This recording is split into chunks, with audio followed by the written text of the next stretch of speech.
early. We're just waiting for others to arrive. We hope that we will be able to start on the time. We will have two very important guests that we're waiting for. As soon as they arrive, we will start.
Good morning. I need the support of the ushers to clear the registration desk area so that we can start.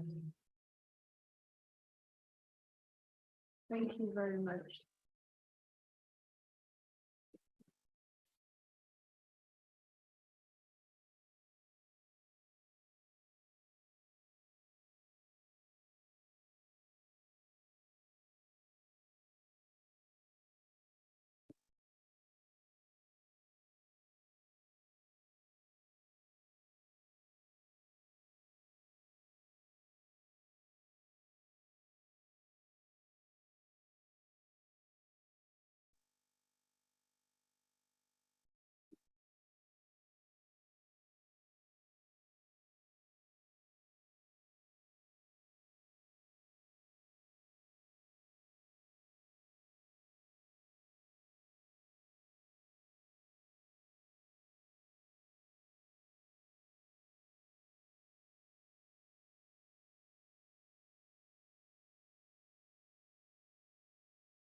Hello, good morning once again. We're just waiting for some of our guests to come in. They've already arrived. They were waiting outside. As soon as they come in, we start.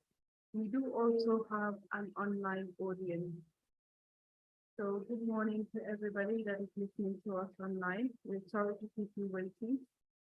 We will be starting within the next 5 minutes. Thank you very much for your patience.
Once again, good morning.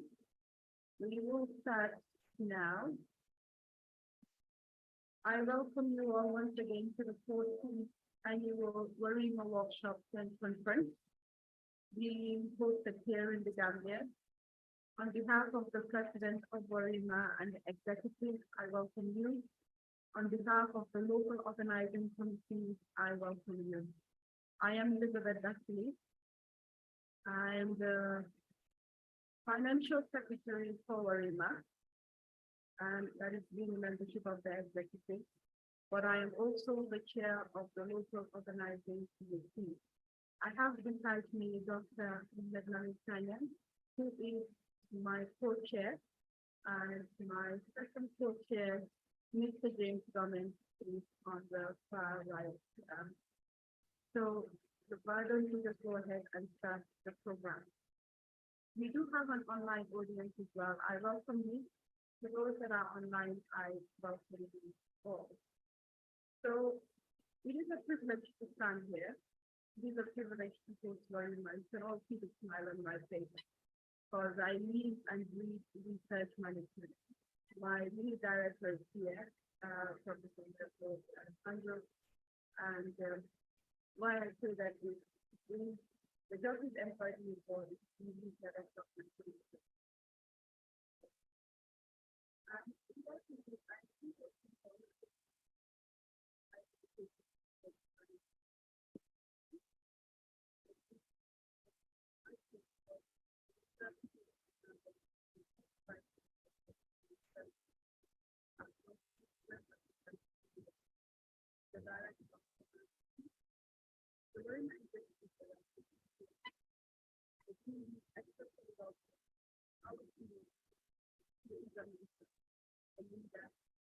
a guy, a support, and always acknowledging those of us that may be affected. Professor, that humanitarian,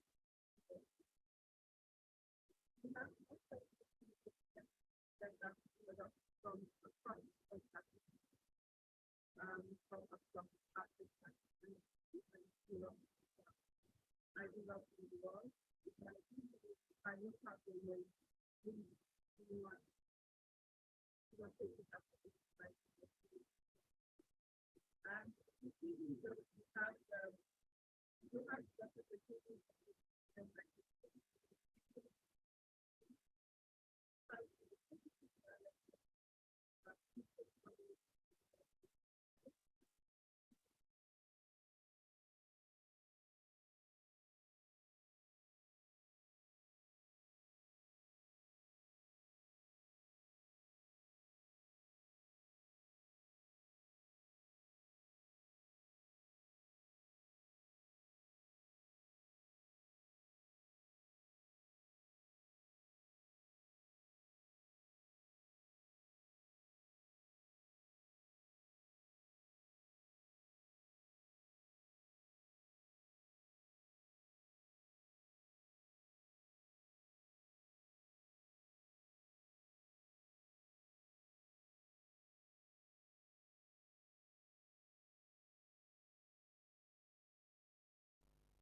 because he's the one that gives the overall superintending of everything and makes sure that we are all in line.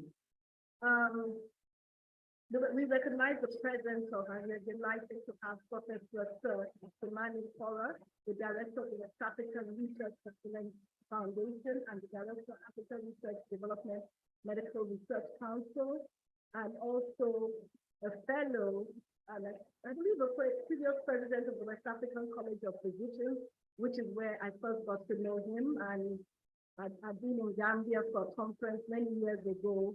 Extremely delighted to be able to introduce him, and he's mentored many of us and given us a vision of leadership in West Africa in terms of research from very many years.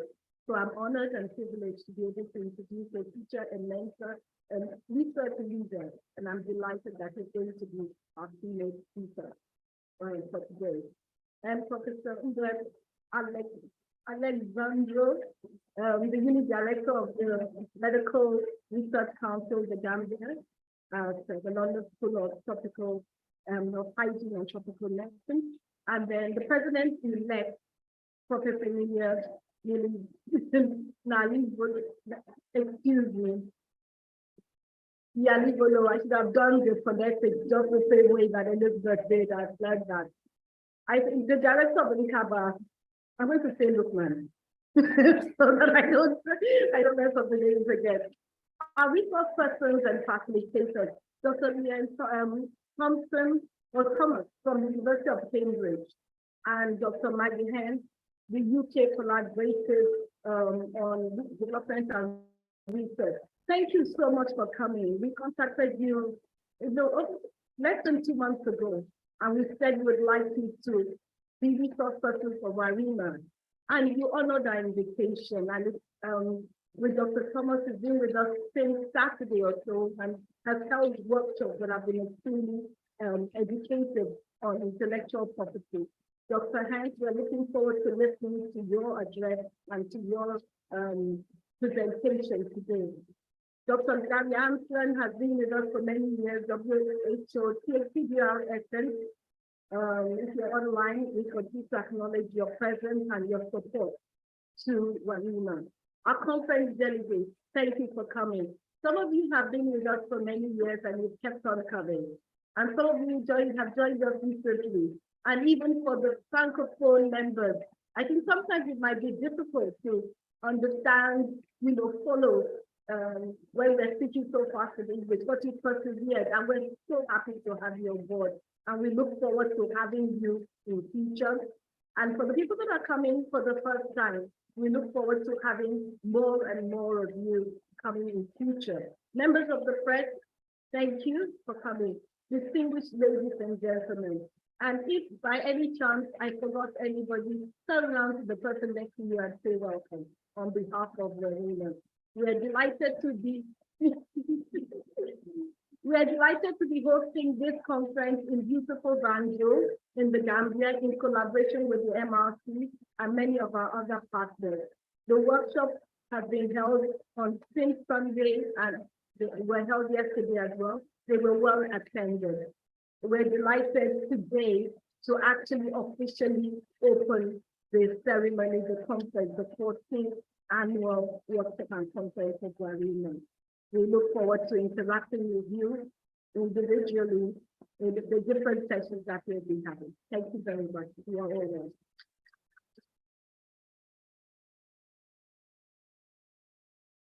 Thank you so much, Prof, for that welcoming address.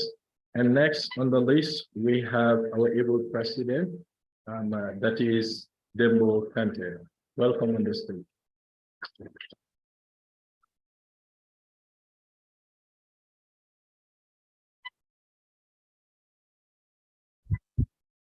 Thank you very much, Chair, for the two chairs. The Secretary General has done a very long list of salutations. I'm not sure I should go through all of that again, but I want to thank all of you for coming to the 14th WARIMA conference. For those of you who have been with us for the past 2 days in the workshops, We've seen the enlightenment, the enthusiasm. I think that lots of learning has been done over this past few days. So I recognize the presence of the Honorable Minister of Higher Education, Research, Science and Technology of the Minister of the Gambia government, Professor Pierre Gomez. We are expecting the Lord Mayor of KNC, Khalid Ahmed Bensouda, the Vice Chancellor of the University of the Gambia, Professor Robinson, the Director of the MRC, my boss, Professor Umberto D'Alessandro. At least if I miss to pronounce it correctly, I'll lose my job. So it's Professor Umberto D'Alessandro. My WARIMA executive, a very, very able and committed executive. These are roles that nobody pays you for. There's a lot of passion that goes into it. I see the commitment and the time that we all put to this. Thank you all very much for coming. Elizabeth has said it all, the keynote speaker. I mean, when many of us joined the MRC, he was there in the room. He's tutored, he's mentored, he's guided all of us through the process. And we are really very privileged to have him around us today. Emilia has done a journey that is taking a flight that we say it's like a taxi across the West Africa coast.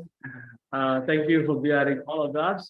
I hope that it will become something very fruitful. We look forward to this strong partnership that we forged with Studying North over the year. Our resource persons, some of them are internal. We try to grow local talents so that we are able to facilitate a number of the trainings at cost in a very cost-effective manner. And for some of it, we look out for facilitators from beyond. And this year, like these people have said, we've got Ian from Praxis in the UK. All conference delegates, ladies and gentlemen, as they say, all protocols duly observed. So this is my speech. I give a very warm welcome to you all to the opening ceremony of the 14th WARIMA Conference and Workshop in the Gambia. We call it the Smiling Face of Africa. The Gambia is hosting WARIMA for the second time in its history. The first time being in January 2017 at the height of the political impasse. So for those of you who attended then, you had fond memories of that experience. But this year is quite unique. We've brought WARIMA in, having its first non-Nigerian president after many years. And also hosted it at a national event. We've worked together, the University of the Gambia, the Ministry of Higher Education, MOHAS, and the MRC to really put together a very fantastic program. And I want to recognize that for all of us.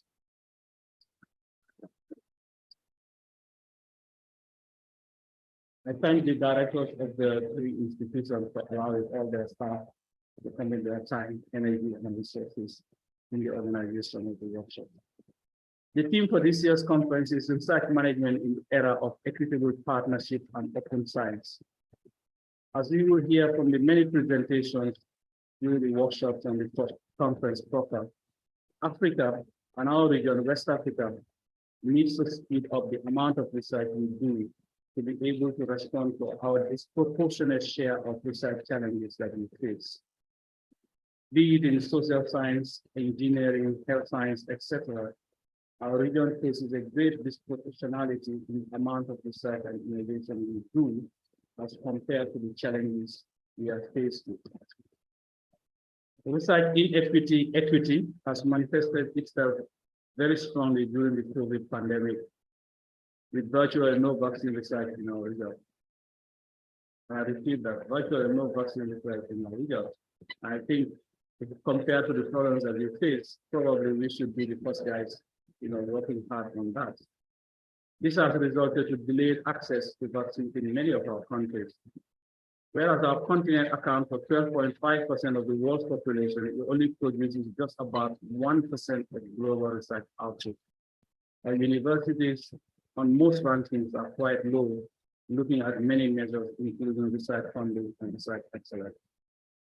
Within the above milieu, the research we do is characterized by a high presence of external funding and scientific leadership. In health research, the funding landscape is dominated by the big players, the National Institute for Health in the US, the MRC UK, and the European Union. Such dominance is also true for philanthropic funding. We at WARIMA hope to see that landscape changing very soon. As a consequence of the skewed supply of funding, most of the strongest research institutions have their primary funding from these major funders. By no surprise that our publications are also characterized by leadership of researchers from the West. What is the situation of widening resource beyond funding in our institution? Many research groups are saddled with wider infrastructural challenges, weak linkages within the scientific community, limited opportunities for support to their PhDs and postdocs, and more importantly, lack of mentors. The question then is, what should research institutions and universities do to be able to change about dynamics? Indeed, many things, but one that is currently topical is the need to build meaningful research collaborations, partnerships, and linkages. So the theme of our conference this year. Be good as it sounds, institutions must manage their collaborations to be able to obtain maximal benefits. Otherwise, one is bound to end up being just part of the production cycle. Most often than not, our researchers are minor players within big grant application.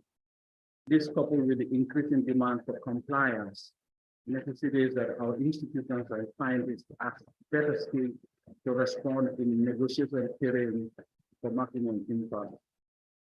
We have been fortunate to pull together an excellent group of speakers, facilitators, and presenters, and I'm sure the participants will indeed derive tremendous knowledge and learning from the workshop and conference sessions.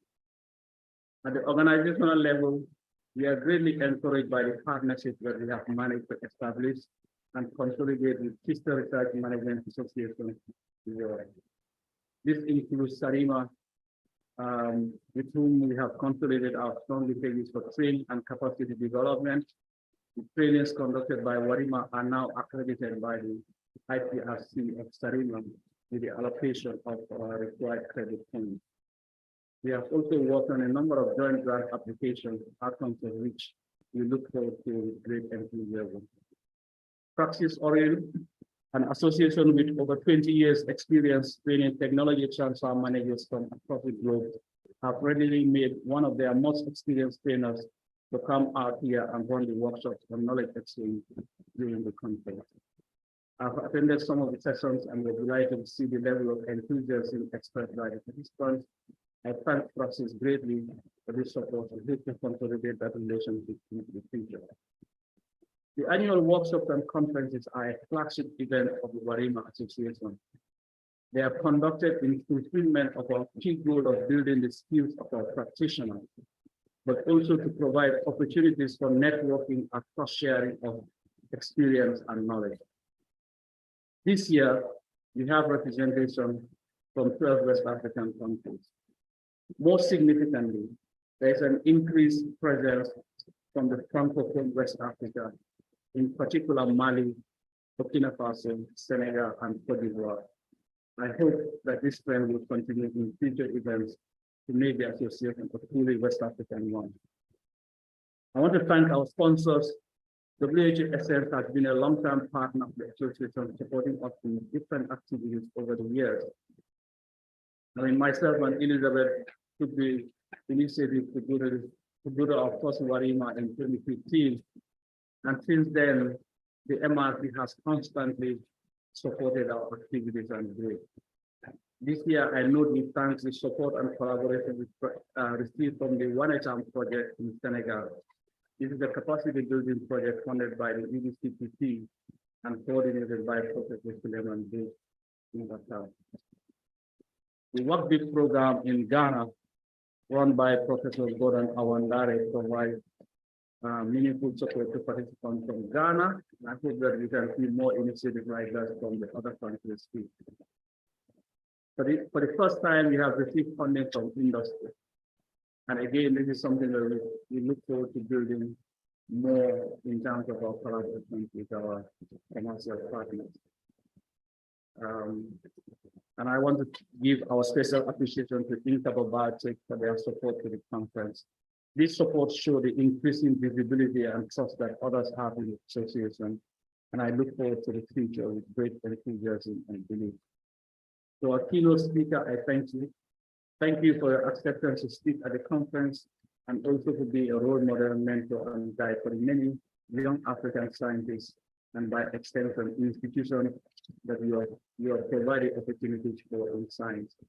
WARIMA is indeed grateful and proud to have you in our midst. In conclusion, I want to thank everyone for their contribution in making this 14th WARIMA conference and workshop a success. I wish you all wonderful moments of learning and friendship. I hope that you will take time to explore and enjoy the smiling face of Africa. Thank you all.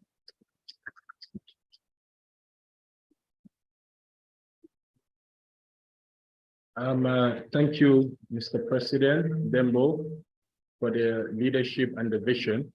Really, he has been a great mentor to the local organizing committee. Before introducing the next speaker, I'd like to recognize the presence of the Nigerian High Commission representative, that is Ms. Balogo. Thank you for coming and showing up. The next on the stage is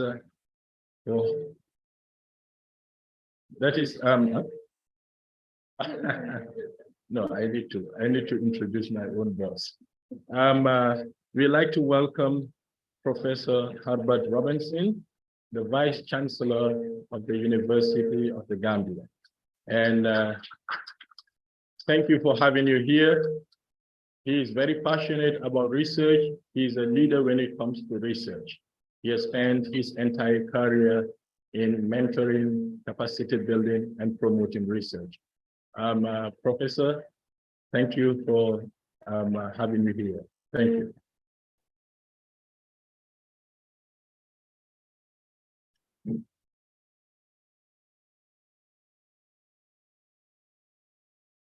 Thank you very much. As Vice Chancellor of the University of the Gambia, we are delighted to be part of this partnership.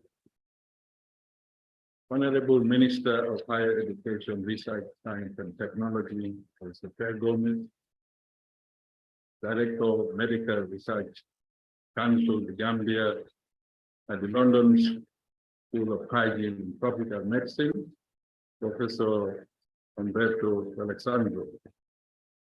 Keynote speaker, Professor Sir Imani Kora, founder of Africa Research Excellence Fund, and Emeritus Director of the Medical Research Council, the Gambia, at the London School of Hygiene and Tropical Medicine. President of the West African Research and Innovation Management Association, WARIMA, Mr. Dembo Kante, Secretary General of WARIMA, Professor Emi Iwaju, Chairperson and members of the local organizing committee, partners that are represented here, CDRSN, WHO, University Vice Chancellors, members of the academic community, government officials, diplomats and ambassadors present here, members of the press, invited guests, ladies and gentlemen. Good morning to you all.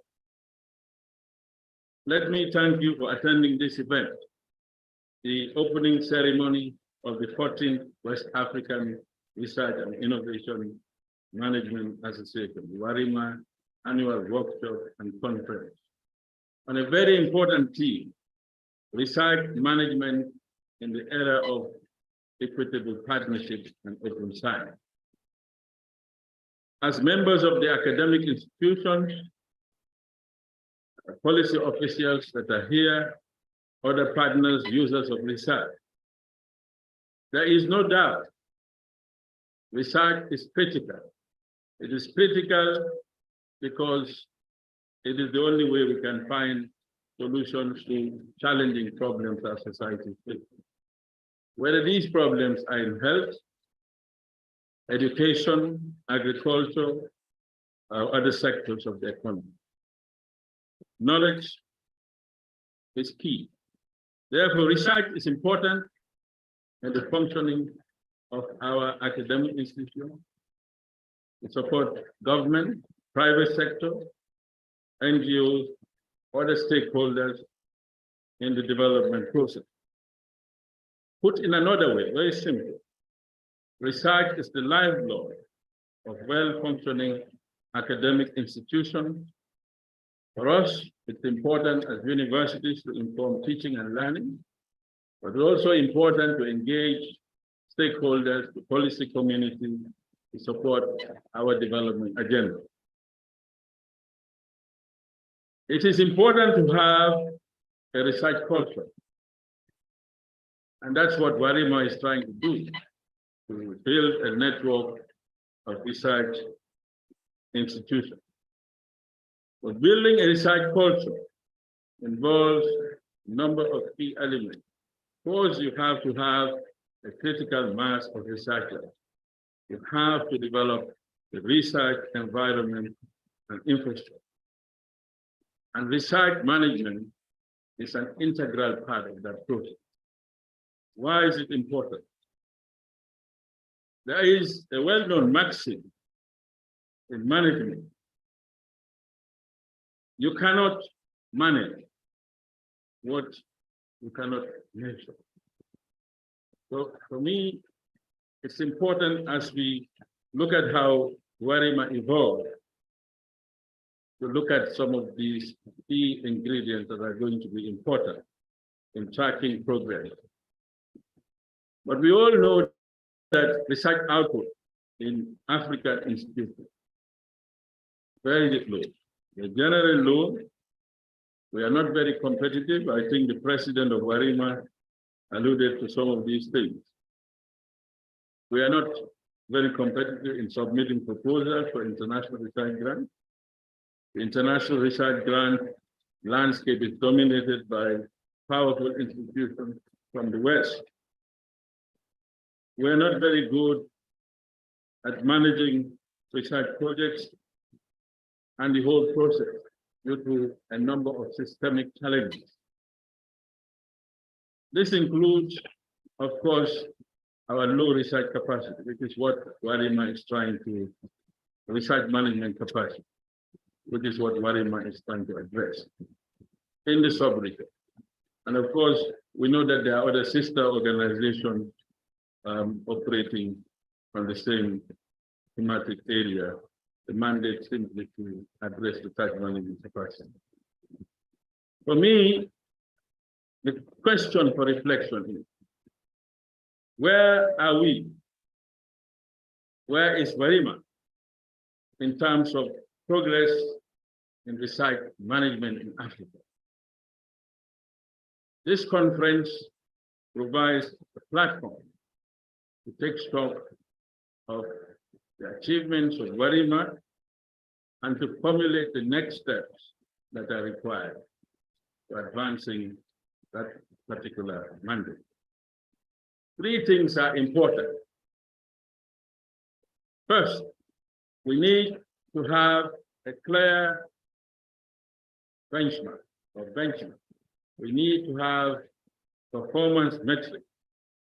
We need to know where we are and how we're going to track our progress in research management. And I say that for all phases of the process, whether it's pre-award, whether it's post-award, whether it's publication, whether it's demonstrated impact.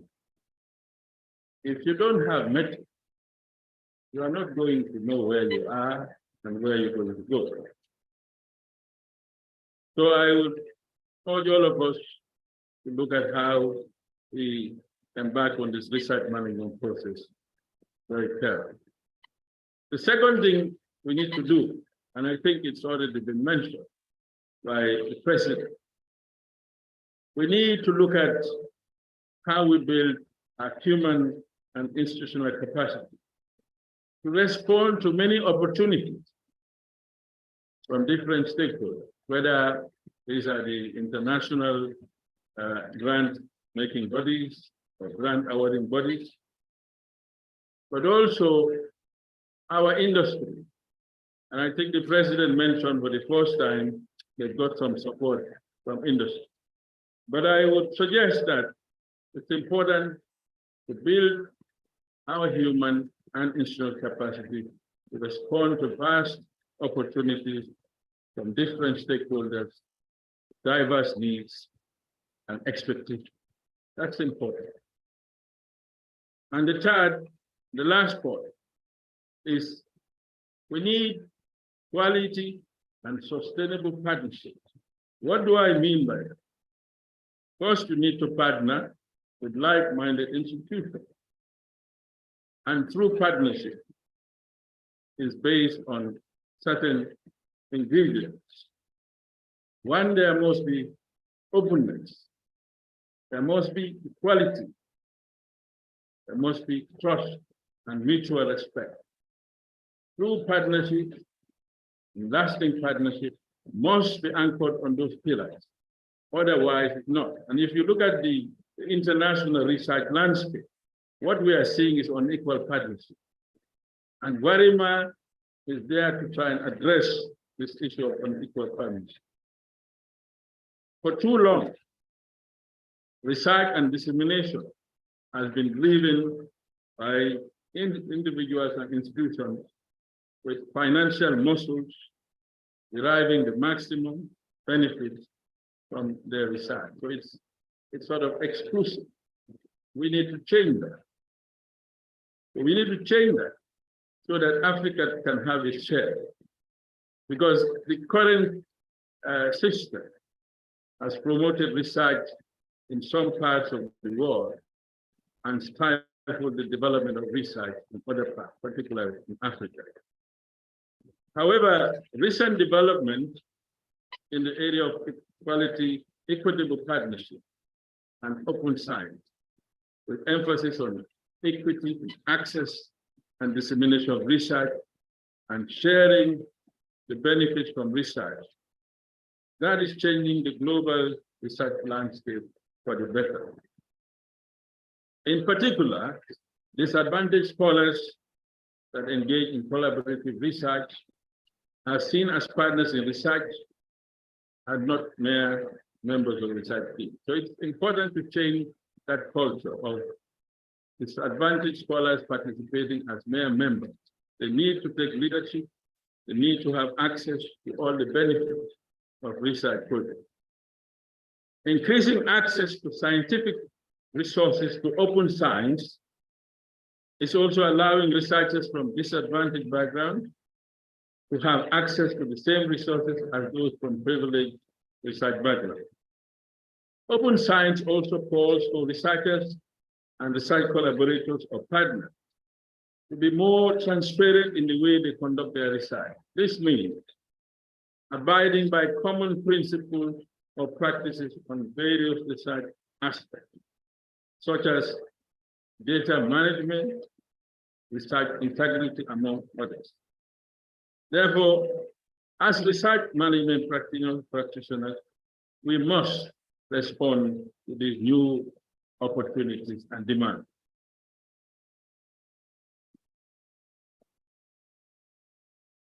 For this reason, this WARIMA conference is focusing on this important issue, and it will provide the platform for researchers and professionals to share ideas on research planning. That is what WARIMA is trying to promote, to help in increasing the effectiveness of research management in West Africa.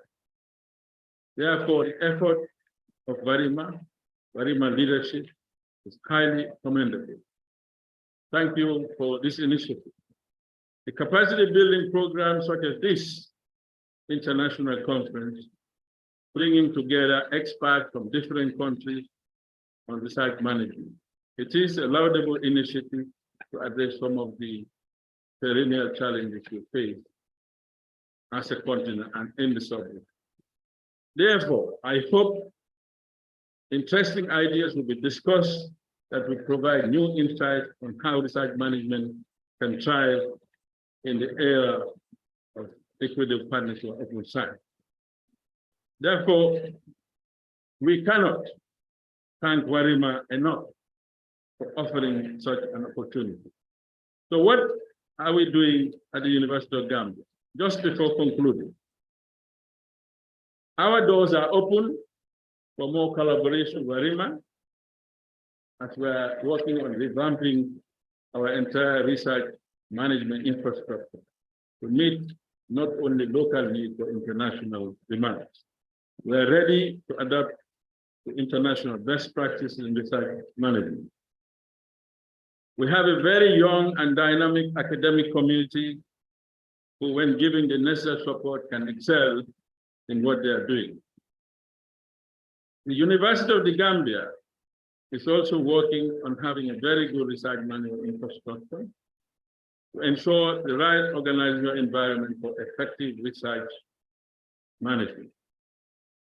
It is for this reason that our Directorate of Research and Consultancy, led by Dr. Sanyan, have agreed to collaborate in this important venture, also with MRC and MOHAS to host this conference. I want to appreciate everyone in the local organizing committee for working so hard to organize this event. Let me take this opportunity to welcome once again all of you to this important conference, and more importantly, to our smiling coast in West Africa. I hope you will derive the best out of this conference. I thank you for your kind attention. Thank you.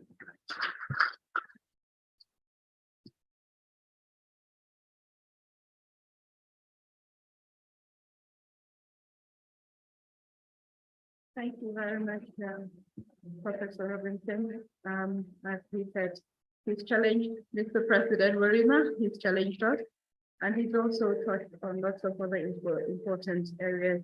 And it is good to see that with the proposed plans that which we have to reform in order to create an enabling environment for research within the institution, WARIMA is ready and able to collaborate to build that capacity, to support in building that capacity.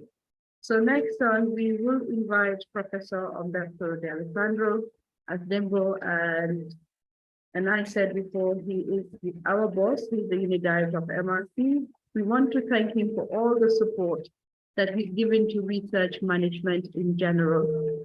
And also to say that he is active, an active participant of research.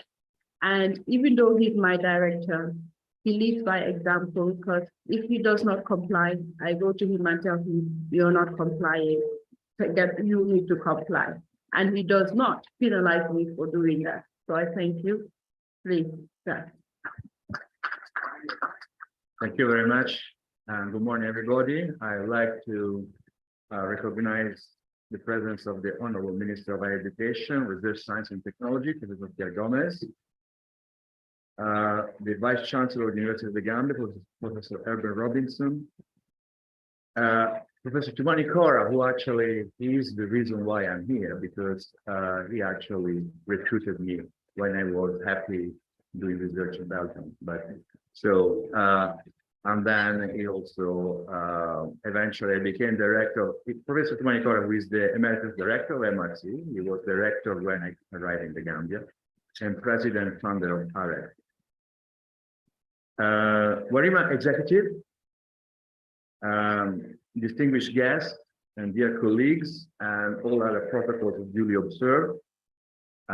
It is a great pleasure for me to attend this 14th annual workshop of the West African Research and Innovation Management Association. I remember a similar workshop held in the Gambia in January 2017.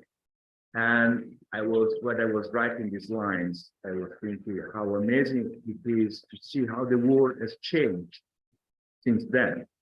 We had the COVID pandemic, we have a changed international landscape with a terrible war ongoing at the doorstep of the European Union.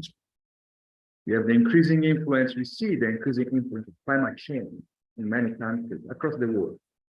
The high cost of energy, just to name the few. And hope for the solution of these problems lies partly in the solutions science may identify. I believe research can help taking informed decisions to tackle the problems of our increasingly complex world. At the same time, resources for research have not increased. On the contrary, they may have decreased. While competition for securing such funds has become harsher. And I know because I'm as Elizabeth said, I'm still to meet grant proposal. Having a good research idea is an essential element to apply for a grant, but it's not enough. The structure of funding agencies for applicants are becoming increasingly complex, with different funding bodies having different rules and requirements. What can be included in the directly allocated cost, what in the directly incurred cost? Can we ask 100% of the estimated budget or less? How much overheads can we ask? Can we include the cost of equipment in the budget? If yes, what is the limit? What kind of intellectual property research will generate? What agreements we need to sign for intellectual property? What needs to be included in a consortium agreement? Will this be acceptable to a partner in a consortium? These are some of the issues many of us have to deal with when starting the process of grant submission and secure research. But the problems do not stop after submitting grant proposal. On the contrary, in the unlikely event the grant is funded, and I say unlikely because failure is more common than success, and this applies to all levels of researcher, junior and senior. Contracts have to be signed, money must be moved between partners, meetings need to be organized, staff should be recruited and trained, investigation of products or health research, for example, should be imported after receiving the import permit and the ethical clearance. In addition, no matter how carefully the budget has been estimated, the budget needed is always higher, because it's extremely difficult to predict and prevent all the issues that invariably come up during the implementation of the project. Moreover, how can we deal with non-compliant partners? Those who never answer to emails, those who do not attend teleconferences, those who do not do what they promised. Such problems cannot be dealt by researchers only, also because they sometimes lack the necessary knowledge. They know how to deal with that. This is why an effective research management system is absolutely essential for the successful implementation of any research project. It is important for the efficient management of resources for protecting investigators and study participants alike, and for ensuring the projects achieve their objectives. We have set up at the MRC unit in Gambia a strong support environment for scientists, for principal investigators. So the principal investigator, the PI, that those researchers are able to attract research grants. And such system is composed of 4 elements. So we have laboratory services, data management, critical affairs support, and research support. It is this one, the research support, that manages research.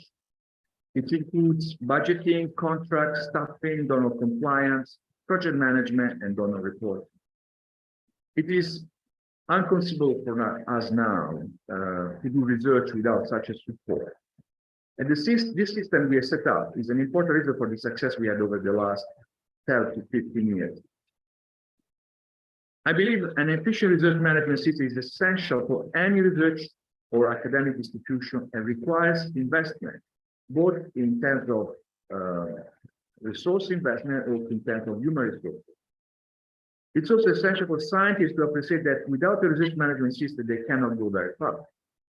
And I thank many times the team at the MRC unit, the Gambia, for supporting the scientists. I'd like to take this opportunity to recognize the contribution of all our staff in the research support services and all the other support components provided to the unit's activity. I would like to finish by thanking the organizer of this meeting, and more specifically our Gambian colleagues, including the president of WARIMA, Mr. Dembo Kante, and the chair of the local organizing committee, Mrs. Elizabeth Bashiri. So have a fruitful and successful meeting. Thank you for your time.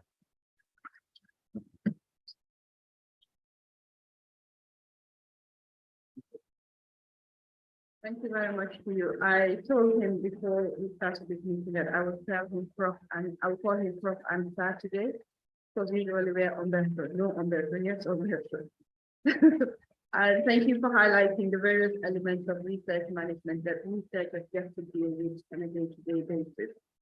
There will be a slight change in our program. The next speaker that we're supposed to have is Dr. Gareth Islanian, who was supposed to connect online, but I was told that there are some connection issues that we're sorting out in the background. What I will do instead is I will call one of my friends, I will say my colleague and Professor F.O. Yusuf to come in to give the notes, the introduction of the keynote speaker.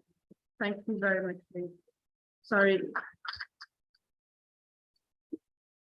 And while she's coming also, I was informed that we made an error in our introduction. The lady that joined us, thank you, Ma, is the deputy mayor of the KMC, is not the representative of the Nigerian High Commission. It's the deputy mayor of KMC that has joined us. Thank you very much, Ma, for honoring our invitation. Thank you. Thank you very much, Elizabeth. Members of the high table and ladies and gentlemen, all protocols duly observed. My task is quite a simple one because all the speakers before me have already been talking about our keynote speaker this morning.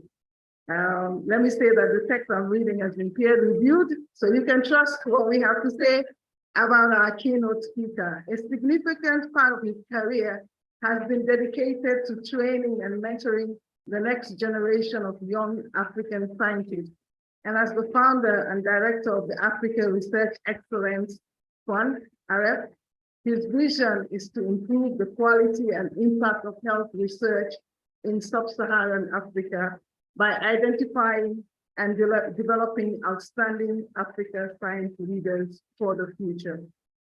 His career has spanned more than 3 decades in clinical research and scientific leadership. He maintains research interest in tropical infectious diseases, including tuberculosis, HIV, and malaria, diseases that continue to plague significant parts of the world, sub-Saharan Africa in particular. He is the honorary fellow of the London School of Hygiene and Tropical Medicine, and in 2020, he was appointed Honorary Knight Commander of the Most Excellent Order of the British Empire by Her Majesty Queen Elizabeth II for her services to medical research in sub-Saharan Africa. He's actively engaged across a number of scientific communities and boards, including his most recent appointment as a member of the WHO African Advisory Committee on Health Research and Development. He continues to place his experience as a scientist as an emeritus director of the MRC unit, the Gambia, as a clinician, and through his professional links with governmental and non-governmental organizations internationally at the service of African health research with the aim of improving health and saving lives in Africa globally. Please join me to welcome to the podium Professor Sir Tumani Kora, founder and co-president of Africa Research Excellence Fund, AREF, MRC Director, Africa Research Development, and Emeritus Director, MRC Unit, the Gambia.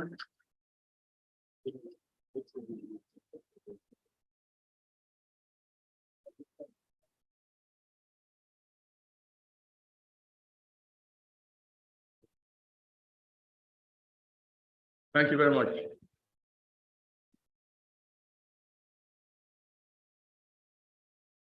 Professor Pel Gomez, Minister of Higher Education, distinguished members of the High Table,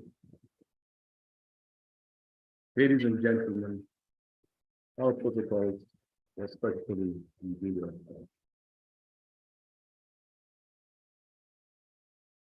As I've read through my life in 2 seconds, I remember the true story where I sat on a ceremony of a very big chief,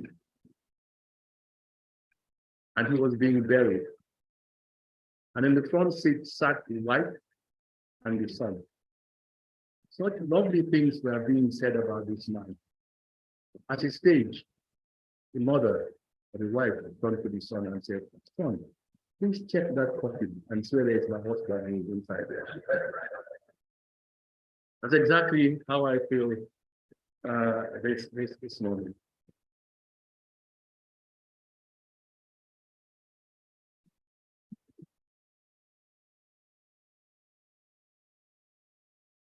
If you look at the early history in Africa and talk about recite at that stage, this is the sort of picture you will see.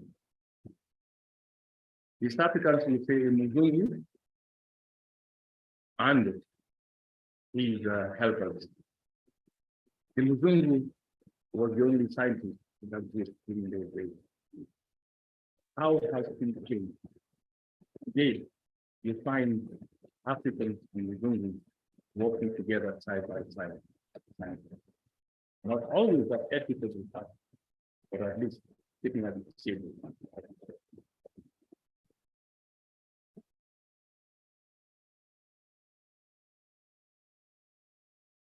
It's amazing how the world changes. Talk now these days is all about monkeypox and occasional epidemics that come around. It's interesting that monkeypox was first discovered in the DRC, following the eradication of smallpox. Nothing was heard about it. Very little about it until it received a visa and traveled out of Africa. When cases started showing up in Europe and America, nothing more than monkeypox. It's high time that Africans woke up and smell the coffee.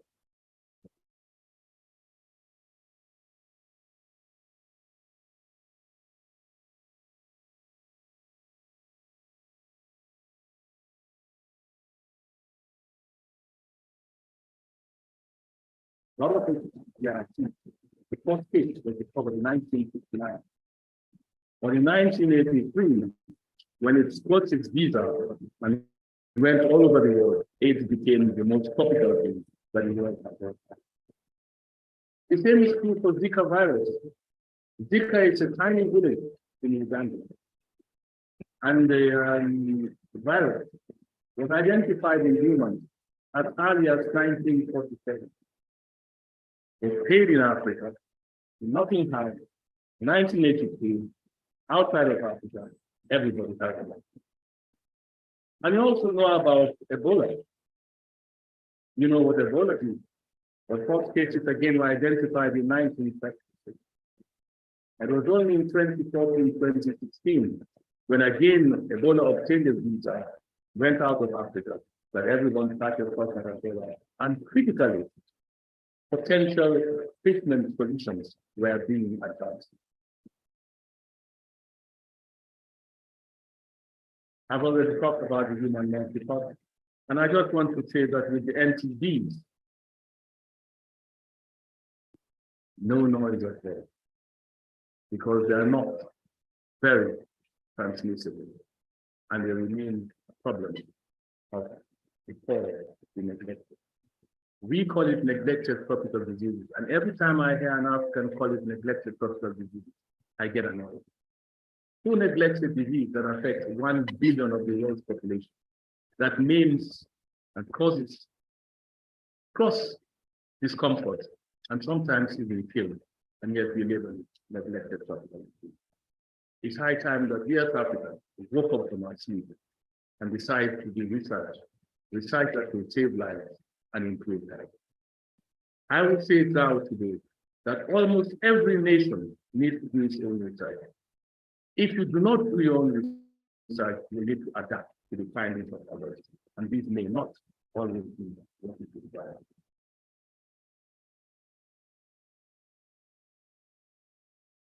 Let's look at some relevant statistics as we build our case. 50% of all the world's disease outbreaks are in our country. In 2022, in West Africa alone, this is where WARIMA is, there were 7 epidemics listed as you can see in the various countries. Avian flu, Lassa fever, measles outbreaks, monkeypox, yellow fever, and even vaccine-derived polio. And this is all on top of COVID. 5 of the 11 countries with 80% malaria deaths are from our beloved West African countries. Do we need to argue for money to be spent on this fight? I don't think so. Huge sums of money have been spent on training MSCs and PhDs. Go to any of our universities, go to any of our research centers, and the pride of their life is to announce how many more MSCs they have and how many more PhDs. But then let's look at what those MSCs and PhDs and PhD products have contributed to our knowledge of science. A decade ago, almost a decade ago, the World Economic Journal published data to show that people from our continent were responsible for just 3% of the global population. You then say to yourself, what that was 2014 and what's happening now? And then comes 2021, the BNG also published that. But of all the talk about COVID, of all the research about COVID, of all the publications about COVID, only 3% of that came from scientists. I remind you quickly that we are 17% of the world's population, yet responsible for 3% of the global population. We are 17% of the world's population. We hope to 25% of the global burden of disease. And when you look at a citation index, every scientist here will tell you it measures your quality compared to your colleagues in the same field or in general. The results there are even more. In 2018, Credit Analytics looked at that in detail and identified 6,040 world leading scientists in terms of their population. Of these, from the continent that represents 17% of the population. Out of 6,040 leading scientists, only 15 were from our country. Please don't calculate the percentage. And when you look at it, 10 of those 15 were from South Africa. Not necessarily from South Africa, but people who are working in South Africa. But at least it looks very nice. It cannot be Africa. And where are the remaining 5? 3 were from Egypt. And what's really, really touching is that in our West African region, only one. And that one person came from nowhere, but what we used to call it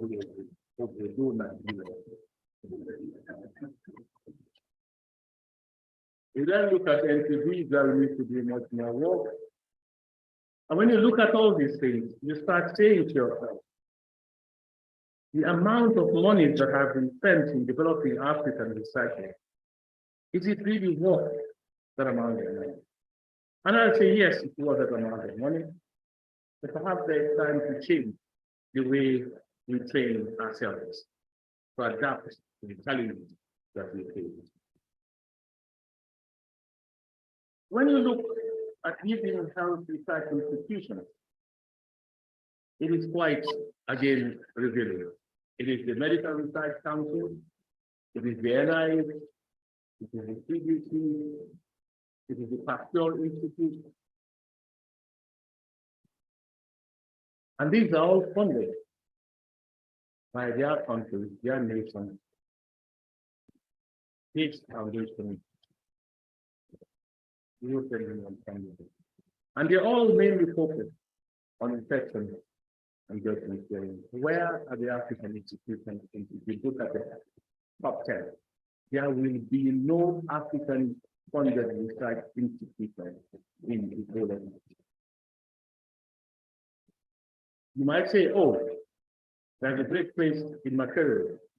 Oh, there's a great place in Senegal. But then look at the funding. The funding is coming not from Senegal, not from Uganda, but from the international funding. And we will face the hyper.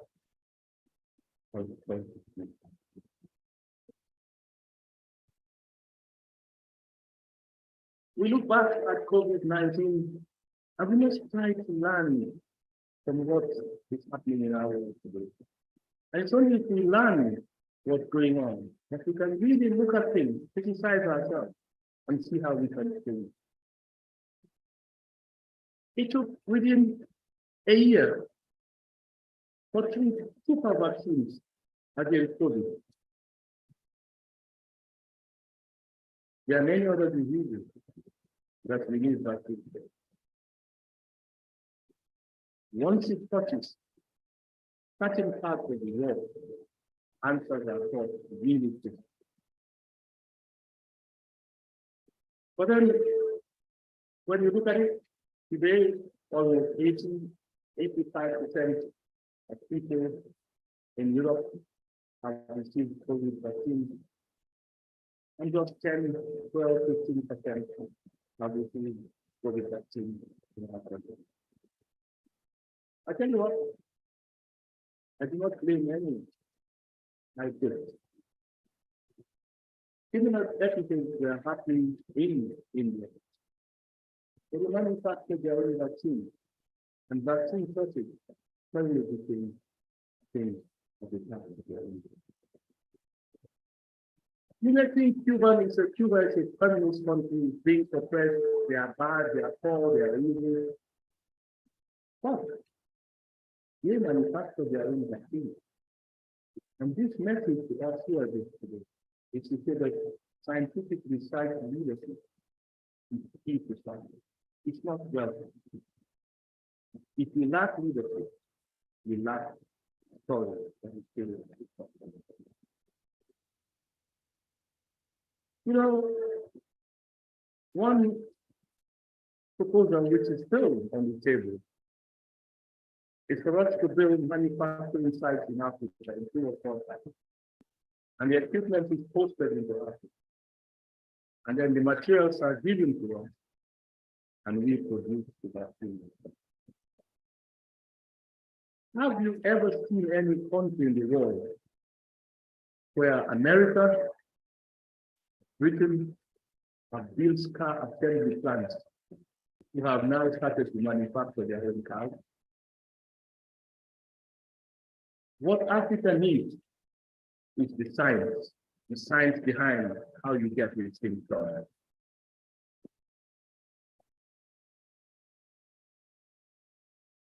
Establishing a research center, I'm sorry, I'm struggling, that is not well positioned, so that's why you're hearing all this.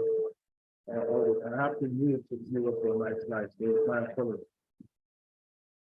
Establishing research centers in Africa is key. All that we need is available.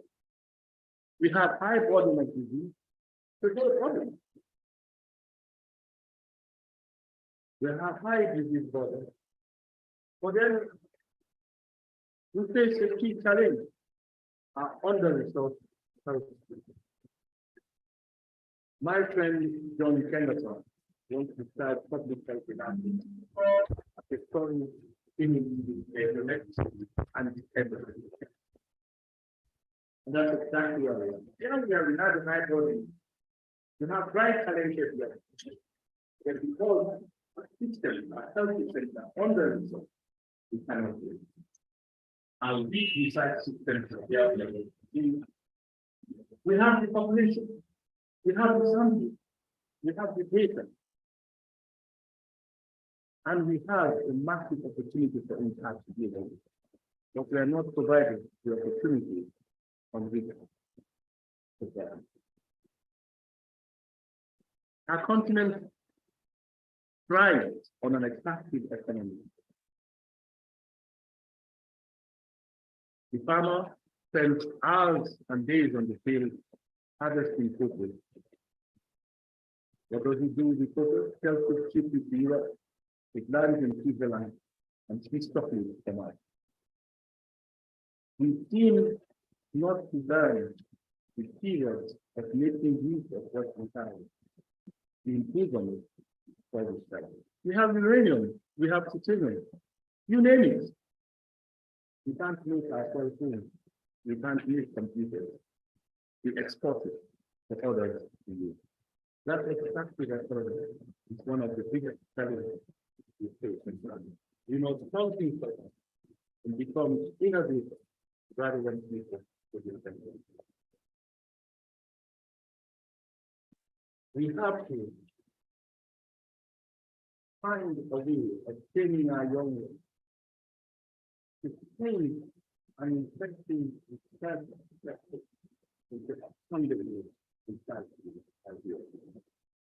to learn the state of designing their own business.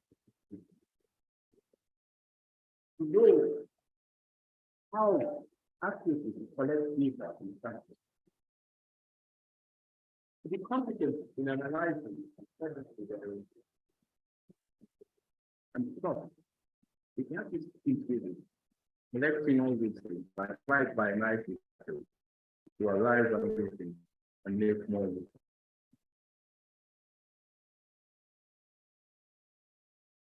Competition is stiff. African governments do not fund research. They all say our contribution to research is the building that we put up and the staff that we pay their salary. That's a waste of time. Who's going to do the research? Many times you've met and agreed to contribute 1%. How many of them have done so? You can count them in the palm, in the fingers. Until we can convert a compelling research question into a fundable research project, until you know how to deliver a research, how to present what we're going to do to a very persuasive story, you will not become an independent researcher, and therefore is always there.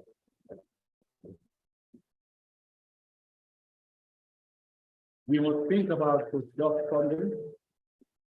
We must think about field supervisors as mentors.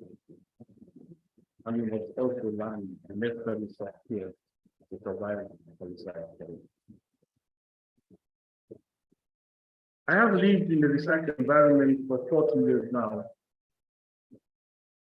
And I have been privileged to serve in grant award bodies and in committees all over Africa and the world. And I took up the challenge to find African answers to African challenges in the continent. And when you look at what we face, it has not never a problem. Go to any research institution, you'll find lab technician, etc. And key to all this is that institutions, and I give them credit for it, are training more and more MSc and PhD. But let's ask ourselves, what happens to those PhD? There are no or very few fully funded postdoctoral positions. That has made this difficult for most institutions. There is no full funding, very few, very limited, fully funded postdoctoral. And there are even fewer postdoctoral fellowships. And this is the time when someone goes up and develops the research skills. If you do not have this, you're in trouble. So most of our postdocs in Africa, particularly in our universities, are brilliant boys and girls with PhDs who are doing the work for other researchers. And apart from that, they're also engaged in teaching almost every day, being bullied by their supervisors every day, and have to find time to do other work to feed the family at home. Some of them become poultry workers, if not. So those who are smart, check on the flights, go away to Europe, go away to the UK, never to return. And that's how the brain drain continues. So after we identified that postdoctoral field as an important niche on which we invest. I will not be talking more about RF today, because tomorrow, one of the RF team members will give you the full story about something I'm truly proud of. Africa needs an inspired, committed, and talented community of researchers in our continent, leading world-class research and participating equitably, the keyword there, equitably, in international research and development for health and well-being. What are the drivers? At RF, we identify competent young boys and girls. We develop them into what we believe we set them on the path to become independent research leaders. By doing this, we are sure that they will stay in Africa and continue to work in Africa. And through their research, will improve health and save lives in our continent and globally. We take a three-pronged approach to what we do: grant writing and publications writing skills. These are short courses, but the jewel in the crown for us is our research development fellowship, when we fund people for up to 9 months in research institutions in Europe, the UK, and in South Africa. Institutions that they have in their DNA the art of winning the battle. Don't be surprised. Sitting in boards awarding funding, it became clear to me that even in the UK, when you look at those who win the scholarship, the funding, 85% of them come from the usual suspects: Oxford, Cambridge, Imperial, UCL, etc. And we say to ourselves, what do these people have that the other institutions don't seem to have? And the answer is simple. It's a culture of research, development, training, the culture of mentorship, and the culture of growing mentors. Those three things together move together. To date, at RF, we have trained almost 500 researchers from 40 different African countries. Key to all this is that they are winning their own grants. They are publishing in peer-reviewed journals, and 2 of them in 7 years have become professors in their institute. One of them in Stellenbosch University in South Africa. Our big story here is the fact that our alumni of these 500 people are sticking together with regular meetings, and some of our alumni are now part of our faculty, delivering the lectures that are needed for sustainability.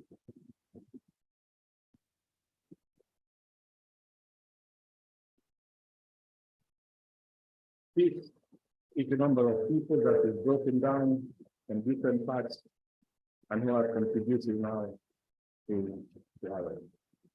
You get the full details next week. Here is an RF fellow who belongs to the institution I know best in Berkeley University, I call it.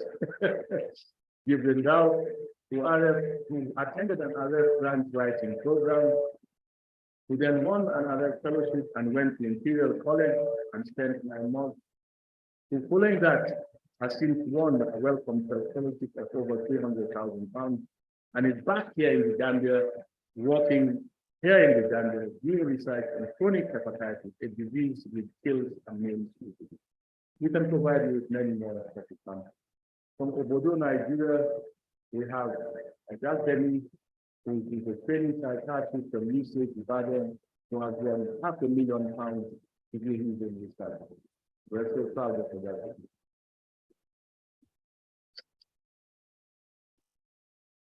We work all over Africa. The big difference here is, we look at it, if you look at Welcome Trust funding in the map and look at the map of Africa, most of them will come from Eastern and Southern Africa. If you look at NIH funding, the same thing is true. But here we can see that there is equal balance between West, East, and West. Now, what's my prescription to you as we plan for tomorrow to do? First of all, African government must stand up and smell the coffee. They must put some money into research. Spending money today, the yield is much higher than whatever you think. Please note that not all anti-hypertensive drugs work in Africa, but they've never been tried in our community. Let us put money where our mouth is and see what happens. If we add this international effort, in fact, I would say perhaps the international community would say we are not spending money in Africa until African governments contribute. For every £1 they put in £2. Maybe that is the answer to the problem. We need to build regional state-of-the-art research centers. The time for nationalization is over for our continent. It is high time we went into regionalization, have accredited hubs that become our centers of excellence that are well funded. I tell you what that could do. As an example that has happened in China, that's what China did. They just built state of the art.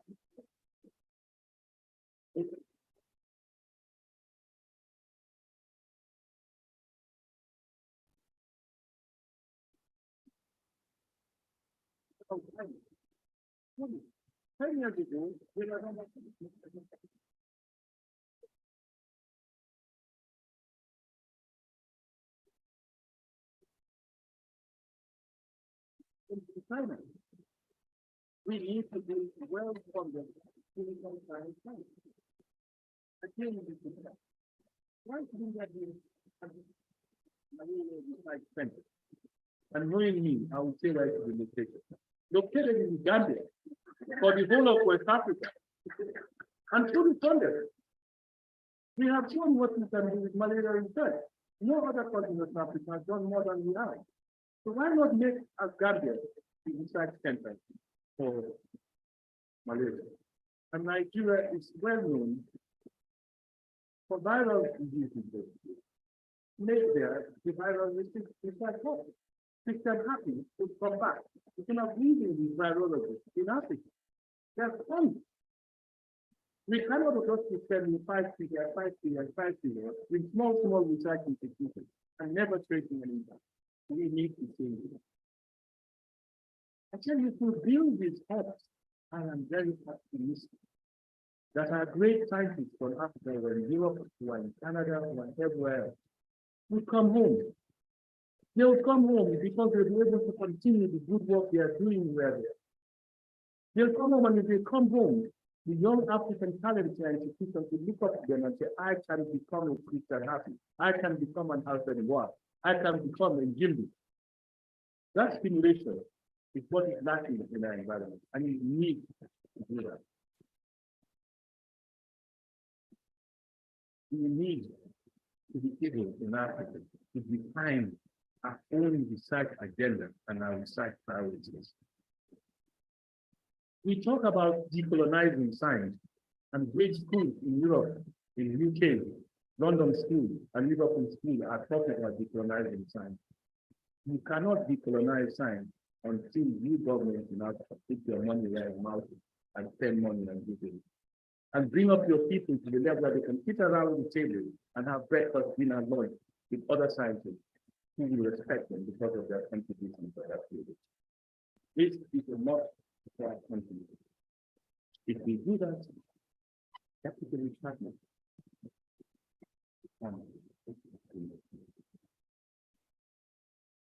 Another bit that we are losing is that we are neglecting a valuable 50% of our community. We are not catering for our women in time. It is time is right for us to do that. Globally, only 32% of women are in science. This is a UNESCO figure. In Africa, I guess it will be less than 5. But there's a fundamental right of women, fundamental human right. We give them the right to do what they want to do. And if they want to stay in science, because of the social impact, we should be able to provide them with the opportunity for them to do research without doing it. Our fellowship should include care of the infant. That's the reason some of them don't go, because they can't leave the babies behind. But if you have care funding for that, that will happen. Germany does it. They invite African scientists to Germany, and they pay for their husbands and their children as well. These are an example of what they do. And one more important thing about our continent is that we do not seem to believe on the word meritocracy. And without meritocracy, we will be nowhere.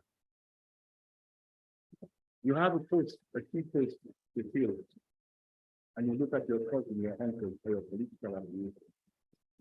And then you wonder why that unit is not developed. We must change that and make sure that that's the case. For you, the future research leader, you must develop grant writing skills.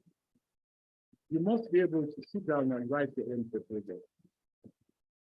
You must develop publication skills. And in Ibadan, they used to say, you either publish or you fail. And that's true for every scientist in the world.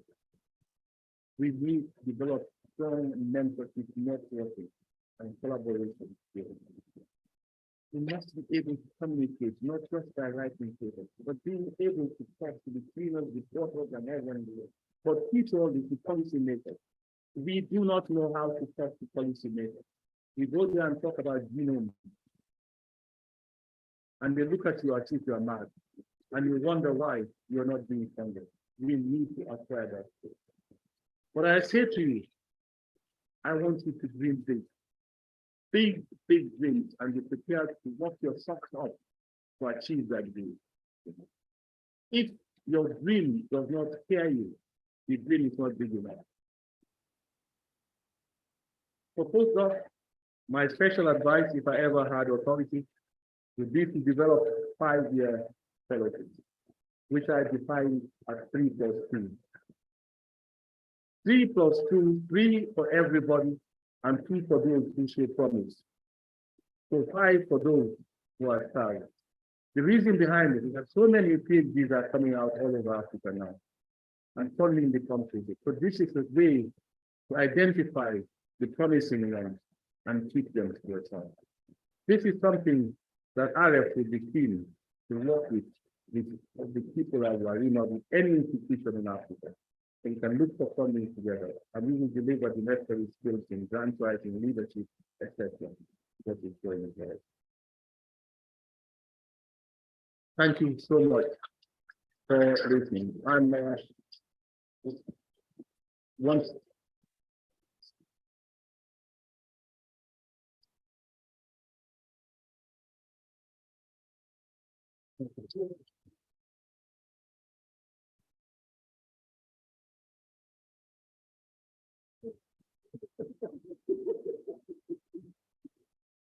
Wow.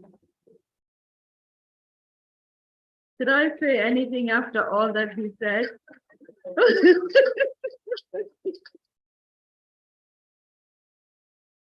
We're also captivated by the through words that he said. I remember my first abstract, and it was looking at the research challenges and setting up an enabling research environment in Africa. And these are the exact points that I raised. And that was in 2016, and the problem still remains the same. So we really do need to sit up. We have our policymakers here, and we hope that we will all listen and work together. I'm sorry, due to technical reasons, we are not able to have Dr. Gary Aslanian online. So what we will do is we will just move on to the next speaker.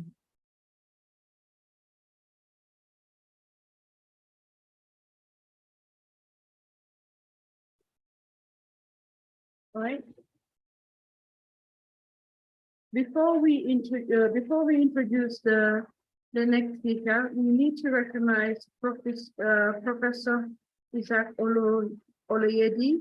If I've not pronounced it right, please forgive me. The Registrar's Joint Administrations and Matriculation Board of Nigeria. He is a great supporter of WARIMA, and also Professor Wahab Adewole, who is the Vice Chancellor, University of Ilorin, Nigeria. We thank you very much for joining us. We thank you for your support, and we hope that the partnership will continue. On this note, we now introduce, as we said before, we had 3 institutions that came together to make this possible. Now the chair of all these 3 institutions, we invite the Minister for Ministry of Higher Education, Research, Science and Technology, whose mandate, his ministry is the one holding the mandate for research in the Gambia, Professor Pierre Gomez. As he's coming, we want to thank Professor Gomez for always opening his doors to us each time we call and ask for a meeting. Thank you very much, sir.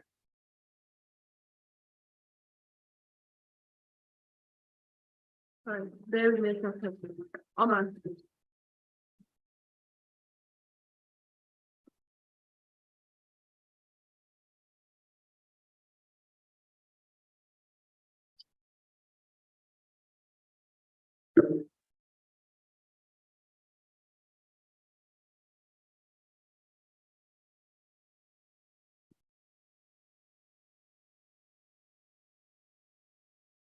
Thank you very much, Madam Chair. Unit Director, MRC, Professor Umberto Alejandro, President of WARIMA, our very own Dembo Kante, WARIMA Secretary General, Professor M.A. O.I.J., the Vice Chancellor of the University of the Gambia, Professor Herbert Robinson, and our keynote speaker, Sir Professor Tumani Kora, international dignitaries and resource persons, the Deputy Mayor of KMC, the representative of the Nigerian High Commission in the Gambia, the Vice Chancellors from different universities and former Vice Chancellors.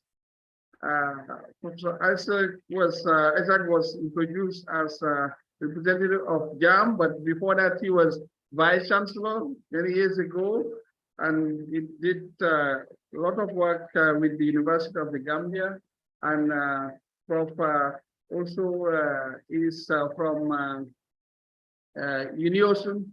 He was also Vice Chancellor there, and now Ilorin, also Vice Chancellor here present. So VC, Prof Robinson, you have many Vice Chancellors here and other professors. Welcome to the Gambia. And want to also welcome our international dignitaries and permanent secretary and the senior management of the Ministry of Higher Education, Research, Science and Technology. Distinguished ladies and gentlemen, all protocols duly observed. Fellow members of the research community, distinguished ladies and gentlemen, I join the Medical Research Council, the University of the Gambia, in welcoming our guests from the diaspora to the smiling coast of Africa. We are well known for our beautiful sunshine, spectacular beaches, and friendly and peaceful people. Not so, Elizabeth. At least we can offer that. I am deeply honored to witness yet another WARIMA conference and to give a welcome statement on behalf of the government of the Gambia. Please allow me to thank the organizers of this wonderful event for ensuring that research management is promoted in this sub-region. It is an open secret that WARIMA promotes honest discussions of promising research ideas that contribute to developing new knowledge. Also, WARIMA promotes research and research management in West Africa by training and building the capacities of researchers and research managers and supporting research uptake into policy and practice. These objectives align with my ministry's mandate of research governance in the country. The Research Directorate of MOHAS, MRC, and UTG jointly organizes this workshop. Thus, the theme of this conference, research management in the era of equitable partnership and open sciences, is apt and timely, as clearly highlighted by Emeritus Professor Manit Kora. On our part, MOHAS has put in the required efforts to produce the Tibet policy, national research policy, and a sector-specific strategy, which provides a critical reflection of national priorities to develop a research and development system, which will lead to the pursuit of self-fulfillment, personal development, and national and global participation.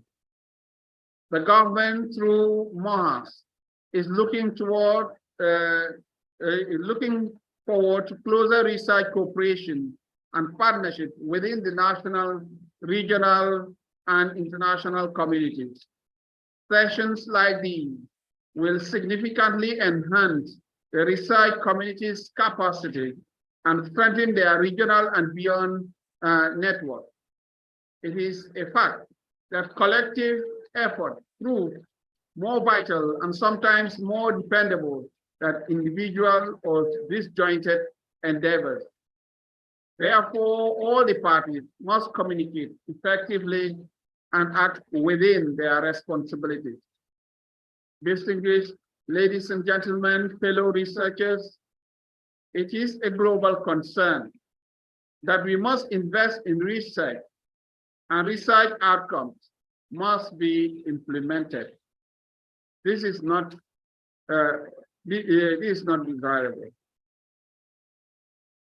The government of the Gambia is fully committed to ensuring that research is given a new impetus through cultivating a viable research culture, building resounding research capacity, and fostering research techniques in all our institutions of development. Our line responsibility demands that we, in partnership with national and international organizations, work towards strengthening the research infrastructure and capacity and capabilities of our tertiary and higher education sector. We must cultivate new ways of doing things and strive to improve continuously to be in line with the rapid changes that are taking place in today's world. Earlier last year, I had the opportunity to attend the United Nations General Assembly meeting held in the USA, which discussed the challenges, possibilities, and gaps in our education system. The declarations of the various governments at the forum presented attractive opportunities for WARIMA and partners to explore and build future programs for a paradigm shift in the research landscape. Therefore, we need to develop a collaborative network to enhance collaboration in science, technology, and innovation. WARIMA must have platforms to facilitate cooperation among public-private research networks that bridge local universities and SMEs. Programs focusing on the manufacturing sector or commercial entities targeting SMEs, universities, research institutes, and innovators is necessary. Distinguished ladies and gentlemen, the conference outcome will lay the foundation for developing stronger ties between and among member countries of WARIMA. I expect you to form lasting network relationships that you will carry to your institution. Once again, I thank the organizing committee, Elizabeth and the rest of the team, and all those involved in the organization of this conference for their hard work and dedication. I wish you a fruitful deliberation, and I officially declare the workshop open. Shalom.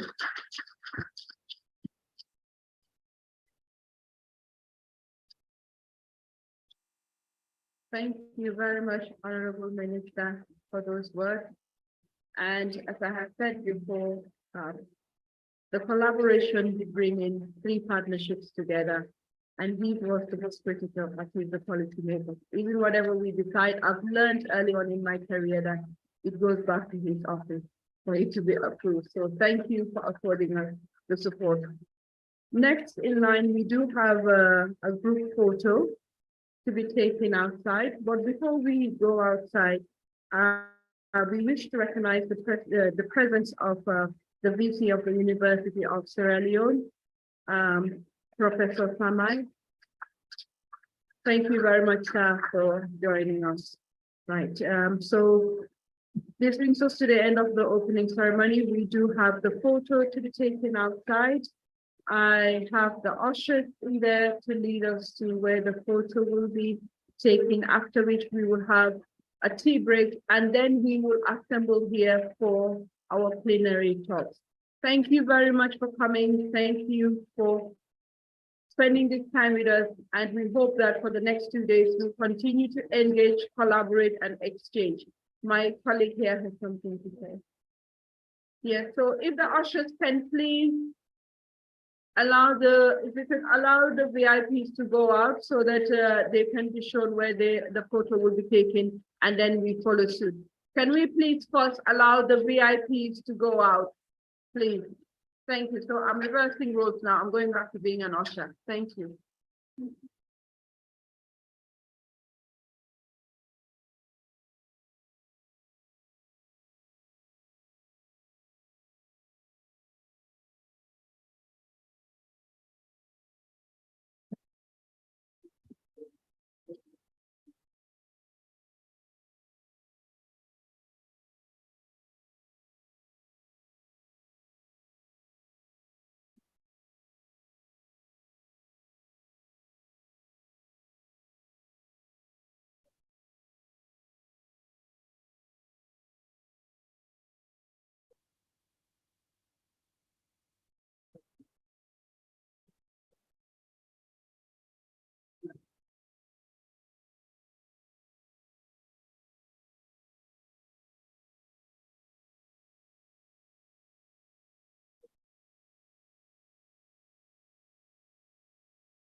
Yeah, I'm good.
in a part of the world that is not renowned for being the luxury of London or Cambridge or Boston or San Francisco.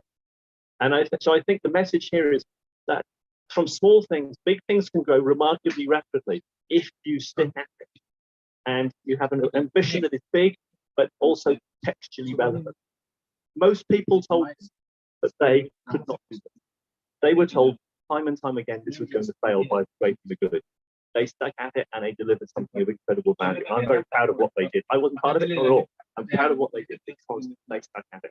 So I think my message to you then is your context is utterly different from mine. It's utterly different from the southwest of the United Kingdom. But the benefits you can have in terms of engaging with your society and contributing in that way, suddenly that is how you are participating in an equitable engagement with the world around. People may not be very big tax heads, but they are paying a bit of tax. They're paying for you. So that is an important aspect. And I guess the last thing I would sort of like to finish off with is this whole notion about making the most of talent around you. Do that. My team, and this is a personal story, my team is 19 people at the moment, directly, not according to me or one team. We hit the heady heights of having 4 blokes in it, 4 people, and I'm one of them. And we hired them because they were the best people available. And why did we hire them? Because we were family friendly. We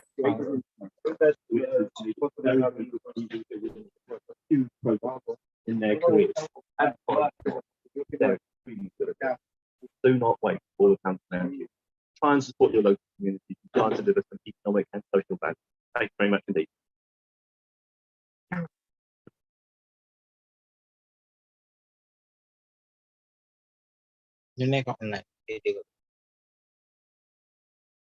Okay, thank you, Ian, for that really excellent presentation. I think better stay around here because I'm sure there are going to be questions, comments. I love that part about making use of the talent around you, and I think of the University of Ibadan in my case and think, have we really made that kind of impact? And it's good for us to begin to ask those questions about ourselves and our institutions and begin to dream big. So that's the initial thoughts of my head. My former boss, Professor Salafa.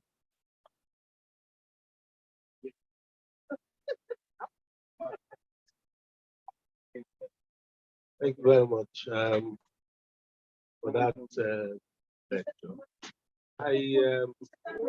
No, I have to check here whether it has been there. They're still working on it. So it has to be here. So they're still working. In your own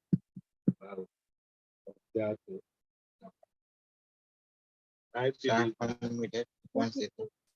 you need I don't know. to from their experience. I'm saying this because for us, this state government is not doing. Also, we want to hear so that we can learn from experience. Because if we have set our mindset and reaching up and Yeah, so contributing should I on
Or but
I know I've held up everybody, sorry. No, we can't discharge you like that. Oh, sorry. Are you coming? Are you? What do you want? Do you want to come and say thank you to him? No. You've already done. No, I haven't.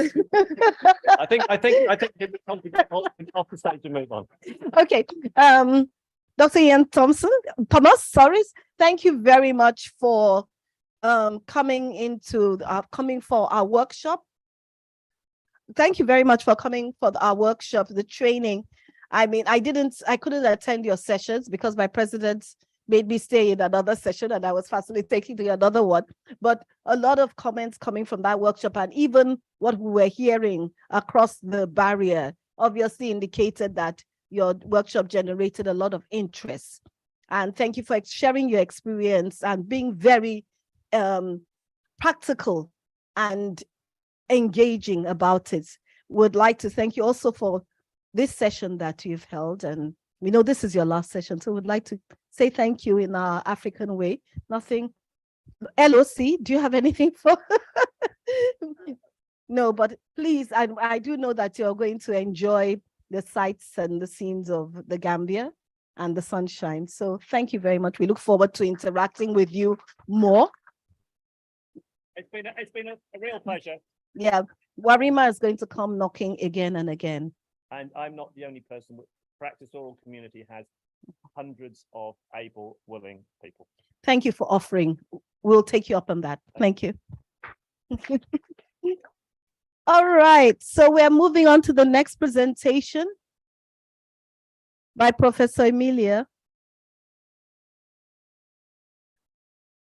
So she'll be presenting on professionalization of research management, the IPRC setup for it.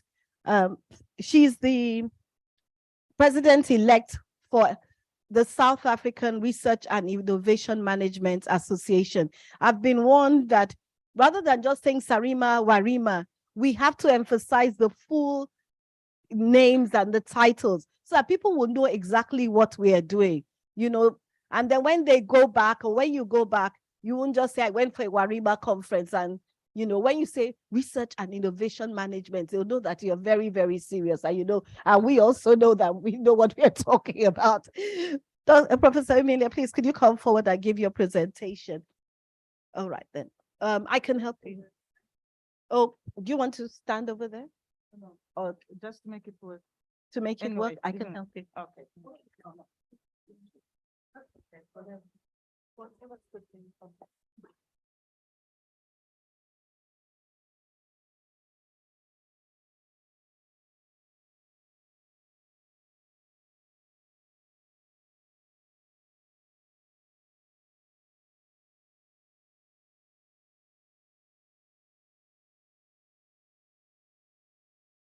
I have no idea. Okay, so Okay, it's working now. Good afternoon to everyone. Bonjour. Boa tarde. It's my pleasure to be here and presenting on behalf of IPRC. And I think my task has made easier because of the brilliant presentations which we heard this morning, especially presentation by Prof. Cora. I have no words to say how I like that presentation, and it touched so many, maybe all of the important areas when we are talking about research. I was particularly touched because he also mentioned about the gender issues. And in Mozambique, we have been independent for Portuguese for more than 40 years. And it was only 3 years ago when I became the first female vice chancellor of a public university in Mozambique. Thank you. So I was really touched when he was talking about gender. You know, I think women and men, we think in different ways. Yes, so ignoring women, we are actually losing. It's not for the benefit of women only, but it's for the benefit of men and women, because we have different ways to see the world. So we should have a chance to talk aloud as well. So my task is also made easier because I will be referring to a program most of you have heard about, and I will be talking 10 minutes. And my friends Jean and Dembo, they will talk 5 minutes each about their experience with the program we are offering in terms of professionalization. Research management, no doubt, is a very important area. But our historians say that there are only few countries where this area has been taken as a professional area. In most of the institutions, research managers are doing the job, just learning day by day, and not that they have a degree or some kind of professional recognition on that. So WARIMA, in collaboration with WARIMAs, all other WARIMAs in Africa, they organized and launched this two-stage project, which the first stage was the professional competence framework, and the second, the professional recognition, training, endorsement, accreditation programs. So at the University of the Witwatersrand, there are already models being offered. This is a kind of informative presentation for you, so you know that you can apply for these modules at the University of Wits in South Africa. They're offering diverse areas in research management. The University of Stellenbosch is also offering some postgraduate programs in the area of research management. I'm referring to those two as one of the pioneers and maybe leading universities in terms of research management. I see Professor Laporte is there. He can also help us with some inputs on this.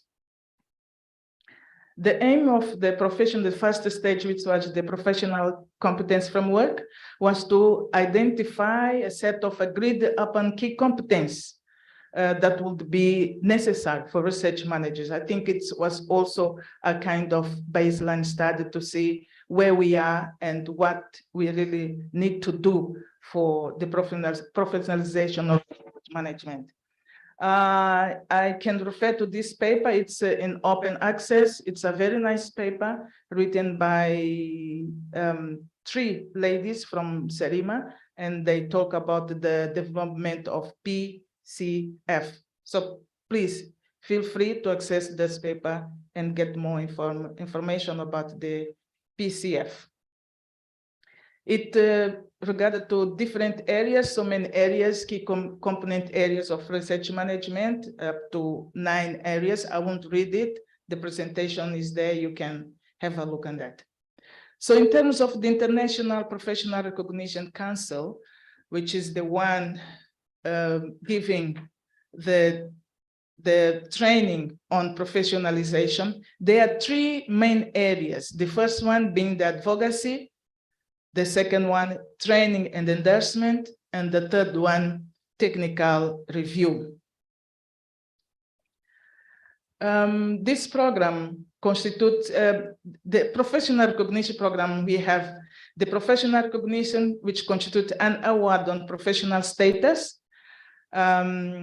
which acknowledge the expertise and accomplishment of the research managers through the review of a portfolio of evidence by peers on the RPRS. And the portfolio of evidence being a document that proves the experience of the manager. Why would we need the professional recognition?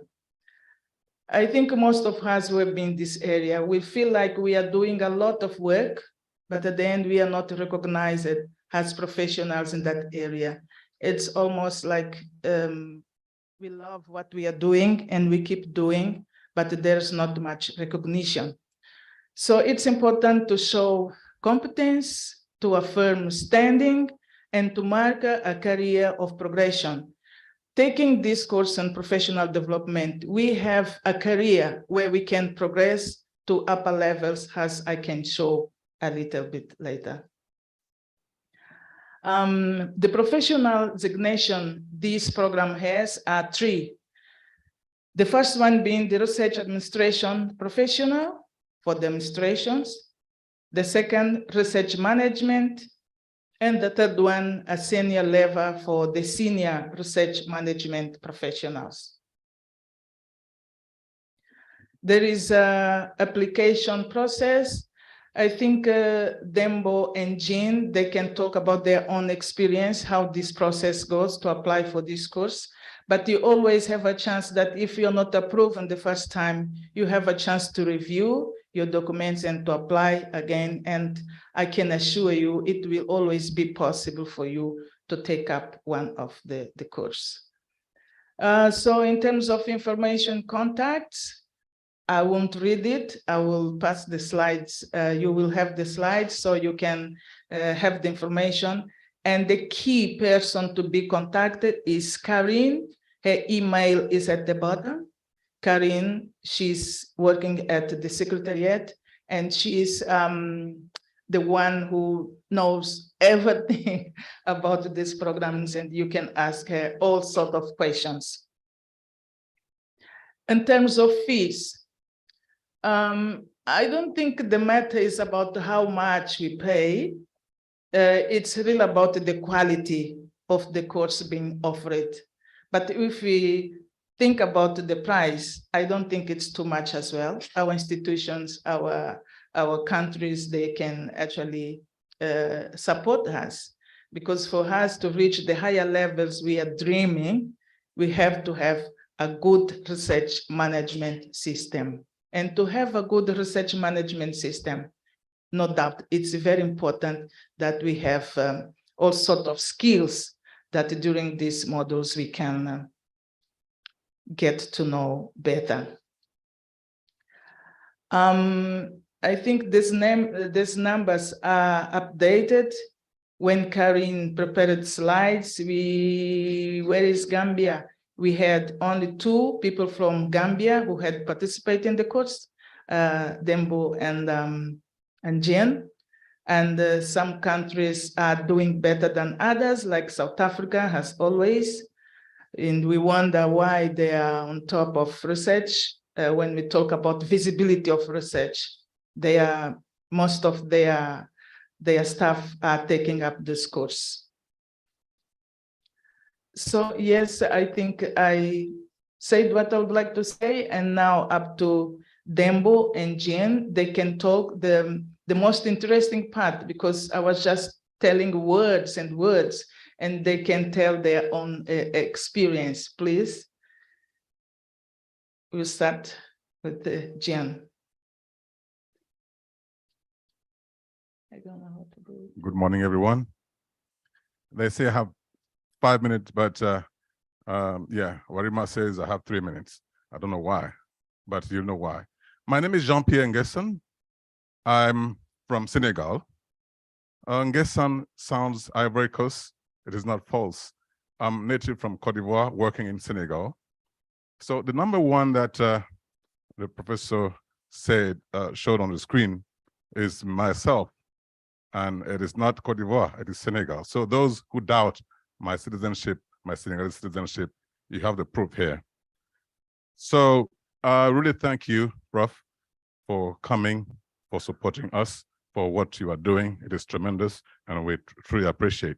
I think the president will emphasize this. So talking about my own experience in a few minutes, well, I keep saying, and you have it on my LinkedIn, if we agree that research and innovation are the pillars of the development of our countries, we must also accept that effective and efficient management of research and innovation is yet to be reinforced. While the profession is being prompted in Anglophone Africa, it is still unknown in Francophone countries in Sub-Saharan Africa. There is an urgent need to fill the vacuum. Yes, I am from a French-speaking country. We have plenty of recognized research managers, and for the moment, only one French-speaking recognized person. It's myself. This is a shame. So since I joined, Dembo is the one who drove me actually. We talk about mentorship. We are friends for many years. We've been working. He said, go ahead, apply. In 2018, I started my application. It was so complicated. I said, Dembo, I give it up. I really gave it up. He was very, very disappointed because I'm also manager of a network bringing together 30 institutions, 25 from Africa and 5 from Europe. So my job is very, very, very time taking.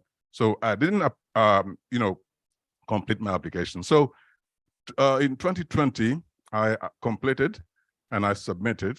And in 2021, I was recognized research manager. Yeah, but you are clapping for me, but I think humbly, you have to clap for Dembo Kante.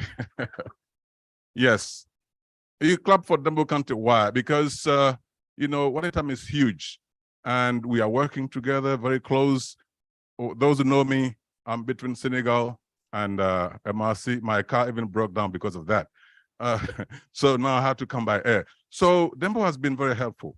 And I said, Dembo, you are from the Gambia. Gambia is English-speaking country. I am from a French-speaking country. So I really feel concerned about this. We have to promote research management in French-speaking countries, starting from Senegal. So he said, yes, let's do something. And IPRC is backing us. So they have appointed us as ambassadors to promote the profession across West Africa. And we have a tour.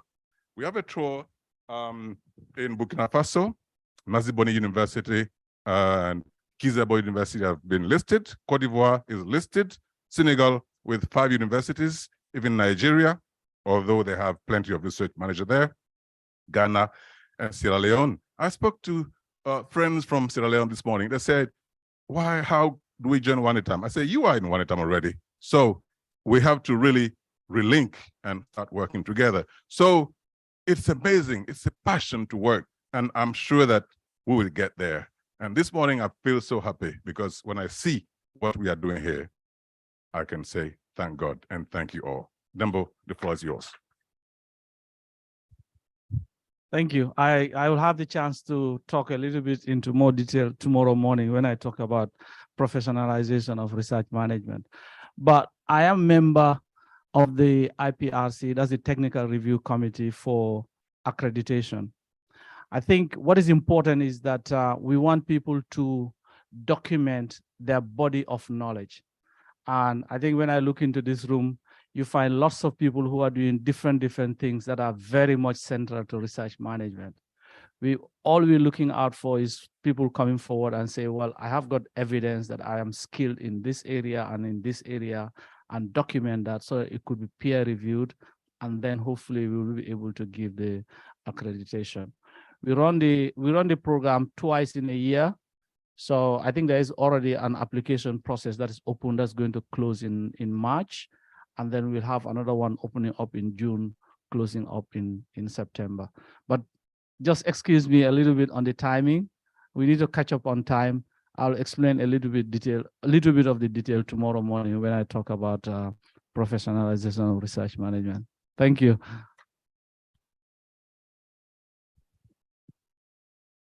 Thank you to Jen and Campbell. I actually had another slide. It's not coming. Okay, anyway, it was about the chronogram, and Dembo was already saying the deadlines for application. I don't know why it's not appearing here. Okay.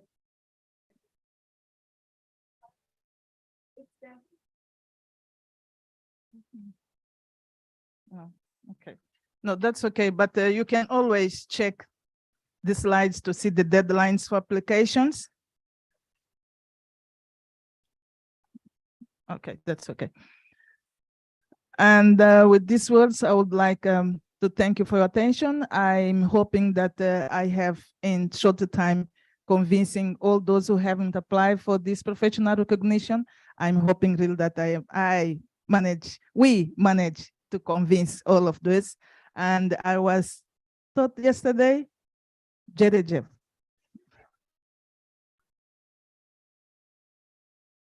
Thank you so much, Professor Emilia. I'm glad that some of the heads of institutions are here Some of the heads of the research management offices are here with their teams. We would like people to get on board so that by the next conference, these numbers would have doubled or even tripled.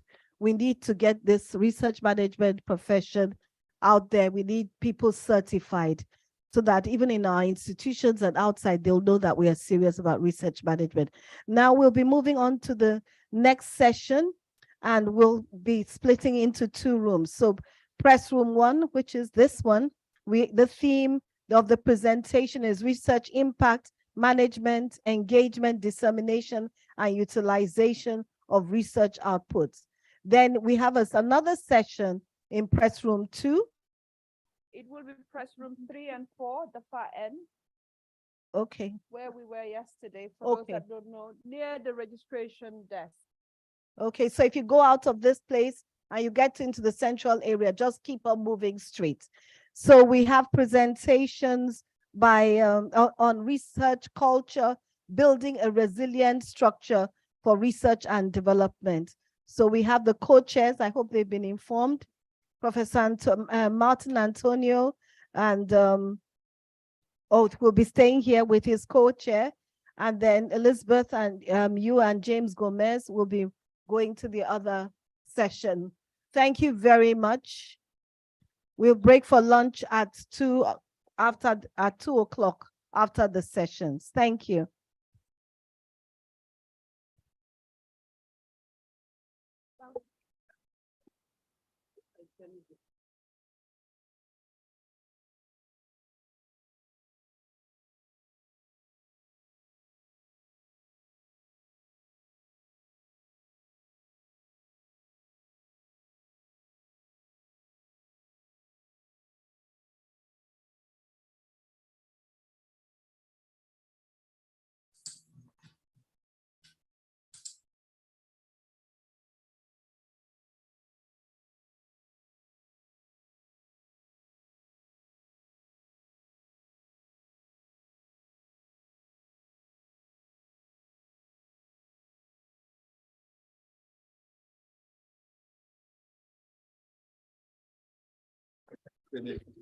Hello, everybody.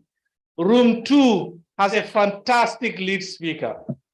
She knows research management inside out. That's the only advocacy that I'm going to do for you.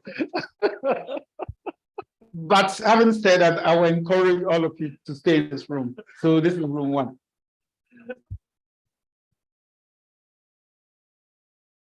So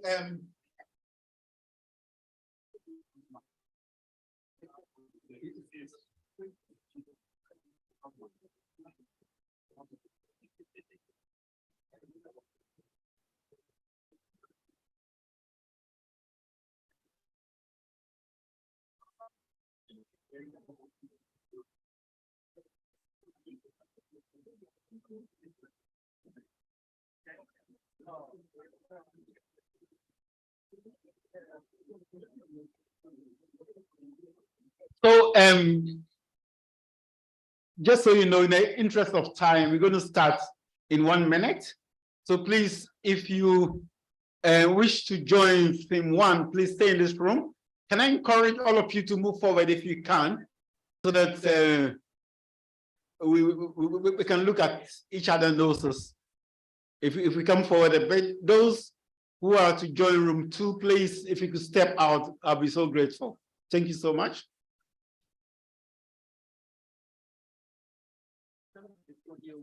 I don't know how to mute.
So I'm told our first speaker will be a virtual presentation. I just want to ensure that all the logistics is in place and we can load a slide. Is Omar, are you here from IT?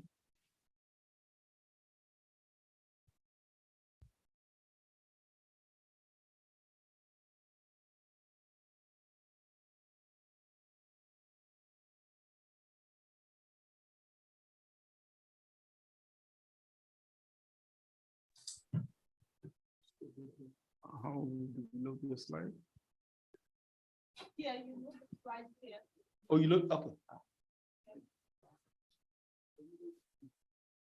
You already here? Okay.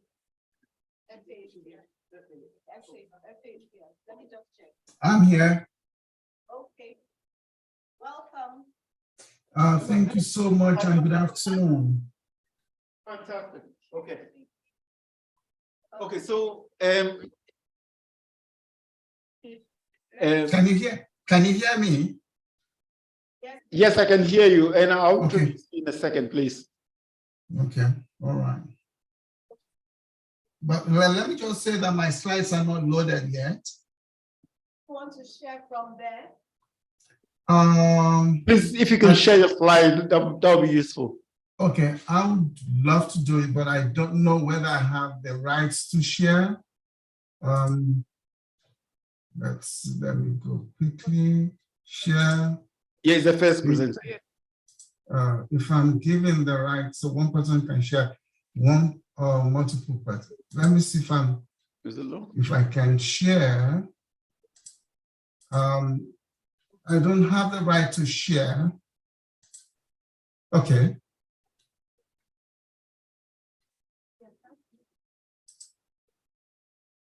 Oh, what I see here. Share screen.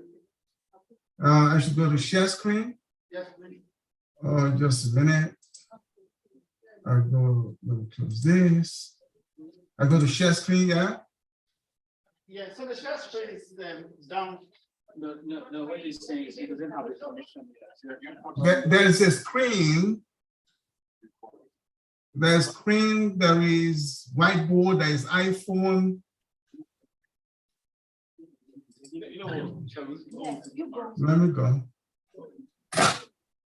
Just tell him to hang on. I'm going to make him go. Can you see my email?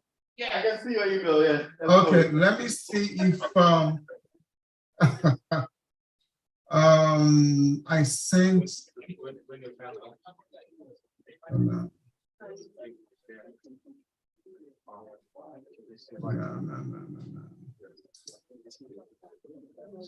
Okay, let me just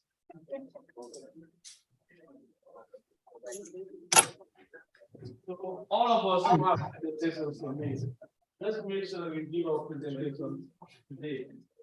So otherwise, this one will end of it and we'll keep running into more time shortages.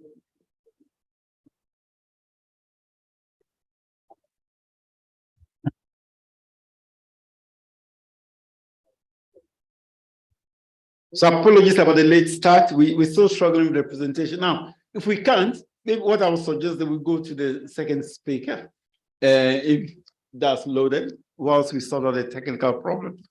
So,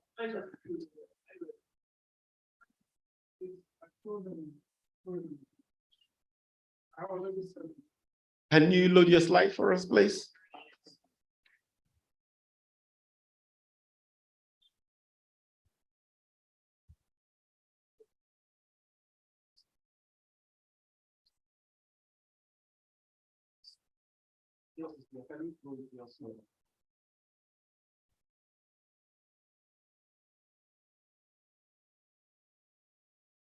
Okay.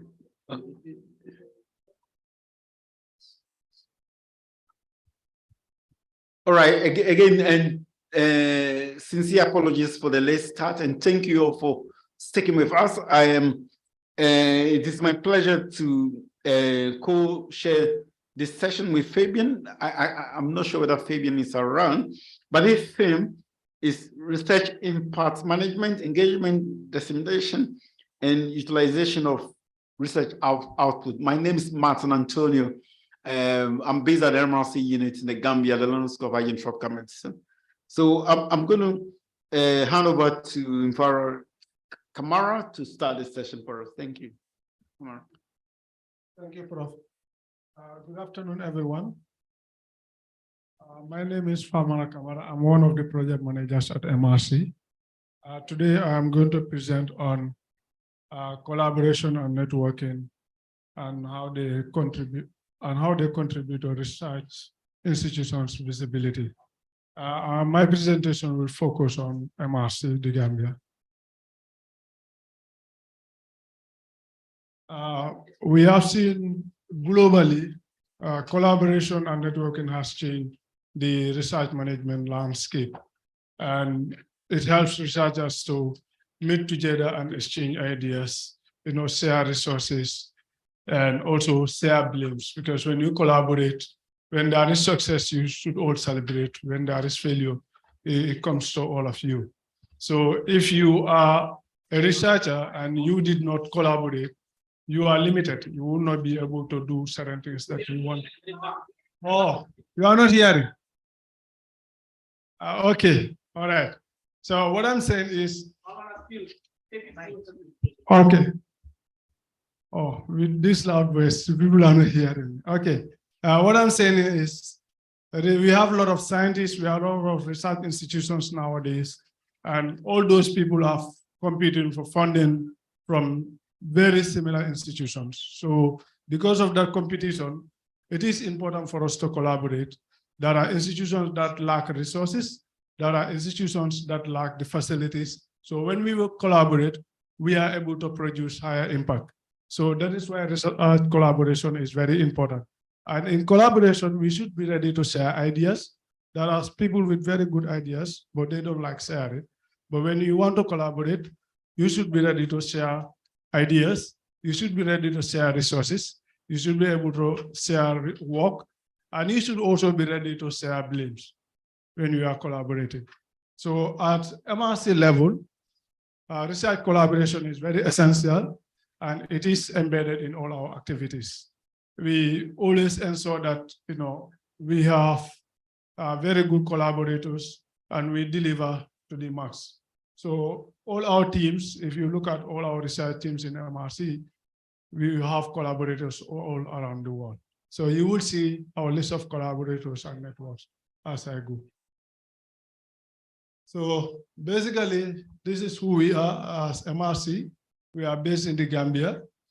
The institution was established in 1947, and we have 3 different teams. We have vaccine and immunity teams. We have disease control and elimination. We also have nutrition and planetary health. Looking at all these three teams, they focus on different areas, and we have a lot of projects. Over 100 projects are running in the unit.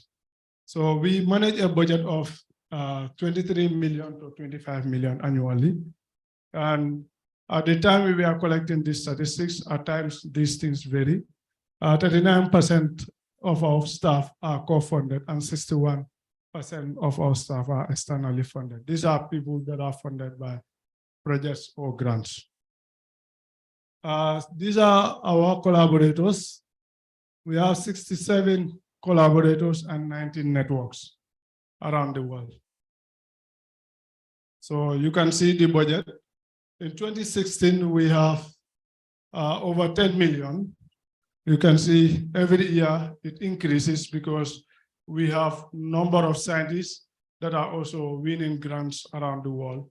So the budget increases. The project numbers also increase rapidly over the years. You can see in 2020, 2021, we have 21 million, and these are all money coming from grants. So it's different from co-funding. So in 2022, this is our statistics is up to September. I could go beyond this in 2022.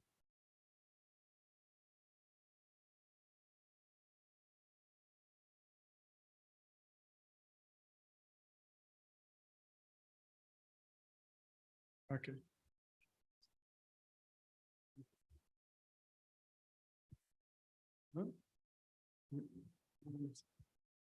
All right, good afternoon to you all. I'm sorry to interrupt in the session. The police officers that are guarding here says we have 2 vehicles that are wrongly parked, so they're checking whether the owners are in here. We have 2 vehicles that are parked wrongly. So the security officers within the establishment took the number of those 2 vehicles, and one of the vehicles is KM 4841C, KM 4841C. And then the second one is BJ 0772W. 0772W BJL. Thank you. Sorry for that interruption. So this is our collaborator map. So you can see we have our collaborators all over, in Africa, in America, in Asia, in Australia. So we have collaborators everywhere.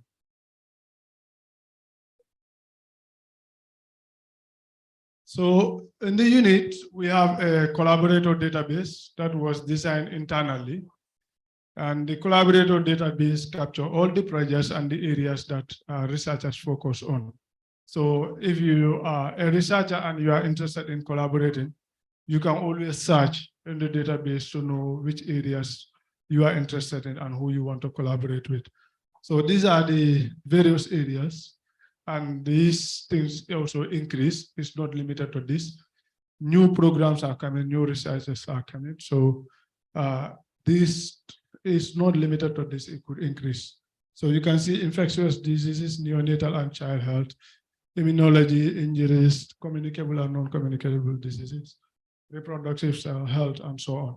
So this information is from our collaborator database that is built internally. So you can see this is the structure of our collaborator database. So we have a search engine where you can search the various areas you are interested in. So we have our networks. You can see we are networks all over in Africa. Most of our networks are in Africa, but we have networks all over the world, around the world. And these are the areas that they focus on capacity building, on malaria, TB, infectious diseases, genomics, and so on. So our collaboration and networking is not only limited to MRC setting, but also outside MRC, we do a lot of collaboration. You can see this is our genomics team. When COVID started, they had conducted a lot of capacity building trainings in the sub-region. They supported a lot of countries, support laboratories in SARS COVID sequencing and bioinformatic analysis. So our team, led by Dr. Abu Karim Sise, did a great job in supporting a lot of countries in the sub-region. So at national level also, the National Public Health Laboratories, when COVID started, they did not have the capacity to do certain sequencing. Our team also built their capacity. They gave them a lot of support. And now the Public Health Laboratory is able to do their work independently. So our collaboration also extended to different areas, including engaging communities. When we are about to have research, we go to communities, have what we call colonel meetings, and sometimes open days to inform them about our studies. During the studies also, we conduct meetings, and after the study, we also inform them about the study results, so that the participants are also part of the study process. And this is also giving the institution a lot of visibility. So it is all not only limited to communities, but at school level also, we involve students. We show them what we do. Sometimes we even invite them to MRC grants and they participate in some other events. So this is also helping the institution, to be visible everywhere. So that is why MRC is a household name. Anywhere you go, people know MRC because we are involving the community at all levels. You can see during COVID period, our people also donated some items to the National Public Health Laboratories, up to 75,000 pounds worth of materials to the National Public Health Laboratories.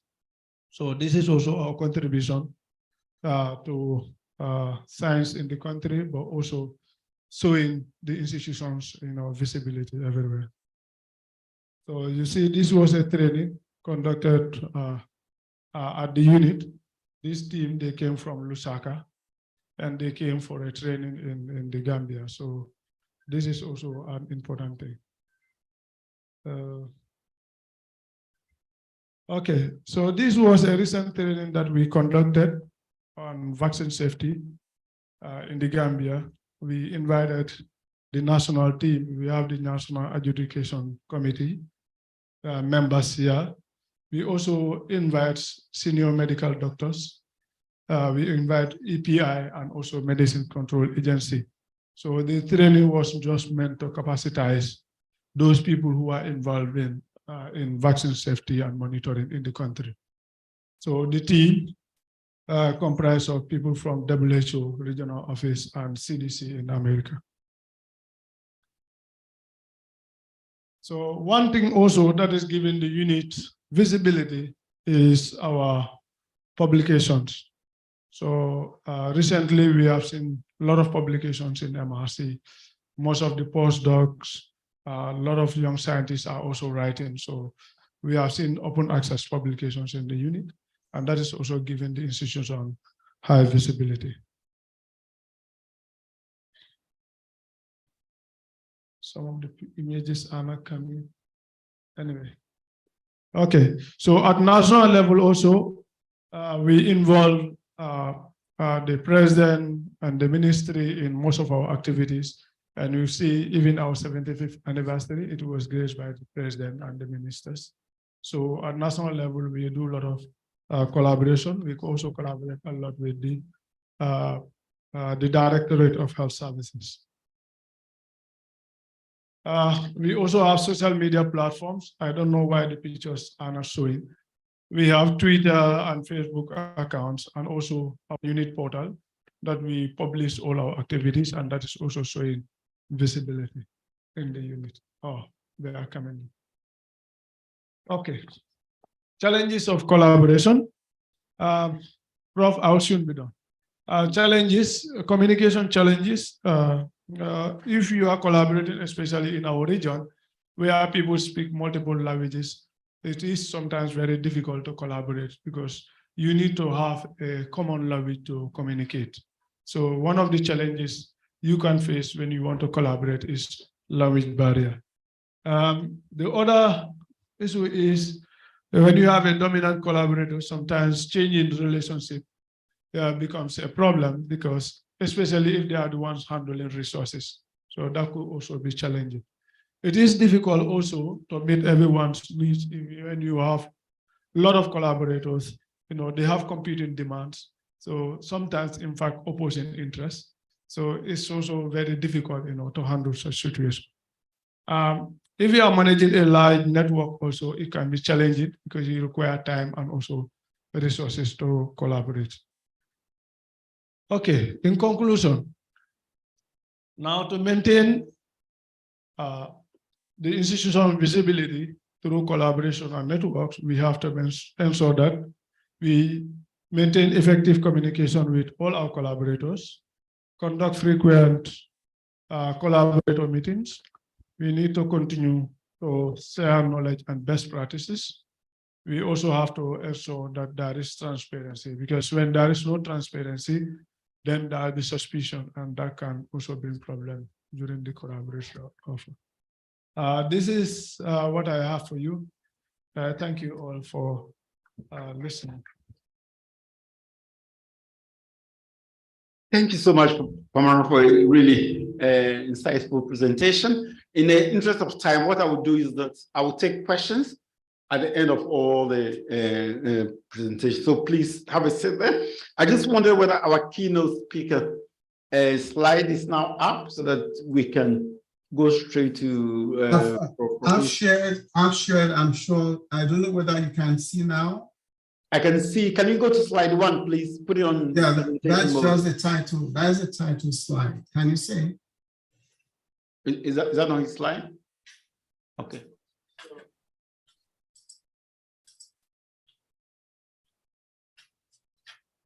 I'm so sorry about these challenges. Can you see my slide? It's a nice slide. Okay. Can you see? No, not yet. We are not connected yet. I'm not connected. No, we are not connected. You are connected, but the laptop is shared. Oh. Yes. Yes. Now we are fine. Fine. So okay, I'm going to try. Thank you so much for this opportunity, and I'm going to try and do it in 10 minutes. I'm really very sorry. I understand when these things are done in certain parts of the world, these are usually the challenges that we go through. Yes, research impact management, engagement, dissemination, and utilization of research output, indeed, it's on its own a challenge. And how do we manage impact? And how do we disseminate our research findings? And how do we utilize research output?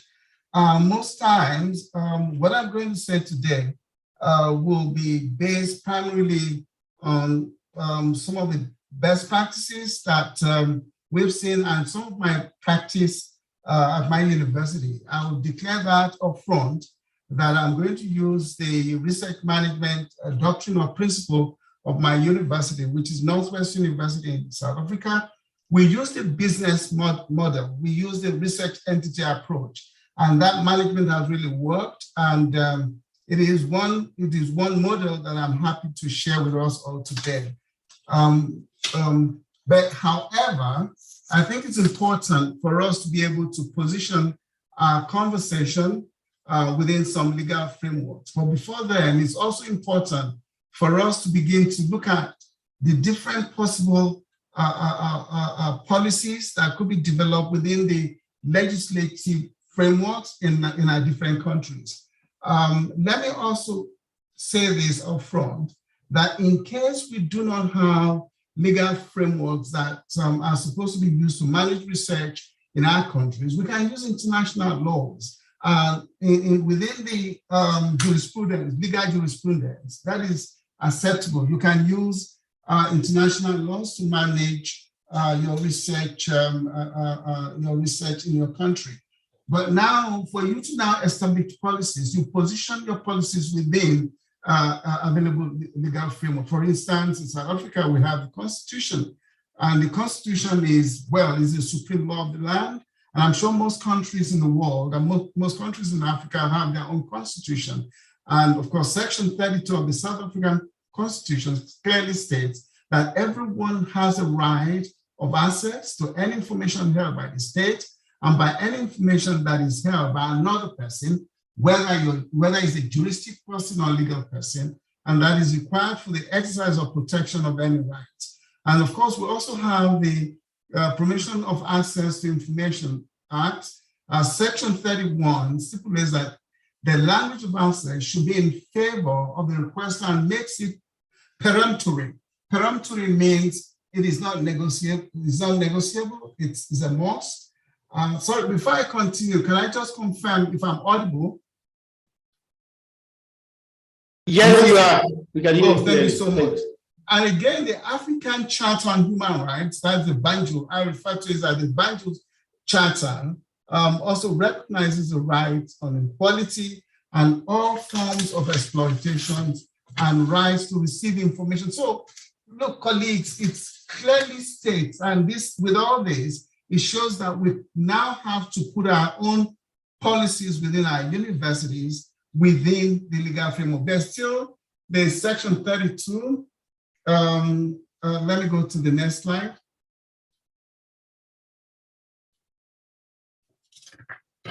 It looks frozen, but I'll continue to speak. There's the intellectual property rights from publicly financed research development. We have this in South Africa. Let's see, it's frozen, but I'll just go on with my PowerPoint. That the people of the Republic have preferential access to opportunities arising from the production of knowledge from publicly financed research and development and the attendance intellectual property. That is a Section E, and that researchers may publish their research findings for public good. So it's important for us as researchers to begin to know that whatever we publish, it should be in the best interest of our participants, in the best interest of our society. It should help develop our society. It should help create, to a large extent, industries, and it should help empower people. It should protect our people, and it should also prevent our people from diseases. So it's important for us to begin to think along those lines and to ensure that words are interpreted in lay and simple language that is accessible to participants in accordance with the Promotion of Access to Information Act of South Africa. Again, this is called the PAI Act. So it's important, again, to look at the legislation that's available in our different countries and apply this. But most importantly, it should be in the interest of social justice. So whatever research that we are publishing, and if we are conducting, should be in the interest of social justice. And of course, we all know, because most of our research goes through ethics committee, and you know now that ethics is about morality. So if you present anything about that is in line and in tune with moral obligation, and which must have gone through your ethics committee, it is clear that it's going to be skewed towards social justice. The other slide that I really would have loved to show colleagues here would have been a slide of just a recent tool that I'm developing on knowledge for development. I would have really loved to share this with you to see how we link all our research output to SDGs. So we use SDGs as the legal frame, as a framework for our research impact. So whatever research that we're conducting, if we look at the 17 SDGs, we position these SDGs within those with our research and see how these are beneficial, how this could be beneficial to our societies or to our participants. And what is the framework? The framework looks, like I said, at the 17 SDGs. We look at research and inequality and social justice. And of course, the next slide was supposed to be showing us all the SDGs. Unfortunately, it is frozen. So the next slide we should look at the benefits and impact. Who benefits from research? Should it not be our society? Should it not be participants? Shouldn't we be looking at research as and look at how it benefits our communities and even our different countries? If we look at what just happened and is still happening, we look at COVID-19, it became a very strong embarrassment for our political leaders to be looking at getting vaccines from elsewhere. We have wonderful researchers. We might blame systems, we might blame industries, we might blame startups, but I mean, it still speaks to the fact that we still need to be able to develop and our research to benefit our countries. It became, I'm sure, not a very comfortable sight to behold by our leaders to begin to look to other countries to develop vaccines for COVID-19. And we also saw the political and the health implication of having to be dependent elsewhere. So our research should benefit our countries. They should benefit and help create policies. They should now be useful in the creation of economy, in the development of economy, in the development of startups. So there is a link. There's supposed to be a link between whatever research we conduct to, improving quality of life in our community, in developing economies in our community. I'm happy. I listened to one of the plenary sessions, and I think that is by Dr. Ian Thomas, who looked at the social and economic impact. And we now in Africa should begin to look at the social and economic impact of our research. And if we do that, we'll be able to, plow back more to our communities. And again, we should look at the benefit of our research or environment. Now, research should help prevent illness, if possible. Research should help improve services and treatment, not just for you, but also for future generations. It helps to develop new tests, diagnosis, treatment, and processes that could eventually help our children and even grandchildren, that is generation unborn. We may gain access to treatment that are not yet readily available to general public, and most importantly, commercialized. The next slide also speaks to the academic impact of research, the cultural impact of research, the well-being impact of research, the policy impact of research, the environmental impact and social impact and training impact. It also looks at us to begin to query or question ourselves if our research is not making all this impact. I know most times we talk about, to a large extent, the impact factors. The impact factor, yes, speaks to journal, but beyond and over that, as researchers, let's begin to look at direct impact of our research. Should this be sustainable? Yeah, the next slide speaks to that. If our research is community-centered, community-owned, community-driven, linked to innovations, it will definitely be sustainable. I know most times we look at having to get funding from everywhere, but most importantly, let's begin to involve our communities and involve our government better, and then improving the sustainability of our research. Now, the next slide speaks to the dissemination of research finding and social justice. Hello? Are we still together? I just got 2 more slides to go. I hope Please carry on. Okay, great. I can't see your slide, but yeah, please carry on. Yeah, it kind of, the system is frozen, but I just thought I should just keep talking. Well, the dissemination of research and social justice speaks to the distributive principle.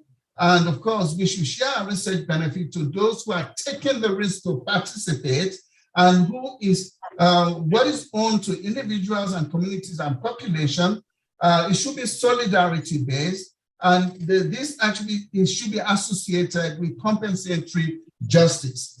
And in conclusion, it is only legally, morally, and ethically wrong if we do not consider social justice in our sharing of research. And should this be in accordance with social justice? The answer is yes. Benefit sharing of research outcomes should be participant-centered. There should be a clear dissemination plan to include communication of findings to participants in lay language they understand, or the language that is commonly spoken in the community. Mr. Chair, with this, I say thank you so much for this opportunity, and I yield back to you.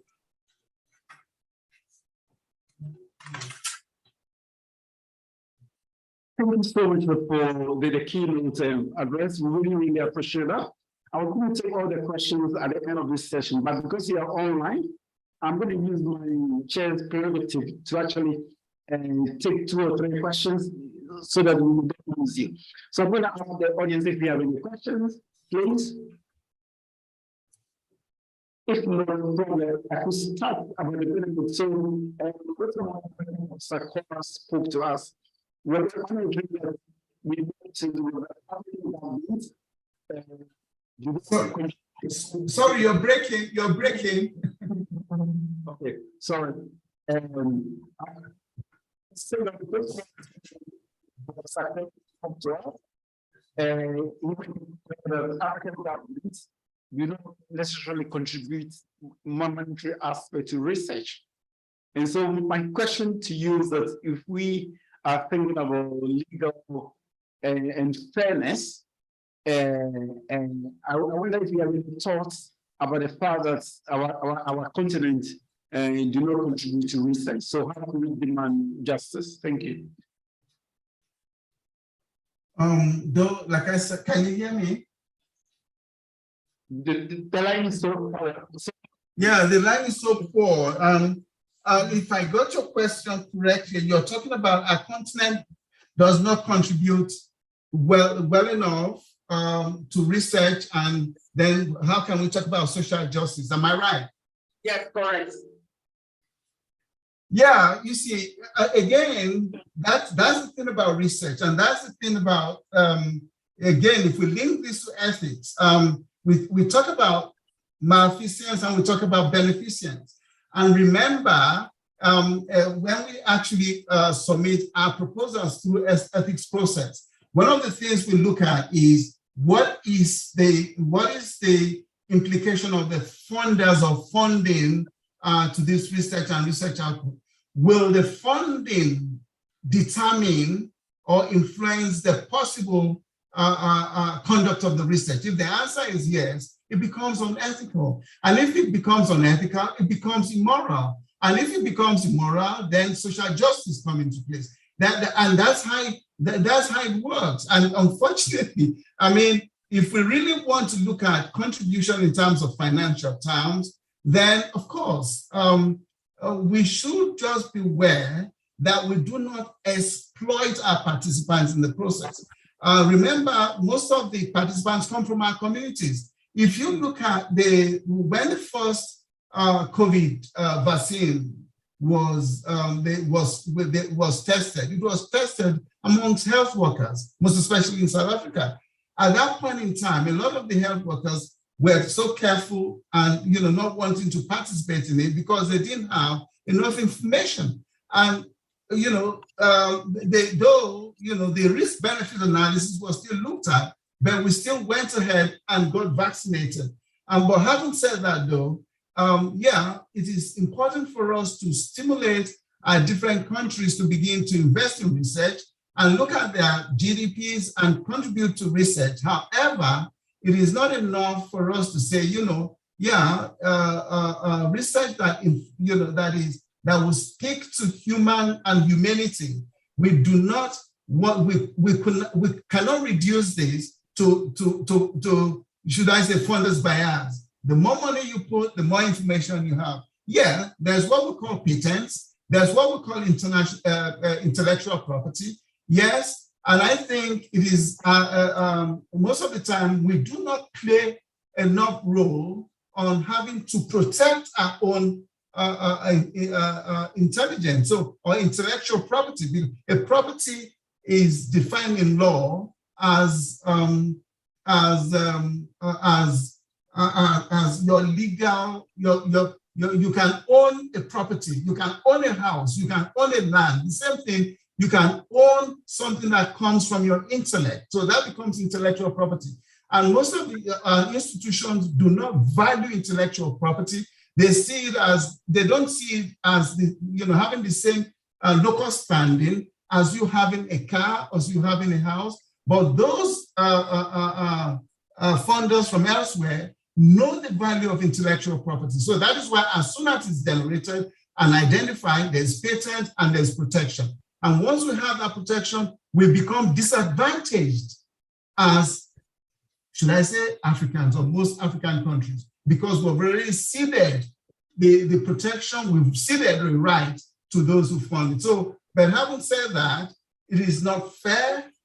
It is against social justice to begin to cede out our intellectual properties because of funding. And just a little announcement, I'll inform the organisation that it's past 2 o'clock. Two presentations will be done tomorrow. So after this session, we will have a break. Our colleagues who would like to pray at 2:15 for the to do that. So I would apologize to my two speakers who were supposed to speak at this session.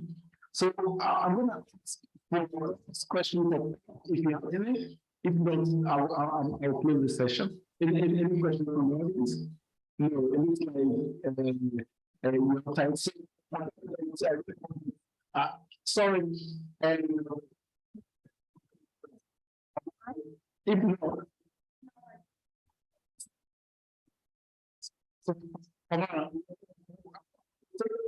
two questions. Thank you. Anyone from the other, please.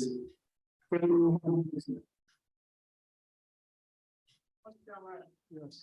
I'm interested in your experience with community and collaborating with community, because usually we find it a bit tricky because of a lot of demand for incentive, even for the mere completion of survey forms by community. So how do you manage your community?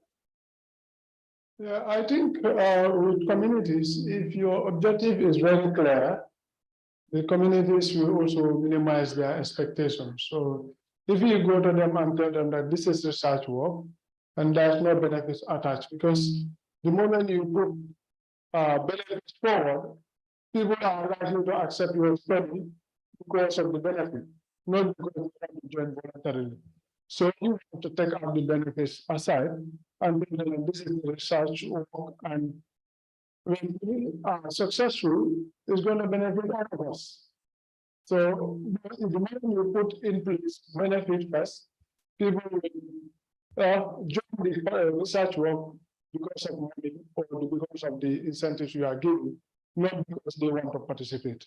So for us, definitely we make our objective very clear. We engage communities very frequently and tell them what we want to do. And we don't have challenges anyway with that. Yeah. But I think I'll go to this. Yeah. Please, I don't know. If you're going to the top, then we take the question. Thank you very much, sir. The microphone will be. No, it's not. No shout, please. Let's thank our colleague for the presentation. I think that we are likely going to publish these presentations, and therefore our comments should also include issues that we think the paper and the presenter, should address. Using collaborations and networks to create visibility of research outcomes. I thought that did not come out very strongly because we needed to know how these networks assist in raising your visibility? Or are you interested in telling us the story of how these networks collaboration between the volume of the research, the quality of the research, and the visibility of the institution? I think this second one sounds more valuable in taking your findings forward rather than just visibility. And it's visibility. How do these networks promote this visibility? And this is what we take here. It needs the your discussion.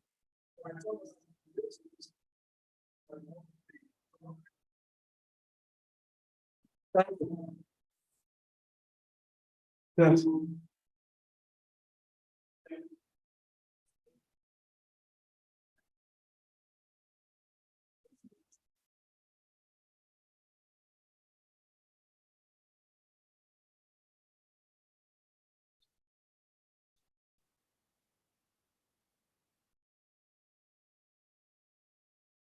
It is the center. I'm telling you the country.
Yes, we have collaborated.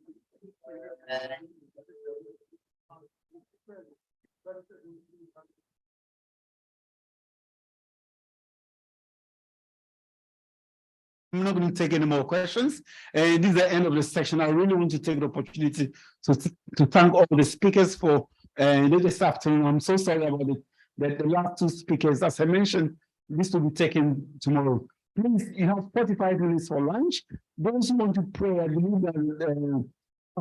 Sorry, I tell you, those who wish to pray, if you go out in the middle prayer, you direct it. Thank you so much, and see you at 3 o'clock.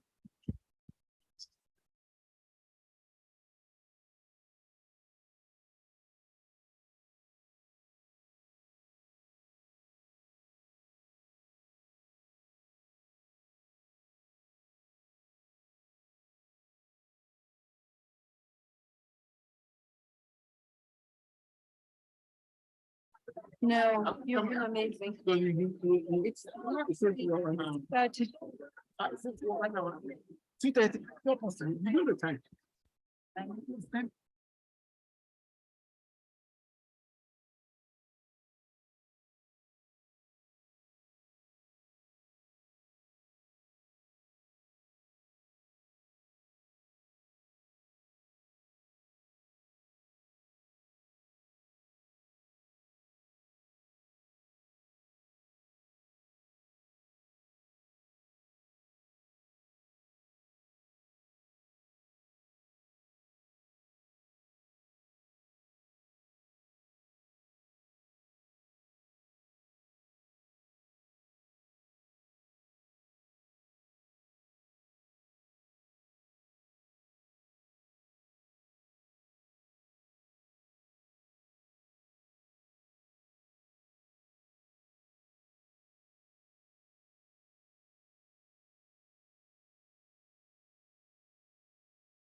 So, yeah. You guys.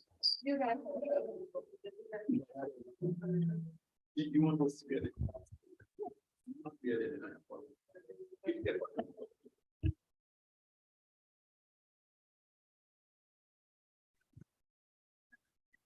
Is it okay?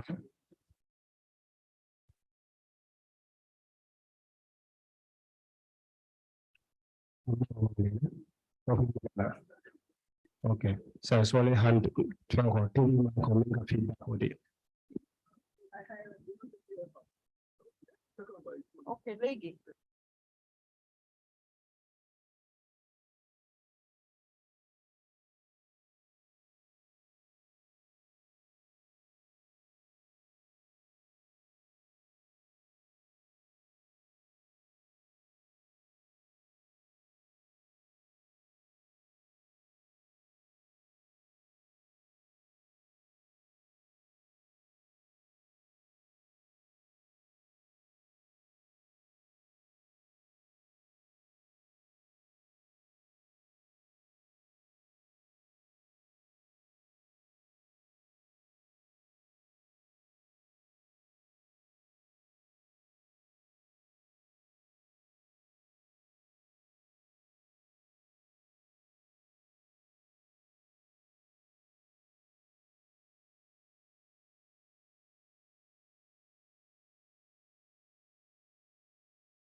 Yeah, go ahead. Hello. Hello. Miss Elizabeth, how is the feedback now? How is it?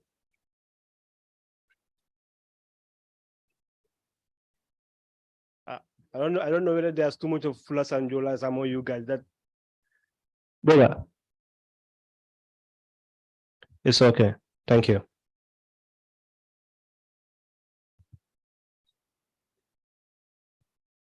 Hello.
I need at least 12 minutes.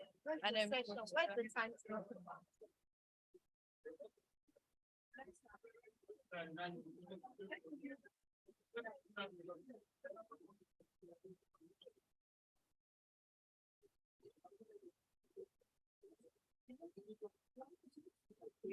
The full timetable. At the full timetable, please. Where's the full?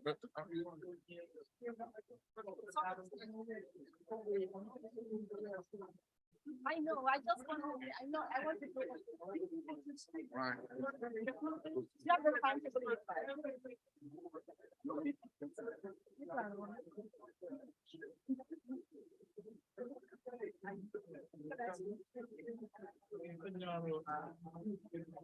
Sorry, Maggie, is this yours? Okay, may I borrow it, even if it's not?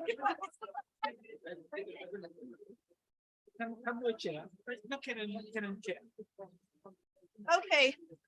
Is that who's the chair? Okay, I'm gonna. Shall I go ahead and? Okay. 15 minutes. 15.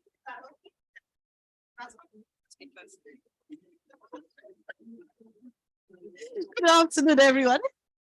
Good afternoon, everyone. I'll keep on saying good afternoon until I get a good response, so that I'll be sure that you're not sleeping on me. Good afternoon. Welcome back to the afternoon session. And in this session, we're going to have this plenary session. We're going to have two presentations: intellectual property management with commercial partners in research by Mr. Lukman Aroro Mimo. It's good enough. Good. From Inkaba Biotech.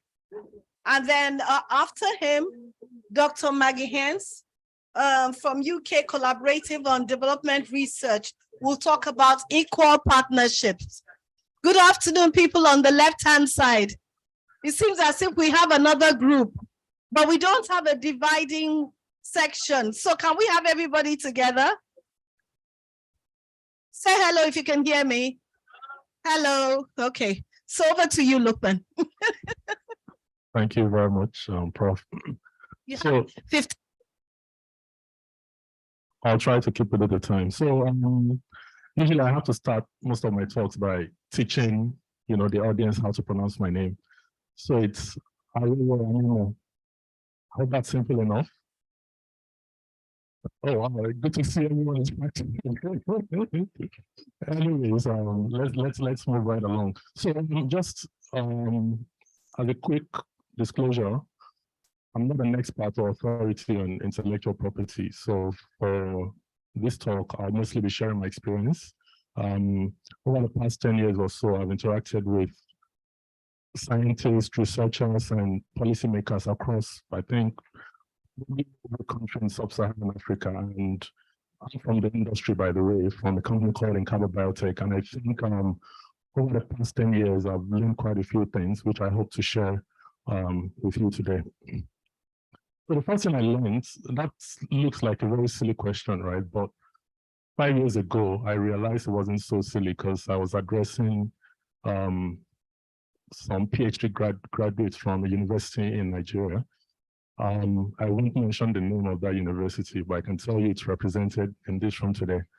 So during the conversation with them, I just randomly asked, do you know what a patent is? And I was shocked. I think there were about 20 or so PhD holders there, and not a single one of them knew what a patent was. And for me, that was an eye-opener to sort of point in the direction that there's a lot of work to do in Africa, and it's quite clear that there is a complete divide between research, academia, and industry. So for those interested, that's what a patent is. And it's a document basically rewarding your creative thinking or research endeavors. And of course, in a more broader term, we have intellectual property, which is sort of the overarching reward for either knowledge and output that result from intellectual property or creative thinking. And of course, it comes in different forms: patents, copyrights, registered designs, etc. Within the context of scientific research, you'll most likely be talking patent. Okay, so as I said earlier, there is almost a complete disconnect between research or academia and industry in Africa. And, you know, Prof mentioned earlier how as a scientist, you know, you either publish or perish, but while it is a great thing, it's also sort of a driver of the culture of, let me just go and publish, and whether or not it's a quality research or a good or decent quality, as long as I publish, I shall not perish as a researcher. And that just leads me to the question, what are the processes for, you know, picking or selecting the research topics in Africa? I think if we can answer that question, it will reveal a lot, you know, of our thinking when it comes to scientific research and the kind of research we engage in, the kind of conversations or the type of problems we're trying to solve. And personally, I think if your research does not really solve a problem, or at least contribute to the body of knowledge, you probably should maybe just sit it out. So the relationship between academia and industry is synergistic, right? As I said, I'm from the industry. I work with a private company, and over the past 20 years or so, we've worked with scientists all across the continent. We've helped scientists, you know, to conclude their research with the work we do by sequencing their DNA or even providing support in terms of capacity building, training, etc. And academia, for the most part, is interested in contributing to the body of knowledge, and then industry is mostly interested in profits. Now, as researchers, we tend to discount the importance of profits, but it's quite amazing that profit or capitalism actually makes the world go round. Yes, you know, we can talk about the ethics of it, which I don't think is unethical by any means. However, if you look at a lot of the innovation that has happened or that has sort of transformed the world to become what it is today, it's actually driven by profit. And I think as researchers, as you go into the lab, as you engage in your research, you should ask your question of, you know, profitability. And Ellen talked a lot about how research within the Cambridge area is driven, you know, quite significantly by the ability to spin out a startup or a company from wherever it is you're working on. And let's not be misguided. The only reason why Cambridge, Stanford, and a few of these other entities are so successful is because they've been able to successfully spin out businesses. And, you know, it's like a cycle. If you're able to if you succeed in spinning out a business and you have the capacity to provide funding for the next generation or for the next round of research.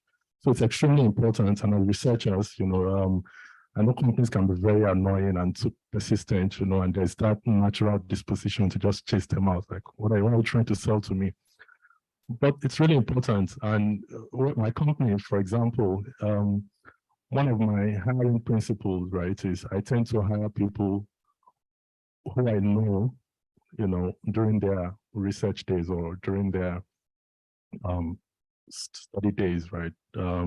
A lot of the guys who work in our lab, for example, were once customers of ours. They were people who, you know, during the course of doing our day-to-day business, you know, where they engage with us, we solve some of their problems. And when they graduate, you know, here in Africa, if you're doing sciences, in Nigeria especially, if you study biochemistry, for example, you don't end up working in a bank. I can tell you most of our bankers in Nigeria are actually scientists. You end up working in a bank. There's something called JAPA. I don't know if you're familiar with it. You leave the country. That's basically when you escape. You leave the country, or if you're lucky enough, you know, you become a lecturer or some kind of a researcher, which is quite unfortunate because they are really impressive and outstanding brains on the continent. And unless we start providing the enabling environment, unfortunately, these brains and talents will never be truly harnessed. And of course, universities provide the workforce for industry. And then a lot of the innovative ideas that are applied in industry actually come from universities. Of course, the government also plays a role. And I just sort of highlight this triple helix model, which is basically highlighting the three different players when it comes to the driving of innovation. You have the government, whose role really is to provide the policy to ensure that innovation happens. And then you have the academia, mostly university and industry. And this is where industry is where it all sort of ends. And that's where this research output or this ideas, innovative ideas that were generated in the research labs are put into use and put into products that actually solve human problems. So I just did a list of well, at least according to the latest research in 2002, these are the top 5 most innovative countries in the world, where Switzerland is one. And I think to start asking the question of why or how can we become innovative, we need to sort of understand why these countries are so innovative. And in a nutshell, it's primarily 3 things: a combination of strong research.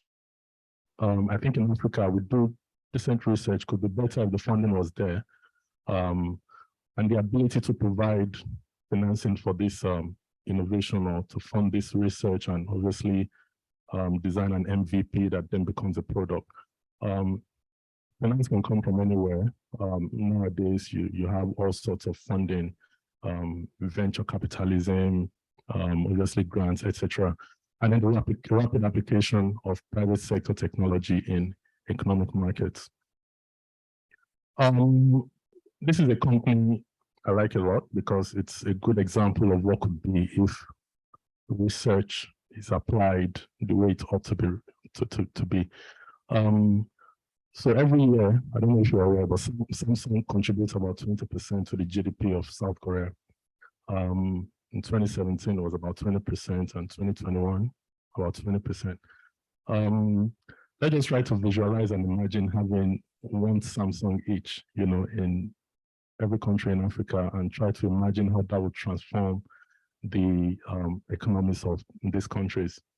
And by the way, Samsung also invests a lot in research, and they have a lot of partnerships going on with universities and research entities. Every single thing you see from your phone, it's all science. There's no science then becomes technology, and technology is what drives, the economy. So some key considerations when managing intellectual property with commercial partners. As I said earlier, I'm not an authority on IPs. However, I think it's important that there is an alignment between the goals of the university or the research entity and the commercial partner, firstly, and then the regulatory framework, the government deciding within which both entities are located. That's the institutional framework, your university, and the national framework, that's the country within which you operate. And then ownership of intellectual property. Those are conversations that need to be, had prior to engaging or deciding to go into partnership with a commercial partner. So when it comes to patent licensing, the owner of the patent basically says, you may or may not have provided the funding for this research, but I've done this research, I've been able to acquire this patent. However, as a research institute, I don't have the capacity or the bandwidth to go into the market and make this a product. So you as a private company with your marketing reach and perhaps your marketing budget, why don't you hold on to this patent and, do whatever you want with it, and in return, I get some kind of royalty or profit sharing. There are different models, but royalties are probably the most straightforward when it comes to patent licensing. And this is something I'm extremely passionate about, so I will take the next 2 minutes to talk about it. So as the name connotes, bioentrepreneurship is basically a marriage between biological sciences and entrepreneurship. And one of the reasons why Cambridge University is so successful is because they've been able to sort of merge that so perfectly, and their biological sciences unit has become some kind of a technology innovation hub. And it's something I've proposed to several universities in Nigeria, especially. I think Prof. Labode is here. One of the first people I had the conversations with. But basically, we have folks studying microbiology or life science related courses, and they have no idea what they want to do beyond working in a lab. Take, for example, microbiology. Your end goal is probably to become a microbiologist as an African. I know that's the situation, right? Or at least I think so. However, there's so much more you can do as a microbiologist or a molecular biologist. And imagine having this program, you know, inculcated in the curriculum of every university in Africa. What it basically does is, yes, there's the argument that not everyone will become a businessman, and that's expected. Some people are better at research, but I don't think it makes sense to have every single person, because they studied molecular biology or microbiology, to become scientists. Some would like to go into the industry, and what this program basically does is it starts teaching you, you know, what's entrepreneurship, what's business, how do you design your business plan, how do you attract funding, how do you think about market penetration, how do you think about profit, you know. And imagine we're able to sort of imbue this into students from the moment they get into the university. They know I don't have to be a microbiologist. I can be a startup founder. I could be, you know, the guy that design products and sell off to industry. There's something called exits, where, you know, you build an incredible product, and then a few years down the line, you sell to a bigger company. This is massive source of economic development for our continent, and I think we really need to look into this. And so myself and a few of my partners, we designed a module on this, and, you know, it's adaptable to be it private or public tertiary institution, and it's something that I'm actually very happy to share, because ultimately we need this sort of thinking to spur innovation on the continent. This is probably the most important thing as an institution looking to, you know, go into partnership with a commercial partner. Just get a good lawyer, a good IP lawyer, and they'll solve most of your problems. Thank you very much. This is Inkaba Biotech. We're basically a genomics company, and that's what we do. DNA sequencing, we produce primers, etc. Thank you, WARIMA, for the opportunity to speak, and thank you everyone for listening.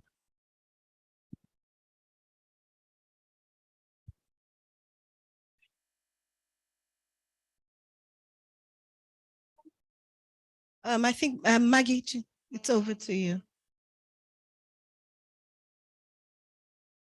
Yeah, sure. That's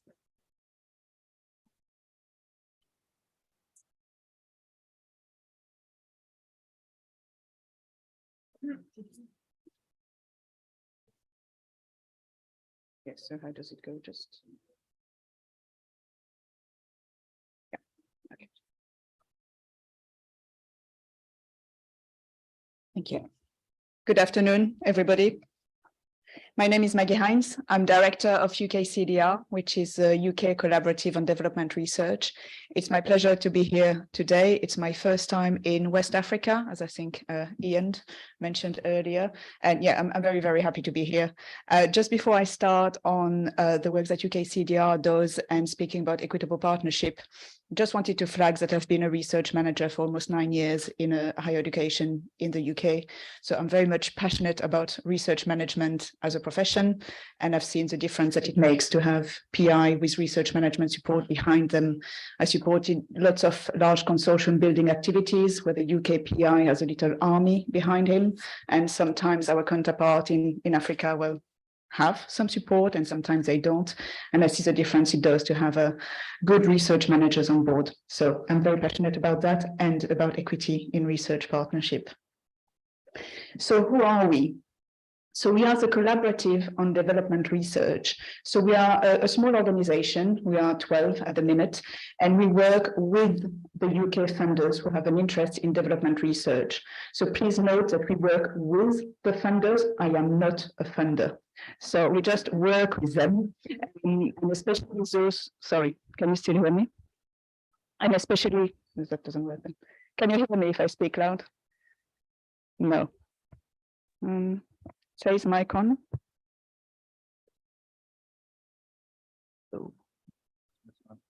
We can hear, but you are not on presentation mode. Can you hear me?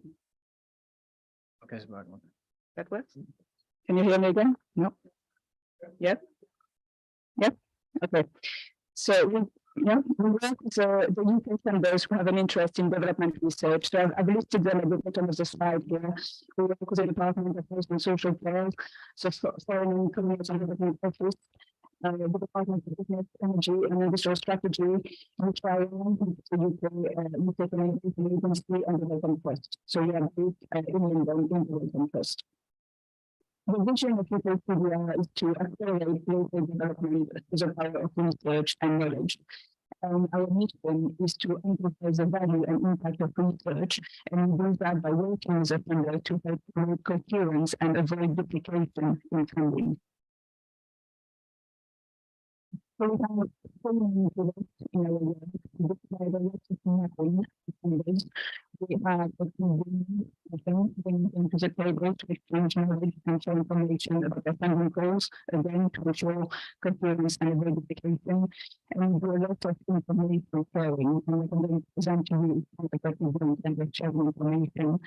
And our aim is to bridge the gap between what research is funded and how research is conducted. And it's always there in the back of your mind is research that has an impact on development. So it's challenge-led research. So over the years, we've produced a range of best practice documents and data analysis that are valuable for the funders to help maintain a coordinated approach to research. So if I ask you, why is equity important, and equitability and equity is the topic of this conference, so I'm sure we'll all come up with multiple reasons to why we should support equity. But if we take development impact at the heart of what we want to achieve, well, ensuring that we have equity is important to ensure that we've got a diversity of knowledge represented at the table, so that we do address our priorities. The research that we want to support is challenge-led research, so we are tackling real issues and priorities, and also to address the power imbalances between the global north and the global south. So for all those reasons and more, it is very important that equity is embedded in research partnerships. So how did we start working on that? Back in 1992, there was a firm that international funder, we had a research development, we're gathering together to provide a research partnership. And that came up with a definition at the time that went along the line of mutual participation, mutual responsibility, mutual benefits, and also equal value based on each partner's contribution. And from this working definition, we gathered a group of funders and we worked for the next 2 years on providing the good practice documents. So you will find if you go on our website, also working in the I'm going to share with you now. It's part of our research by I forgot to one of the resources to embed in research partnerships. The series of work as well, looking at the and I just decided to like one and time and we're going to make the time available. I just decided to have everything in another time.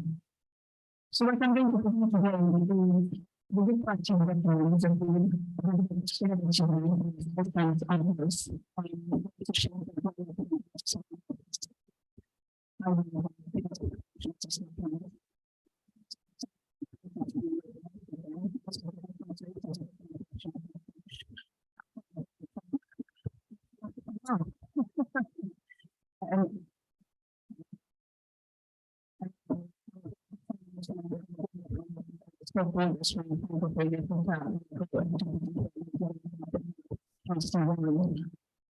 So if I go into the so for organizations to survive social conditions, some of the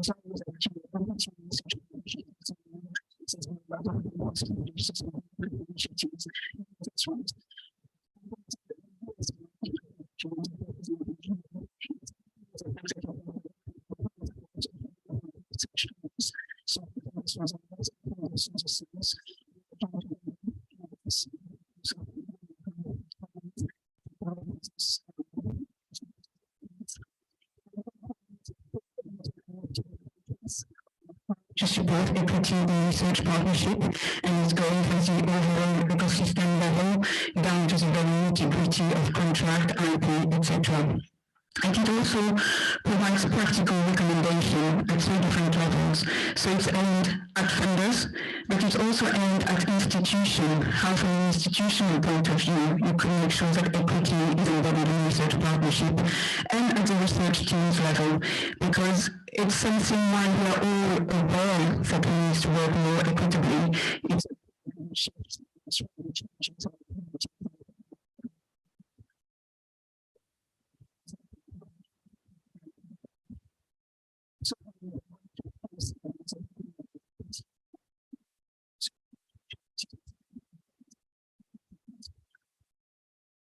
so the process will be a global survey that we're trying to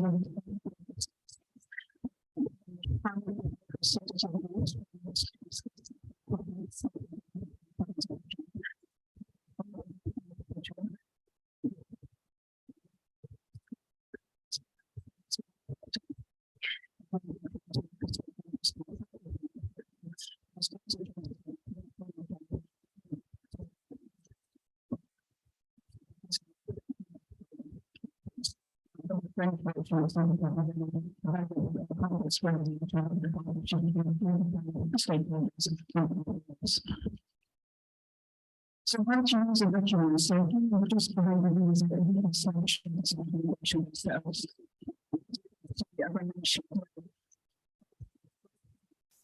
Social situation. So as research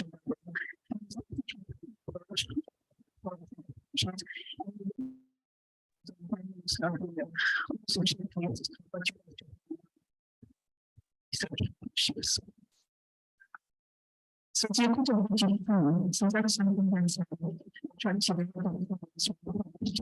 so we as well because it's information and it's very representation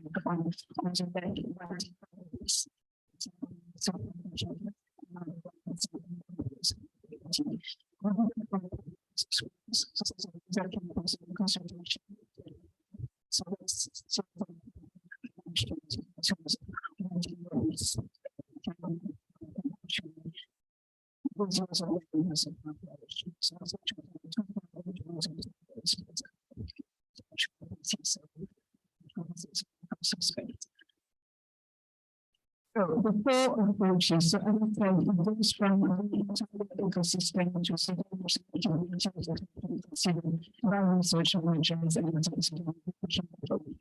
so the first level is to reduce research system itself. So what do you mean? So first of all, it's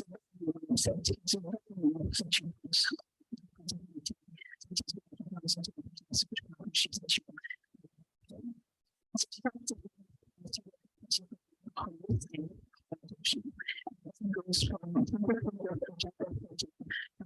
decisions to everything has to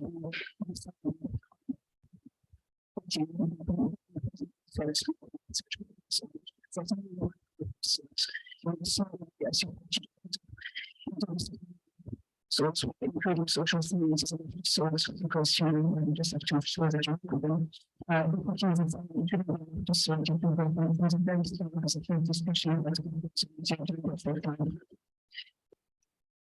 so information in system is also by addressing things and ownership. It's important because it needs to last and to go beyond the lifetime of the project itself, and also to ensure greater involvement of NIC institution in policy and decision-making processes.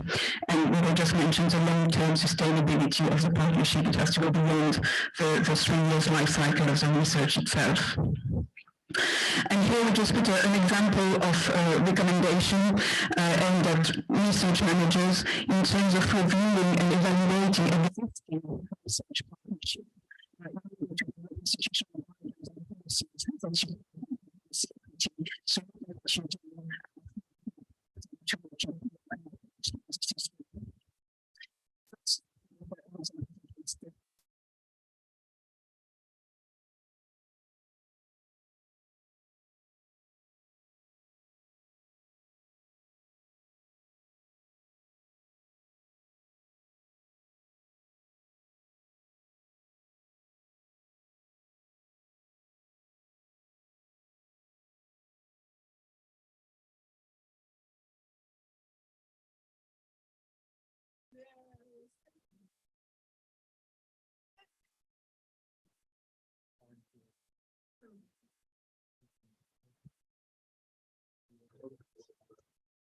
Well, but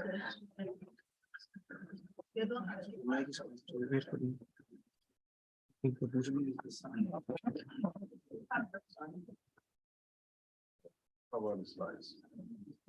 I like that. Just fine. That's what we're going to talk about. Sorry. I was guessing what we're going to talk about. Right. So I want to see.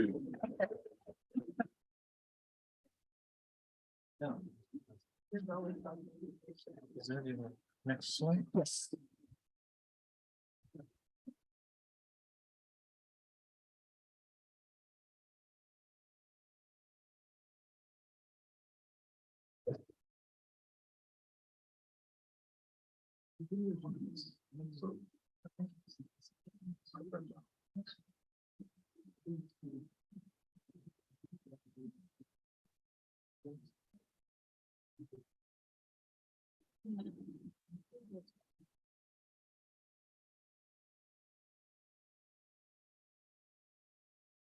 It's nice you putting down as a question time. Sorry.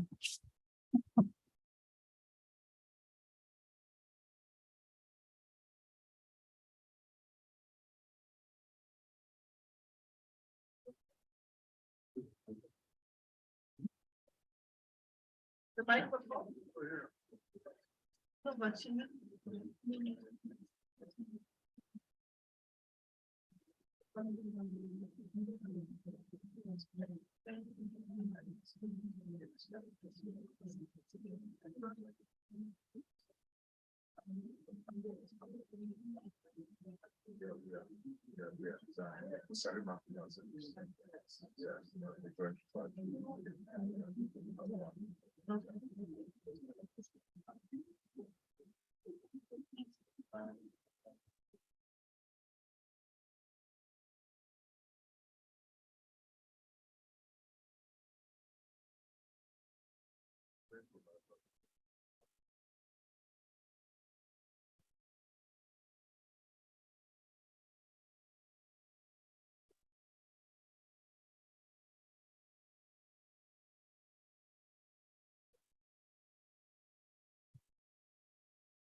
We're back. The microphone is back.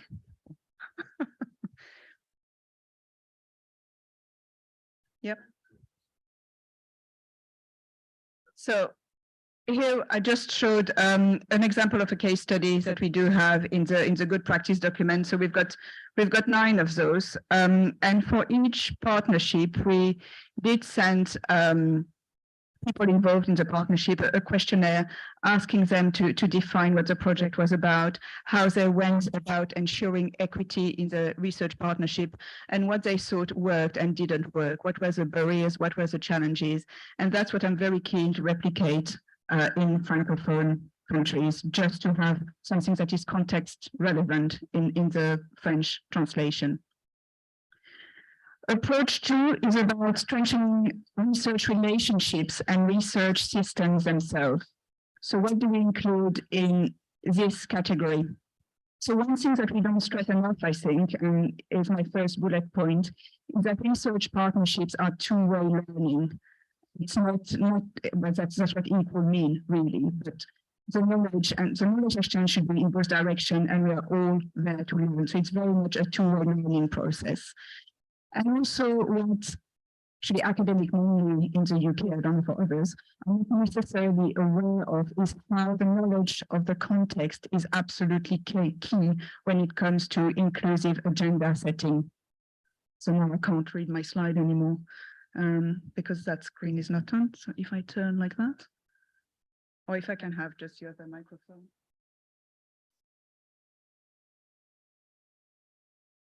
Thank you. Does that work? No, it doesn't work. Green button. It's on, but it's not working, right? Right.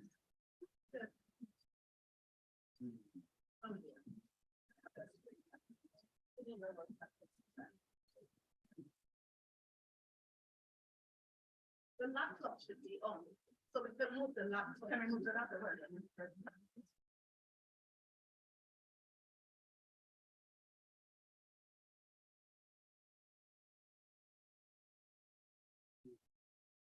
And I guess I can use the slide there. Yeah, brilliant.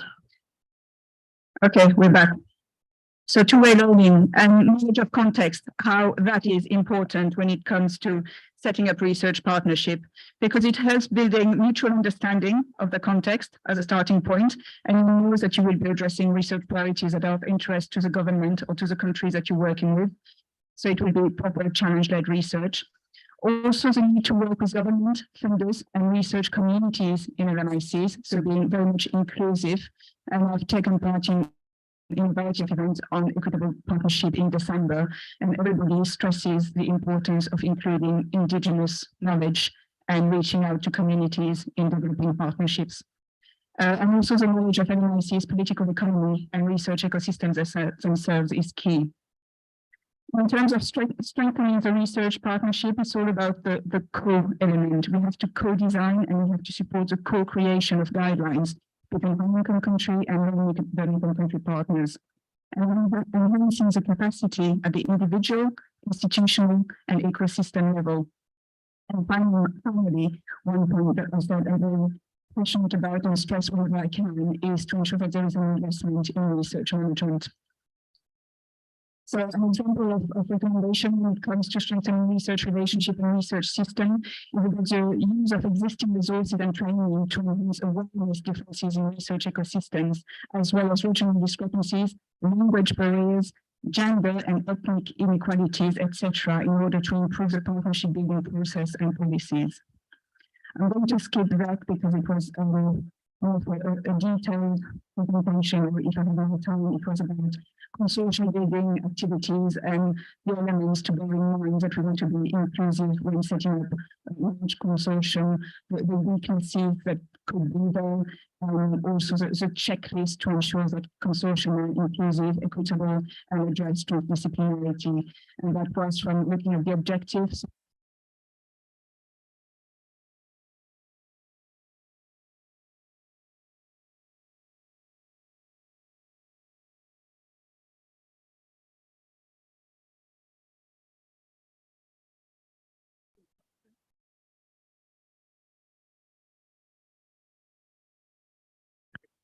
Thank you, John. You don't have the slides, right? It's okay. I'm finishing. Approach 3 was in terms of budget for partnership building, just making sure that there is some budget put aside for the partnership building activity. And that in terms of developing the partnership and also co-design of the research proposal. In that category, we included the need to think about seed funding and prompt priming, and those are usually small pockets of money, but we can actually do a lot with a small amount of money when it comes to gathering people to the table and making sure that all the ideas and point of views are taken into account. Involvement of research managers in those activities, from my point of view, is necessary because the development manager will then work with the consortium to help them build the project. Facilitation of staff exchange and for consortium building activity. But also it shouldn't stop there. We should also plan for follow-on funding and support engagement and dissemination activities to ensure legacy of the research project at the end of the funding cycle. And also one thing that I would really like to see, and some funders in the UK are going in that direction, is to allow for direct funding to LMIC institutions and researchers. So not money that goes via the UK to the PI in LMIC. And NIHR as one of the funder is one of the funders who does that. And I think you can see a difference it makes. And finally, the last approach was in terms of implementing processes and procedures that sustain partnerships. And in that category, we would mention governance arrangements. They are difficult for me sometimes to understand, so we just have to make sure that those governance arrangements are drafted in a way that actually everybody can understand, because we have to gather around a common point. And same goes with the terms of research when it comes to due diligence or costing or intellectual property or ethical review. All of that we have from the start to make sure that we are all speaking about the same terminology. And also down the line, ensuring that there is space, money, and resources for monitoring, evaluation, and learning. And that was basically the end of my presentation. If you go on our website, you've got a case study videos with 4 examples of partnerships and why they said it was equitable from their point of view, what works and what didn't.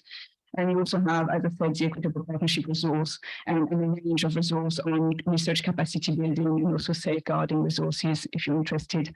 I'm here until Friday, so I would be very interested to continue the discussion with whoever is feeling passionate about equitable partnership, and also meeting people from Francophone country, but not only, just to help me get going with development of the case study. Thank you very much, and one apology for all of that. Leave it here.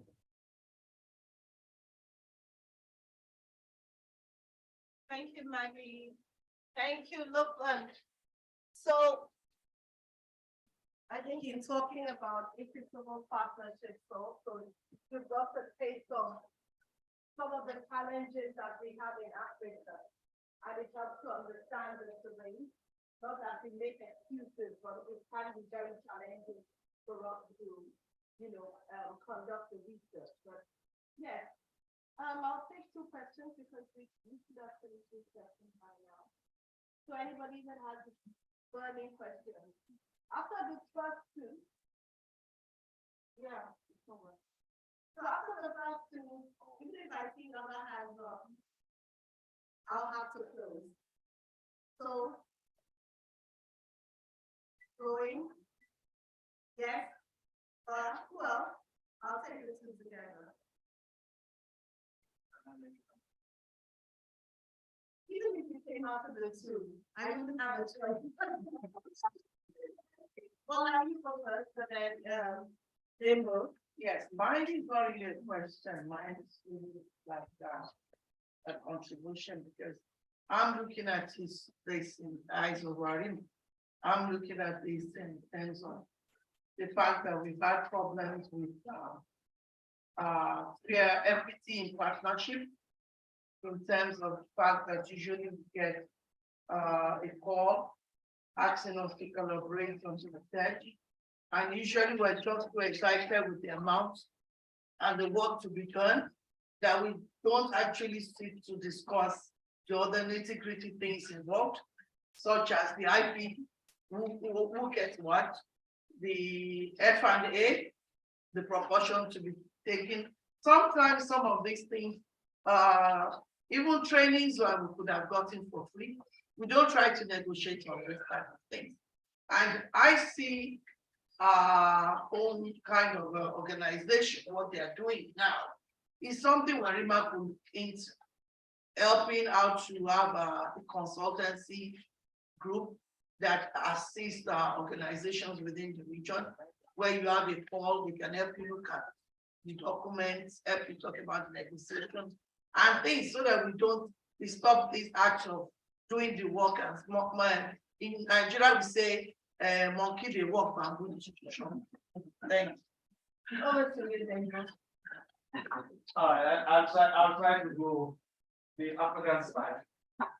I think, I met Maggie in South Africa. The thing in our environment, though, is that our first thing is capacity building. We've got to help our institutions to understand the terrain that they are dealing with first. We've got to help our TIs to understand their role in the research project.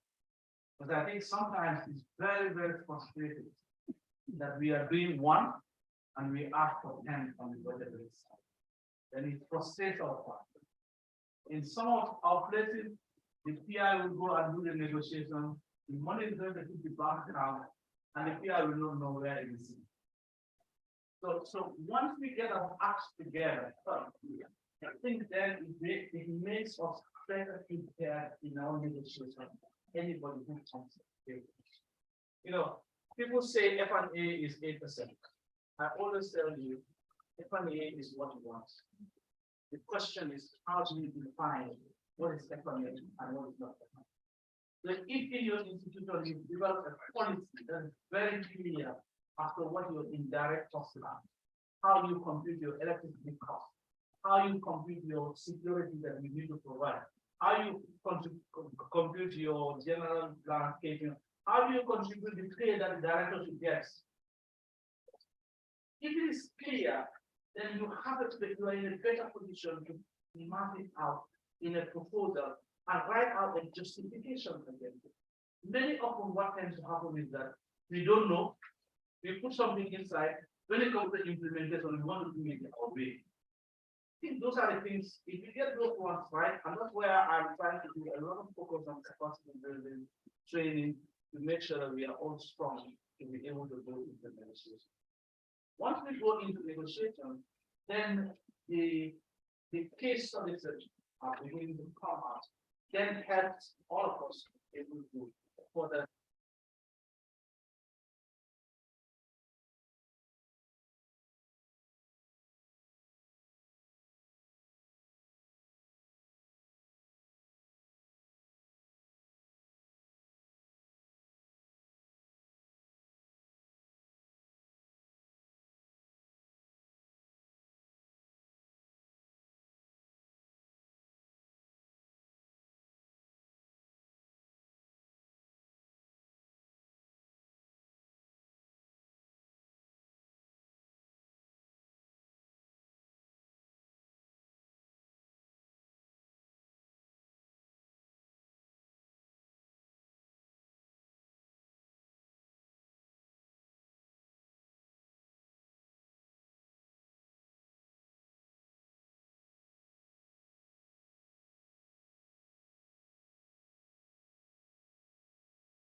the president.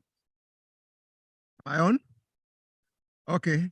There's so much being discussed since we started this event. The good thing is that there is another meeting holding back to back with WARIMA meeting of vice chancellors. And I think it's going to start on Thursday. I'll plead with you. You need to come and speak with vice chancellors. We have high turnover of officers, particularly research managers. And it doesn't help. Those who came last year are not exactly those who are here this year. And to university, you need to stay in office for quite a reasonable time. That is where these partnerships can work. And I had the privilege of serving about how many years? Yes, and that changed the University of Ibadan. Okay, so please to make a presentation. So, this year you have a research manager, there's someone else. It doesn't help. It doesn't help the cause at all. Thank you. Thank you, my former boss. All right. Yes. So we'll be moving to the next session. We've already eaten into the time for that, and that might affect our going for dinner. So I'm sure everybody wants to go for dinner and just relax and dance. So let's do this. So in this room, we'll have room 1. The theme is research management in the era. No. Oh, what happened? What did you do? Sorry. So it's a knowledge. Sorry, it's a knowledge exchange. Sorry. Okay. Thank you very much. So what we do have in this room is knowledge, technology transfer, and exchange to extend the reach of research, which is chaired by Dr. Omo Bolani Ademilowa and co-chaired by Miss Mary Rose Davis. And in room 2, we have research integrity and compliance to multiple rules at the same time, chaired by Professor Patricia La, co-chaired by Dr. Paul Bass. The lead speakers are also for the one in this room is Dr. Abdul Karim Sise. The lead speaker for ARINS is Dr. Francis Kombi, representing the Africa Research Integrity Network. So if we can quickly move to our rooms, but before we go, after we finish these sessions, dinner is at 7. Hotels, the guests that are in the various hotels, transport will be there to pick you up at 6:30. They will move as soon as 6:30. So if you're late coming out, you'll have to find your way to the African Princess Hotel. Thank you. So for those wishing to attend the research integrity and compliance to multiple rules at the same time session, please proceed to the room 2 where the research culture session was. Thank you. Yeah. Sorry.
So,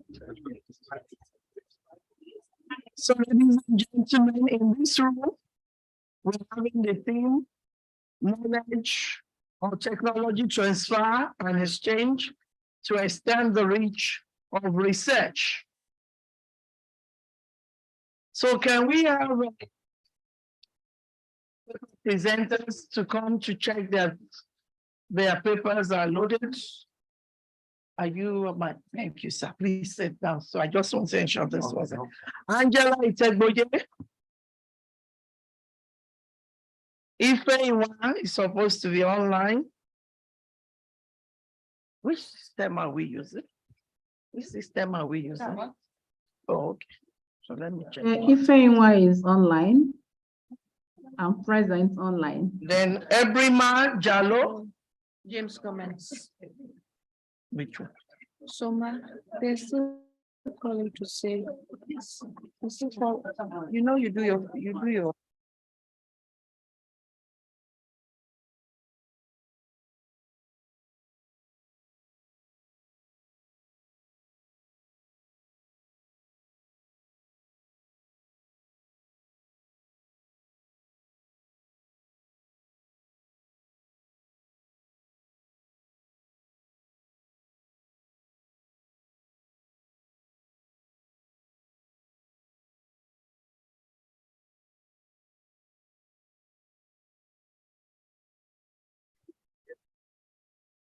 Can people please come forward? We have microphone issues. The volume is not so great. So can people please move forward? The presentations. I want to find the film. She's.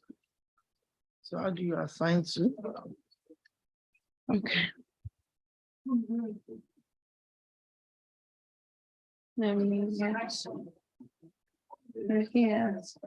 So they should join.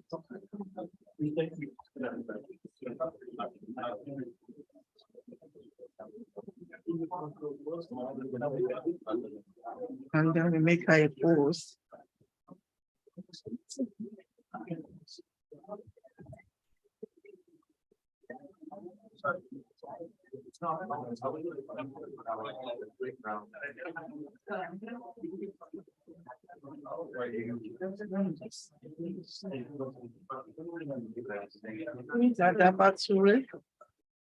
Which one? You can help with the rapporteur. I don't even know, Adam Mature, to be honest. These are the government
Thank you very much again for joining this session.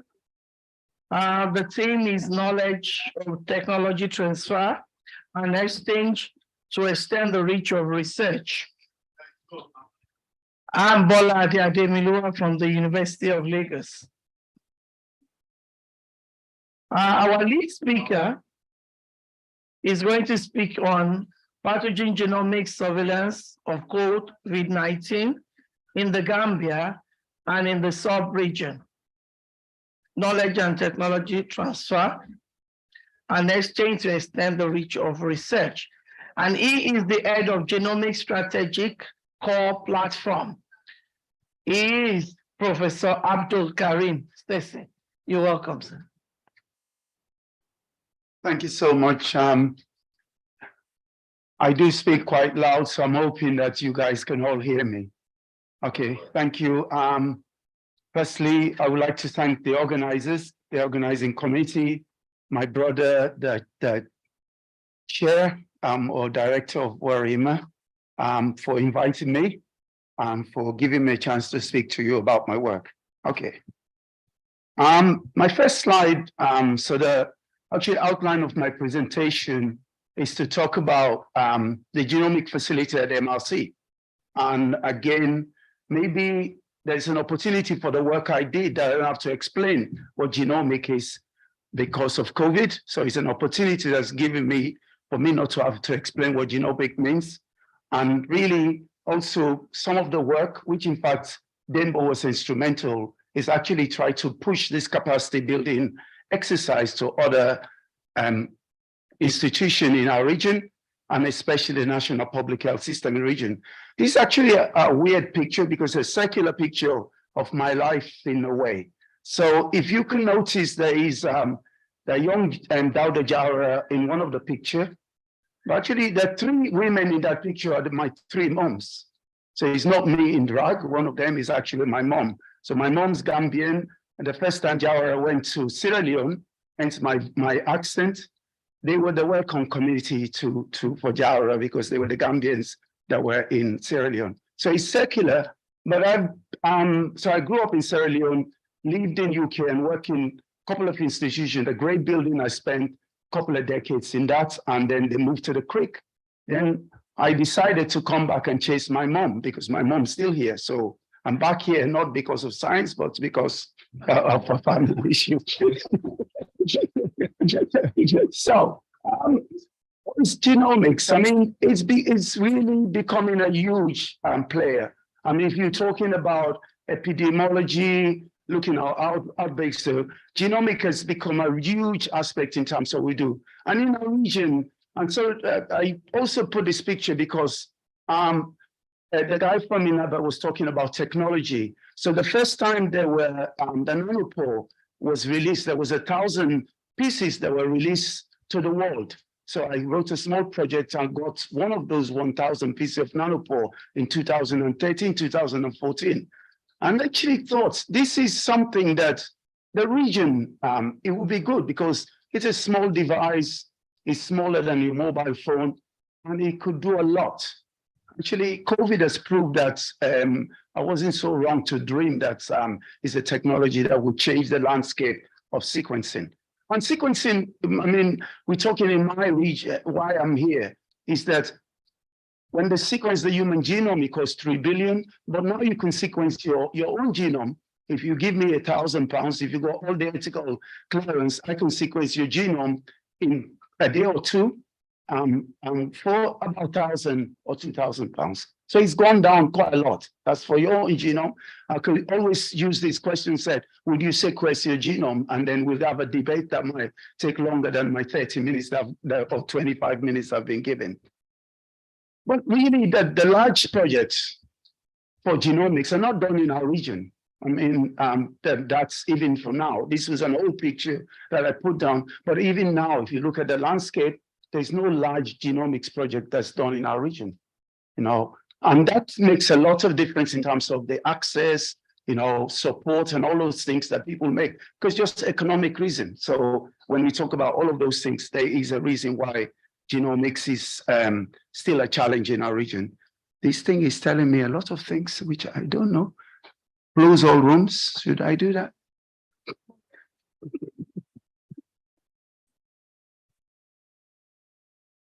My back.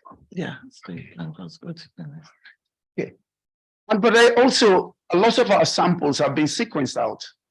But this means that even though we are involved in large projects, those samples were not sequenced in our region. So we wanted to change that. The MRC had a change to that. There are challenges, you know. I mean, and the biggest one is that a shortage of African scientists with genomic expertise. So the unit, I think, with all the other things that were going, because the unit is really well set up. It's been there 75 years. There are other things that are happening. Again, this thing has come up again. Join the meeting. Okay, and that goes. No, I'm moving my slide, but not. One more time. It's not me. So just go outside, go to your slide, so that goes off, Okay. and then you can either go. Okay, that's fine. So the unit decided a couple of years ago, just over 5 years ago, that they really would invest in a genomic hub. So they had the HPC, they had the infrastructure that was set up, and they brought me in to at least set up the genomic facility, which has gone really well. And this also aligns, and I put this there because sometimes we actually think about research, and it aligns with, because we're part of the London School of Hygiene and Tropical Medicine, that the global health research education translation knowledge, we're talking about knowledge transfer, is actually part of the mission of the school. So I'm not going out of that. So everything I tell you about the capacity building is within that, that's the mandate of our thing. So back again, this comes, okay. Am I moving? And the units have invested in the last few years. Every year I bid for equipment, and not from the government, so Gambia government, from the London, from UK MRC. And we've been very, very lucky. Even up to now, this year, we will get an over 6 or big machines that could do, when we start thinking about human genomes, that could be able to look at that. The machines before were mostly for small genome, medium-sized genome, but we would have a machine that would do. So we also need projects. And so most of the machines that we've introduced to the unit are science-driven. So they're not being put there because I feel like I needed a toy. They've been really well used, and they've been also been able to really do innovative research and innovative R&D for us to push this out to helping other regions. And again, the units as a setup, we have a biobank, we have thousands and thousands of samples that we can go back retrospectively to look at if we want. We have the MDX, which is a molecular platform, the genomics, and we're now just expanding on the data science. And you'll hear Boubacar speak tomorrow about the data science and AI that's been involved. But we have also a containerized high-performance computing, which we have open for most of our collaborators. They have access to that. For now, they don't pay, but I think in the future, the unit might be charging people. For now, people can use our high-performance computing to do their analysis without, and as long as Dembo agree that they're collaborating with us. So that COVID actually opened up in terms of what we do. So from the first case, or before the first case of COVID in the country, this idea that we should be involved in making sure that the genomic capacity we have is utilized for sequencing every COVID samples that is possible to be sequenced in Gambia. And we've kept that. I mean, this is not without finances. We kept from the first case that arrived from UK to the what we have now. At the moment, and I will go back to this conversation, and we could show, I mean, really, when cases came from UK, a case that came from Bangladesh that traveled to a few countries, we could actually show that the particular COVID they had, they actually caught it in the India sub-region. It wasn't caught in their travel. So you could do that, you know, right from the beginning, you can start classifying. And we've gone on to follow when the airport was closed, And you could show that, in fact, most of because our borders are porous, you actually could show that most of the transmission is between us and Senegal and anybody else that comes through that. So really it gives us a really good identification in terms of how the virus is moving around. And for the other waves, we could even show that most of the time the waves for the different waves come from because of the way that Gambia is set up. We have lots of Europeans coming. So we've never seen a South African strain type, but mostly from India and some continents and Europe. So most of the COVID in the different ways have come. And we could show the different variants that have come in the countries, and really can do a phylogeny to say, does this match something that was in Europe 1 month ago and when it turned up in Gambia. So it was really, really, we had a good picture of what was happening in Gambia. It's really good work that we know when the variant comes in and how it got spread in Gambia. But so again, this shows the lineages, and this on this last slide. When we started, when COVID for detection, it was done in the MRC. MRC was the only place where the COVID testing was done. But we wanted to change that. I mean, I kind of personally want to change that. So I got involved in setting up the COVID detection in the public health side. So these slides, I'm really quite proud, because when you look at the numbers, most of the COVID testing is done by the lab that wasn't there before COVID. So it means that there is some aspect of us actually capacitating the country, because again, we can't do policy. We are not, we are researchers. We will talk about equity, a conversation we had, and it's very difficult to say because we are quite powerful in terms of fundings that we get. The number of people that work in the unit are really at the high end of the fruit tree compared to some of the research facilities or the government facilities that are available in most of the countries I've gone. So I will show you that I've been traveling a lot. And so, but during this time, we were talking about how well Gambian was doing. But come January of 2020, just 1 year after COVID has been, there were lots of our countries that were doing no sequencing. They had no clue what was happening in their country. And that's, for me, is a difficult situation in my head, because it's actually like looking at your house and concentrating on one room, and the house will burn down because you've been focusing on one room. You don't know what's happening in the other room. So you actually, I mean, it's the right thing to make sure the other countries in our country. So then there was a small grant that came out, and Dembo came to me saying, "Oh, you could apply for this." And I says, "Well, but you have to actually do whatever you apply for. The delivery is that within 3 months, you have to do 5 countries in Africa during the high end of COVID, and go to them, teach them how to do sequencing, because that's the grant. And you give them equipment to do." And I thought, well, it's a challenge. I mean, what's the worst that could happen to me? So Prof here is one of our places that we actually went to Nigeria and did, and again, it's one of the things I think that we should collaborate more, because actually we went there at Ramadan, we were fasting, and Dembo and I, but Prof was really very, very kind to make sure we had our own personal chef.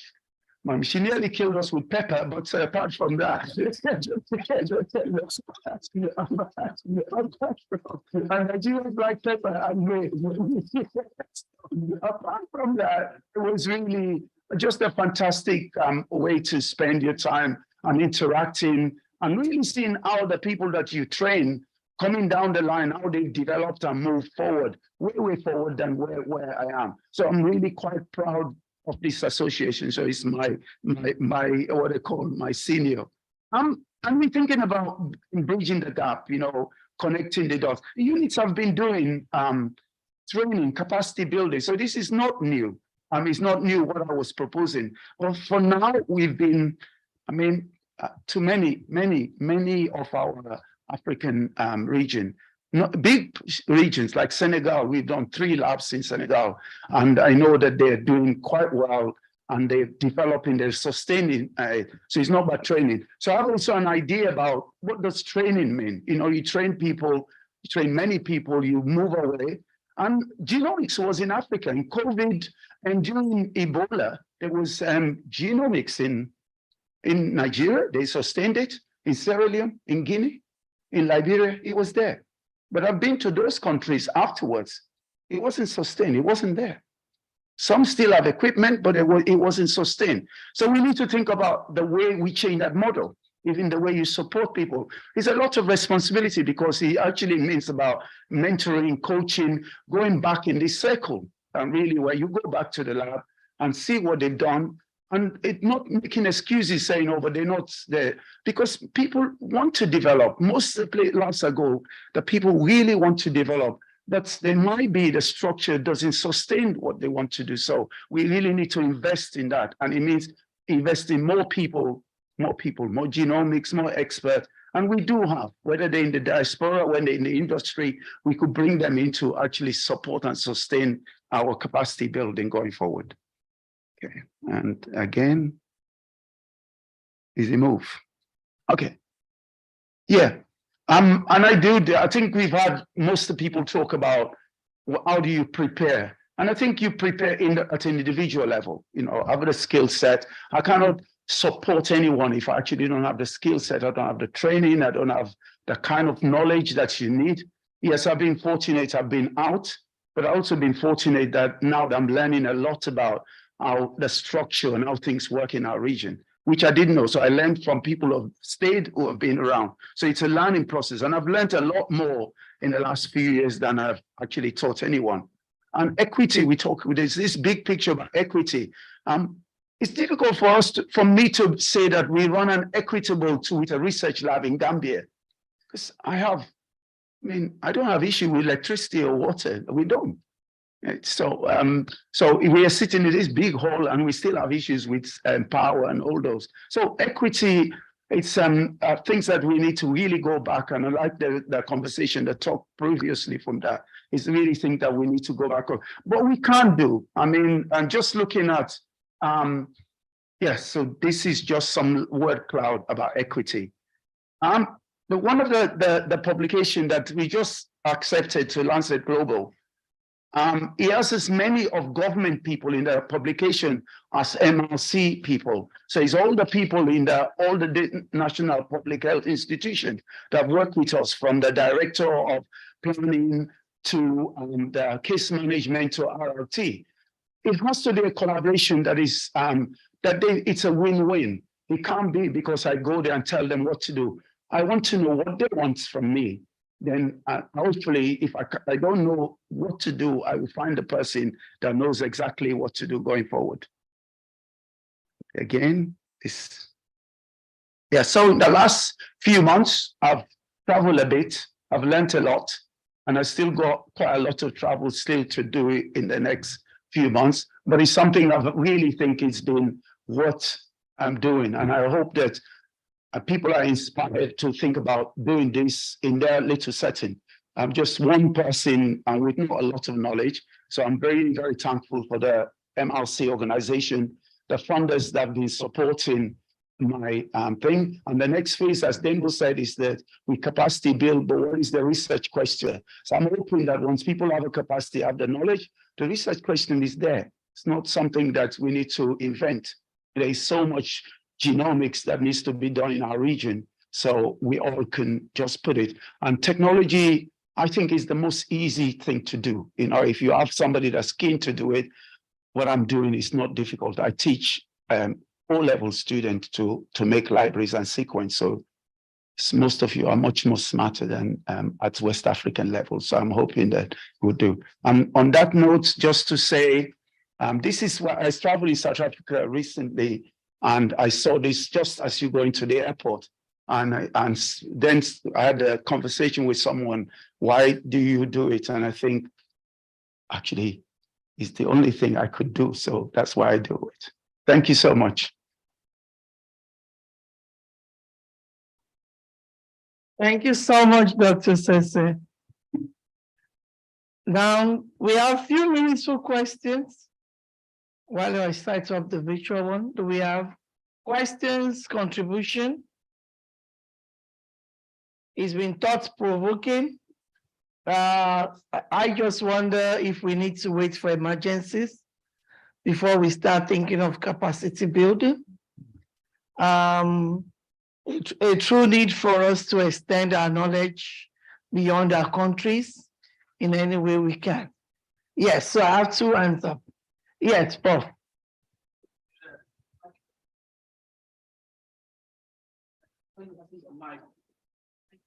IT, Mike, I think Prof is. or use your classroom voice and. I've been in classroom for. Yeah, no need to. Anyway, I just want to kind of use this opportunity to thank you for visiting our institution in Nigeria, and of course extending a lot of opportunities to our researchers, especially using your, what do you call that platform that you gave us access to? Minaran. No, that one is, we got many things from you.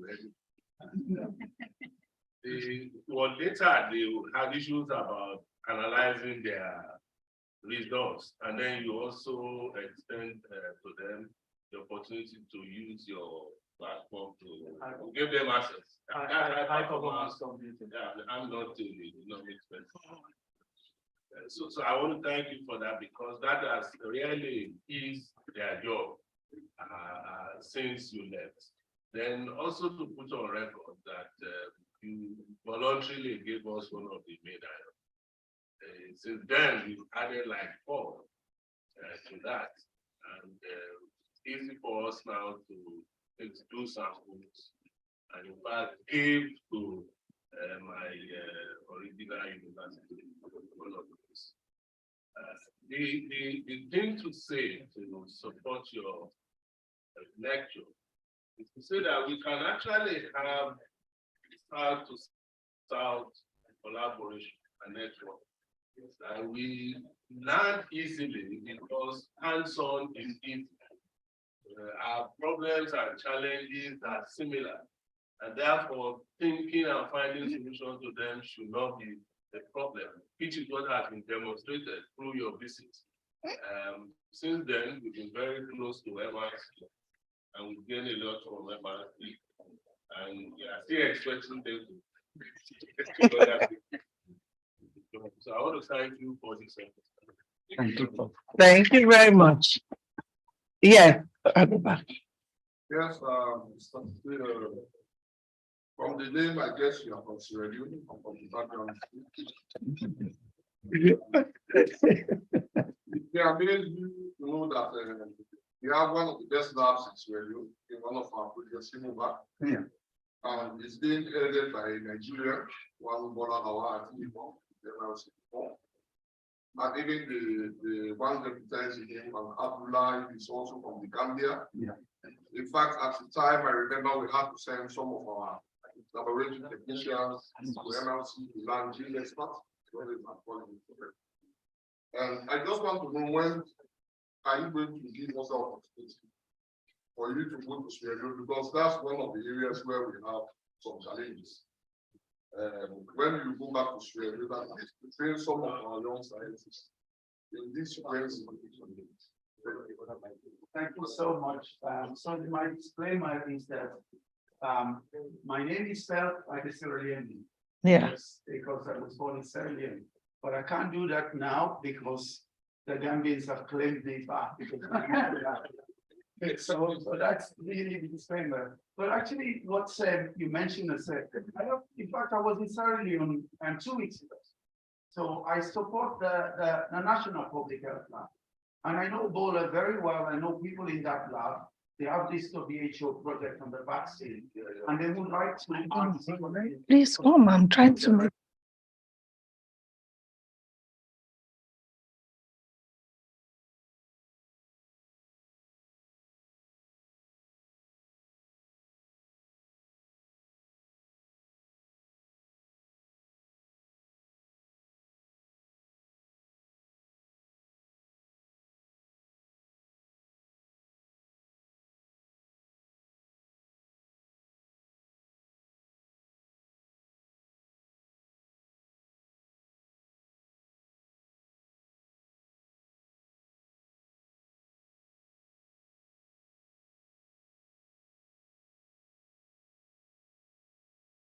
Other mic? Yeah, the other handheld mic.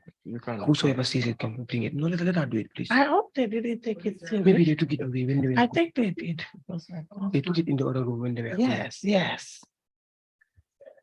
You know Elizabeth. You know Elizabeth.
So we'll want to have Ife, can you hear us? She's joining us visually. Ife, Yes, I'm here. Can you hear me? yeah, please share your mic, share your slide, sorry. I'm on it, a minute.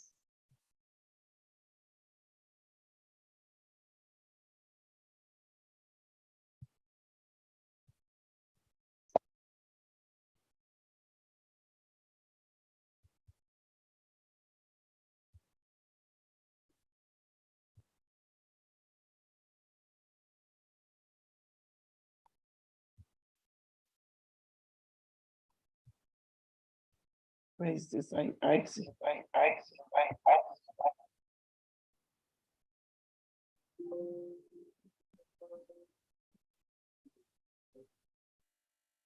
Yeah.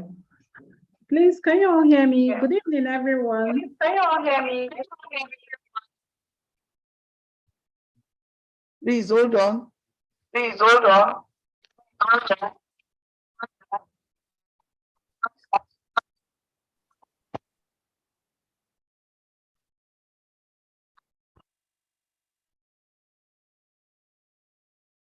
Good evening, everyone. Like the title says, I am happy to be here, though virtually it's still the same effect.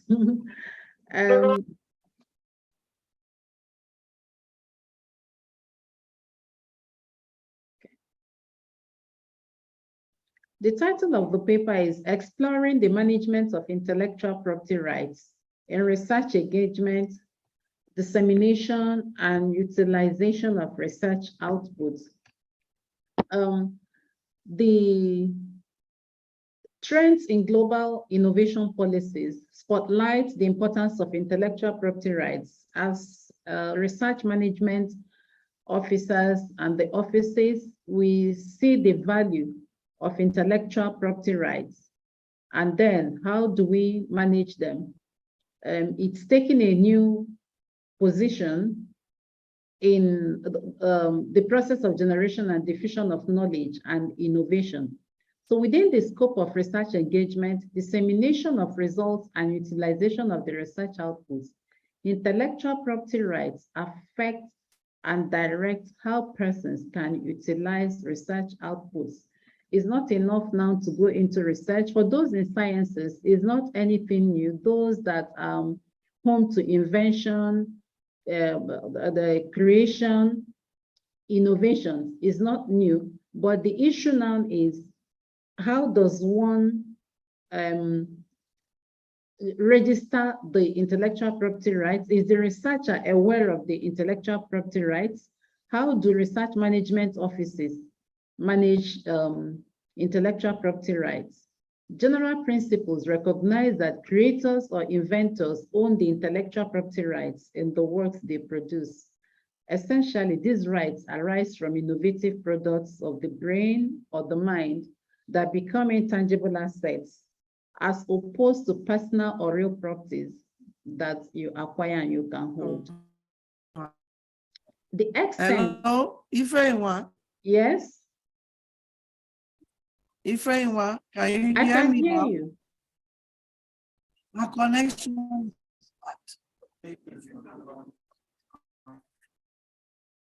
Please,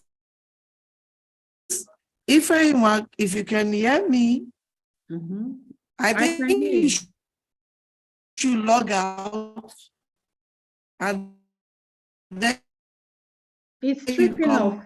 come back. It's stripping, your voice is stripping off. I cannot connect. So with the we're thing. trying to move to the next. So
Is anyone still in the room? trying to solve something from our end. So the problem is not from your end, it's from our end.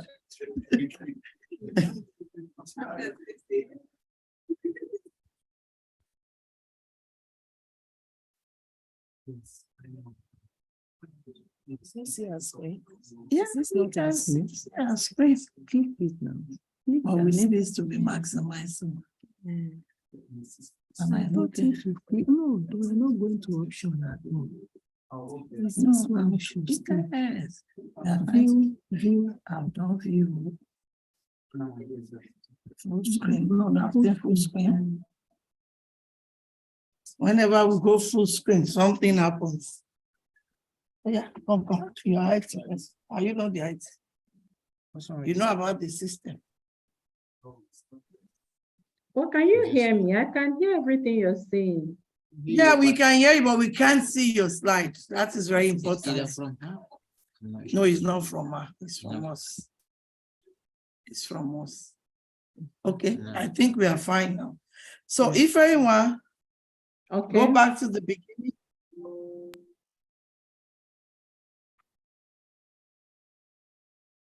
Can I start? Do you still have two systems on?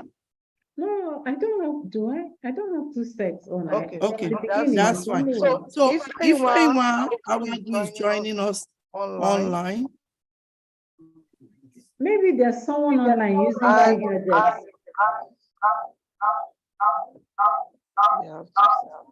Let me close I have my laptop, but it's not on Zoom. So let me close it totally. I have it on, but it's not on Zoom.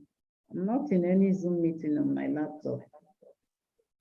I will shut it down totally and see if that makes any difference.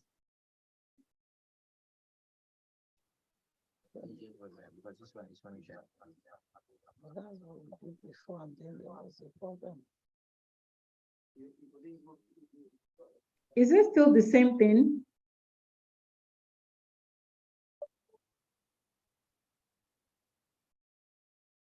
Can you hear me better now?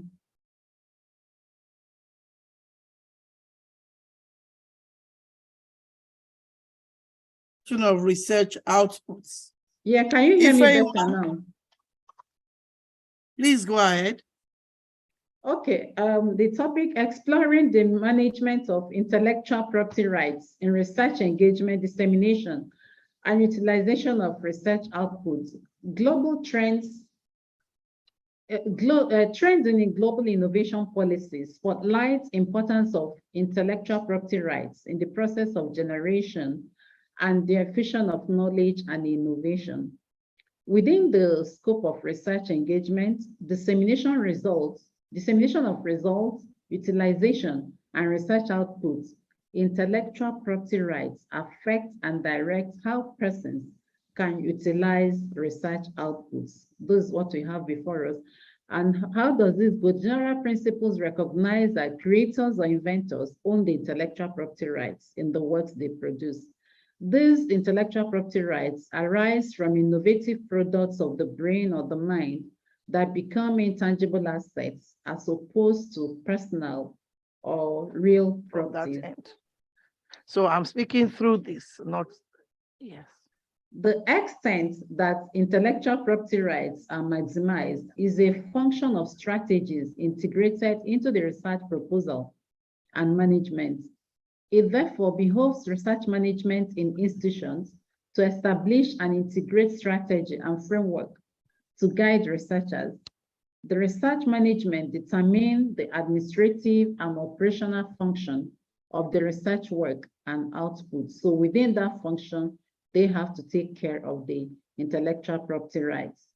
But there are situations where it seems that the researcher does not understand the intellectual property rights, the conditions, the elements, and the extent of his rights. Okay. There are also some discrepancies in the way those intellectual property rights are managed within the research engagement. Because of this, the objectives of this research are: one, to examine the extent of researchers' understanding of intellectual property rights on their creation or invention and the protection of such rights. Two, to identify the measures that are engaged by universities and research institutions in the total management of intellectual property rights attracted by research outcome.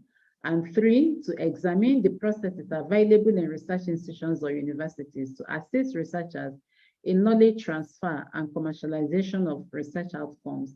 The first and the second, the first leads to the second. If the researcher does not understand the intellectual property rights, the researcher might not also be very active or understand the whole intricacies of commercialization. So first, there has to be that understanding. Then the research management units of universities have to have measures, and then commercialization takes place. In literature, it's obvious that IP operates under different functional areas across sectors and even across countries, across universities. For example, the protection and ownership when it is patent is not exactly the same thing as when it's copyright or when it's trademark. So that's across sectors. Then in the same way, different universities have different approaches. Then there are international standards, there are national standards, then there are local standards, meaning within the university. So it's important to see how each aligns with the other. How does the local standard within the university align with the international standard and the rest. So such rights may be protected under patent, trademark, or copyright laws, and sometimes by contract. University-industry collaboration is a key step in maximizing the translation of research into commercial outcomes across the world. Whether transfer, translation, and transformation of knowledge, it is achieved through different pathways of knowledge exchange. Local impact of research findings is the result of a dynamic, complex, temporally unfolding sequence of interactions from different channels. So whether IP rights promote or obstruct innovation, it is a function of the policies that create and govern them. Then the policies that create and govern them are integrated within the local policy, meaning within the research institute or within the university. But the common concerns now are around global harmonization of standards, protection, and enforcement. The methodology is meant to be in-depth interview of research management units of the selected universities and then quantitative questionnaire. The population is taken from WARIMA participants of the workshop of July, the workshop in Senegal, July last year, made up of research management units of universities. Unfortunately, I could not get to interview the managers, research management officers. It was only the quantitative, the questionnaire that I sent. Even the questionnaire, I didn't get enough response to make it a research. So it's still a work in progress. So for the 23 respondents I got, the demographics, these countries, Burkina Faso, Cameroon, Nigeria, Ghana, Sierra Leone, the Gambia, then one participant from United States. But most of those that responded to the questionnaire from that group, the cohort, we are from Nigeria. They are Nigerian participants. Then institutions, 18 universities, and then 5 research institutions. Researchers, 17, research management officers, 8. Now, the result, first of all, for the first objective on researchers' understanding of intellectual property rights, there were 7 items that made up the elements of intellectual property rights. 1 is the lowest, while 4 is the highest in their understanding of those items. And this is the table. For ownership of IP rights and their use, their understanding of that, we have 4 that have clear understanding, 8 close to that, then 8, if we divide it, it shows that majority of them understand ownership of IP rights. Majority, the same on those that understand the disclosure are the same number as those that do not really understand. Commercialization, IP management, higher understanding, commercialization, lower understanding. They do not understand the process of commercialization. Incentives for researcher, that's the highest in the response. Conflict of interest is also high. In summary, majority of the researchers have, the majority of the participants understand they understand what is IP rights. But going further into the specifics, majority of those that understand it were the research management officers, not the researchers themselves. Now, the next measures engaged by universities in the management of intellectual property rights. The first thing is to know the universities or universities that have a research management unit, because it starts from having the research management unit. Good enough, 71.4% of the 21 respondents have research management units in their institution. The next question here was whether the research management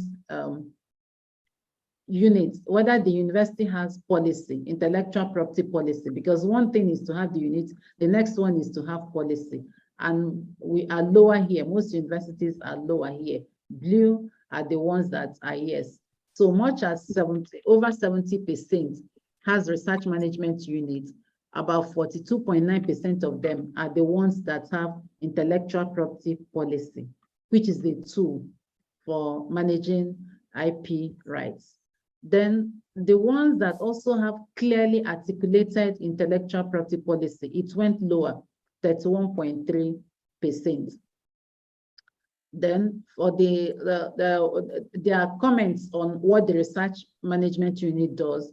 Majority says research funding and commercialization, yes, that's their responsibility. Ownership of the innovation, percentage of ownership of royalties. Those are the things that the research management units offer to the researchers. But the question now is, much as they do this, why is it that there is that challenge of not being very articulate in the research IP policy? Then the next level, the processes available for them. Does the university or institution have an established process or environment for research inventors to share knowledge or for technology transfer? Here, 56.5% accepted, they said yes, that they have a unit. So discussing the findings, but though it is a research in process, I'm still giving out the questionnaire to get the number of respondents that can make it a research that can be published. But based on the little that we have so far, it's obvious that the challenge is not so much in the researchers understanding intellectual property rights. It is also not so much in having a research management unit. The challenge is in articulating the content of the intellectual property rights policy in the university. So it is recommended, or it is hoped to be recommended at the end of this research, for the research management units to revisit, starting from the World Intellectual Property Organization, their directions on universities' management of intellectual property rights, to the policies available in different countries, and then for universities to tidy up their own policy in a way that it will be clear to the researcher, and that whatever output, research output is actualized in the university, it is commercialized in the best interest of the researcher and the university. Thank you. Questions, comments?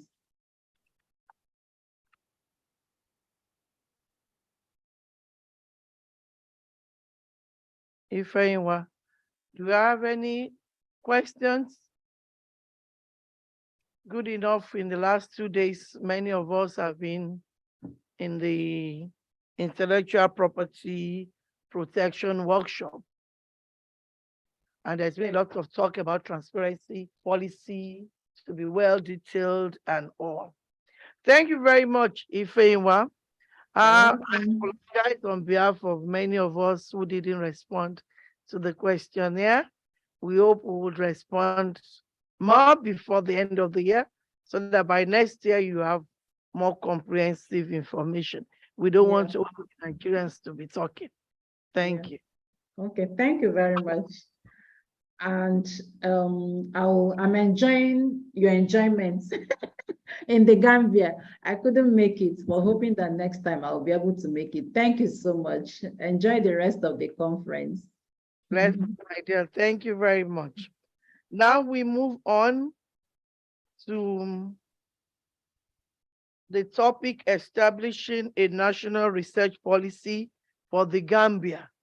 What are the new rules for research? So I invite James Gomez.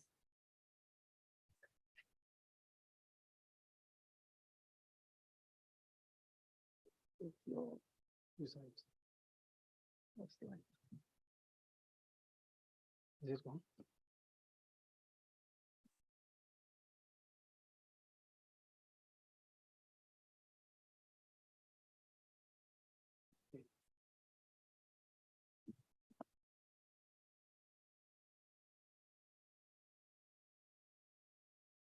Good afternoon. You know, this is the problem when you become the last presenter.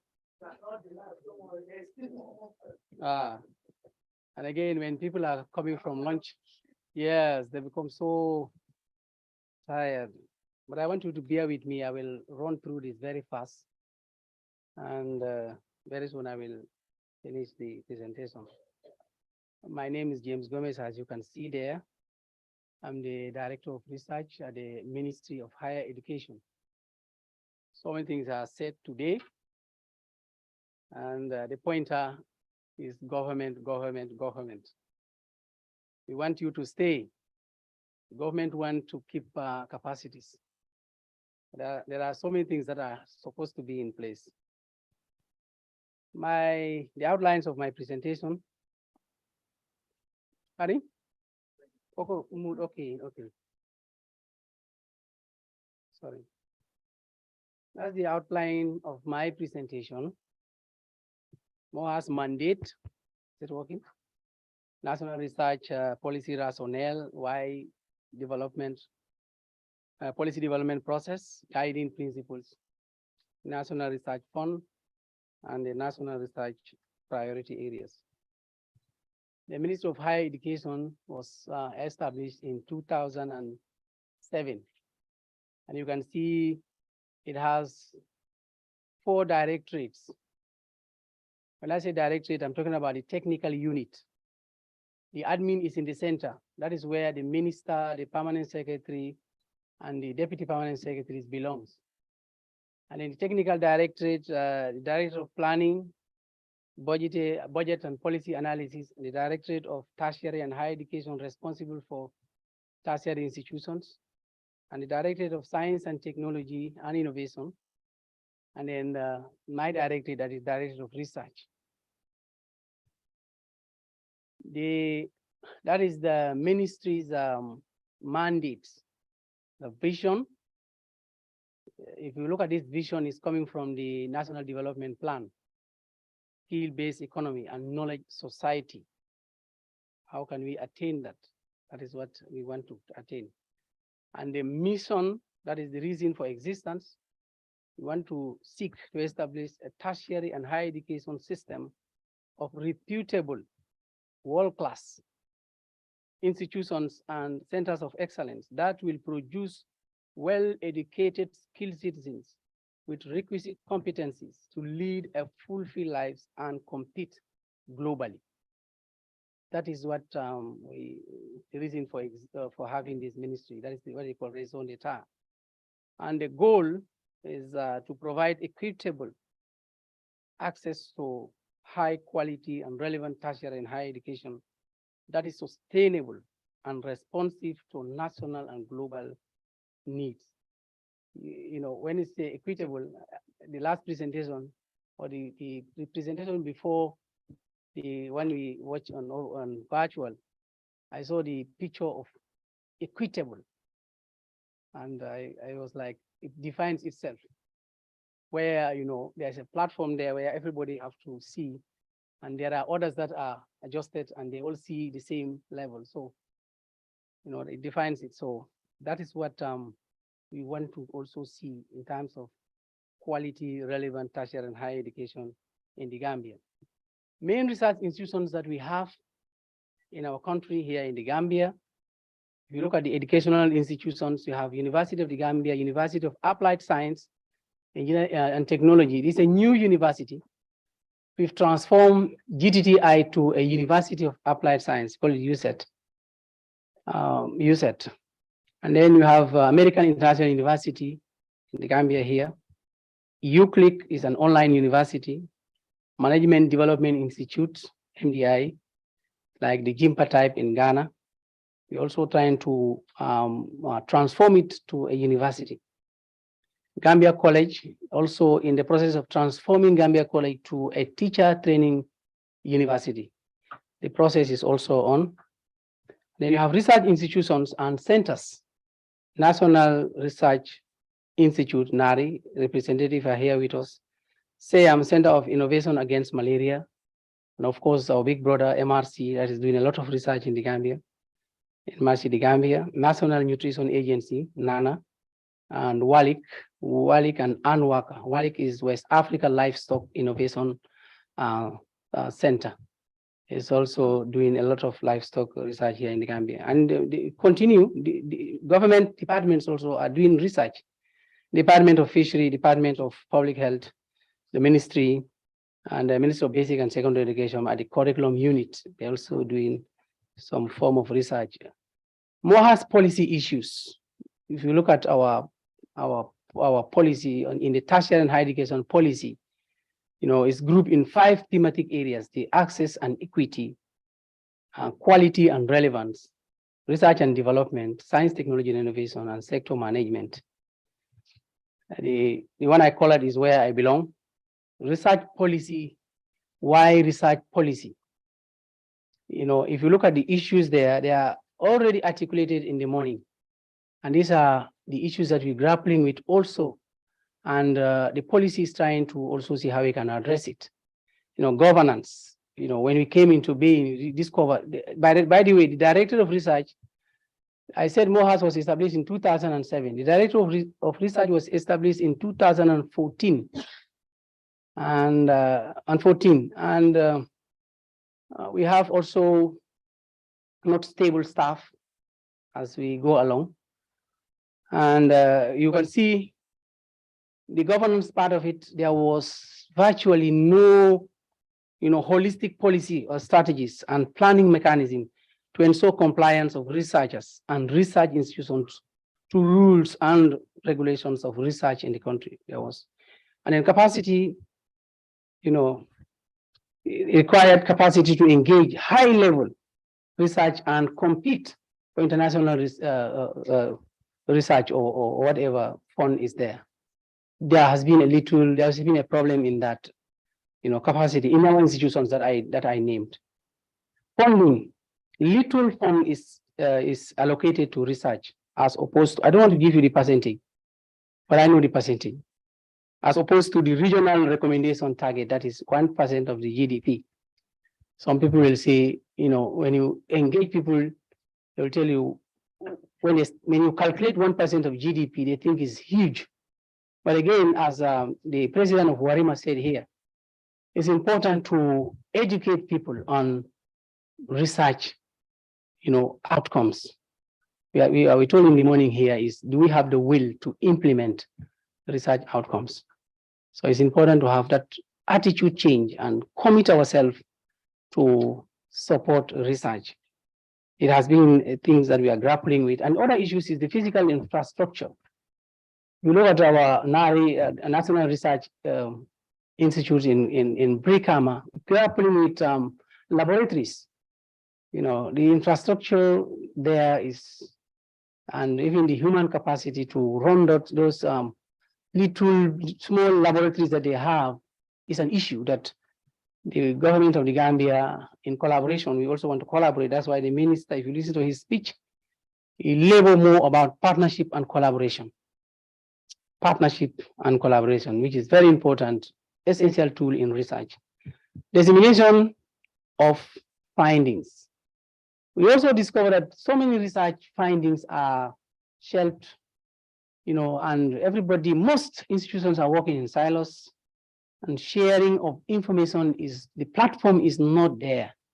So the Ministry of Higher Education thought it's wise to see how they can create platforms through conferences like this and other internal conferences to share the findings of our researchers that they may produce. The Director of Research's mandate is tasked with the administration of research, promotion and dissemination. How do we do that? Develop policies, strategies, plans, frameworks and regulatory instruments. And that is what we are doing now. Recently, we just validated our national research policy 3 or 4 months ago. The policy is supposed to move to Parliament, and there are so many structures that are supposed to be in place as well, that we are working on.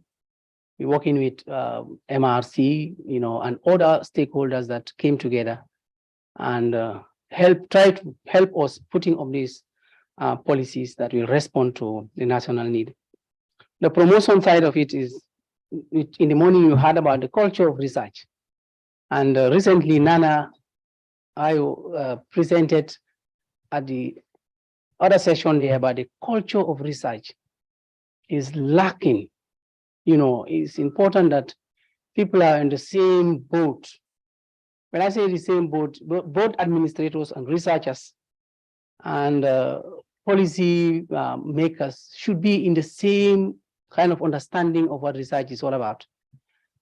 Because when you put up a budget and you take it to finance for during the bilaterals, you see resistance, and they question it. And not only question, you see that there is little understanding of what research is all about. We had a conference here and people were asking the difference between research and consultancy. You could see from the questions that they asked, you see that the research outcomes or research findings may not give you the answer right away. Research findings, is meant to solve the national problem, could be a long-term problems that have been, affecting people. So research and consultancy, a little bit, they are different. So it's important that people know about it. So that is why Dembo mentioned that capacity building here is very important. How do we build capacity, consensus? How do we make people understand what research is all about? Data, information, research findings, all these are issues that warranted the ministry to come up with a policy and try to put certain structures in place. Support and promote research, knowledge generation, that's our responsibility. How do we do that? You have to try and build human capacity, provision of national research platforms, strengthen the relationship between science society through science engagement. And that is what WARIMA is very good at, and they are helping us together to kind of put this on the limelight for everybody to think alike. The rationale also derived from the National Development Plan, as I said, in 2018. By 2018-2021, it has been extended as well, because it has a little bit of, we have extended our National Development Plan to another level. And also making the Gambia a digital nation, is articulated in our National Development Plan. The role of MOHAS within this the National Development Plan, is to transform the Gambia into a skill-based economic society. And that is the channel through the Directorate of Research. And that's why we look at the diagram there. Again, just repeat to explain the way administration, our work, promotion and dissemination of research, and there are strategies that we build around it. Policy development process. We use, nationwide consultation, national consultation. Study tour was conducted to Ghana, a regional case study. Extent research, literature research review was done, and current situation, national policy environment. They are the one that I just tried to explain to you. National institutional linkages was completely very poor. Line research, we want as this research to be kind of mainstream in the institutions, to make it so that we want to see universities do research, colleges and other institutions at least spare time to do research. University, as we said here, is not only teaching, but do research as well. We are giving 2 minutes. Research funding is an issue. I said it here, in our policy, we set aside that policy clause to at least encourage the government to put aside, not necessarily 1% of the GDP, but at least something that the institution can do to engage in research. Building, why is my time so like this? 15 minutes, Wow, guiding principles, and these are some of the guiding principles of research. We all know it's a general one, capacity building, collaboration, policy engagement, public engagement, resourcefulness is required, transparency, accountability, honesty. These are some of the framework, these are some of the structures that the pronouncement that are articulated in the policy, And again, the importance of having the council, National Research Council. We have government MRC ethic committee, but it's not national. So we are trying to come up with a national research council, which again is left with the prerequisite of the minister to come up with this, who, as I go along, you see who should be in that member of the council. This is the plan that we have, governing council, and we have the scientific committee as a priority. Also research support office within the ministry that will be working with the council. And as I said, the Honorable Minister remain the political authority to constitute the National Research Council. National Research Fund, again, is a policy statement that has been pronounced clearly also. And there are strategies that we want to engage to have this. Research excellence framework. We want to see, research excellence in our institution. And they should come up with, based on the policy pronouncement, to have those frameworks. And we want to see research, at least a culture of research taking place in our institutions. Yes, I just want to conclude now. These are some of the priority areas that are in our research policy. And the legal framework, implementation supported by, it should be taken to Parliament. We are yet to take it to Parliament. We just develop our a kind of a bill, and the minister will take it to Parliament. And some of the challenges are there. It's difficult to do that. It's difficult to mainstream research practices in existing governance structures of the institution. It's very difficult. Limited sustainable funding of policy implementation activities at the institutional level. And then thank you for your attention. Thank you very much, James. We'll reserve question. Let the last person come to present. And then if we still have time, we take the questions. Angela.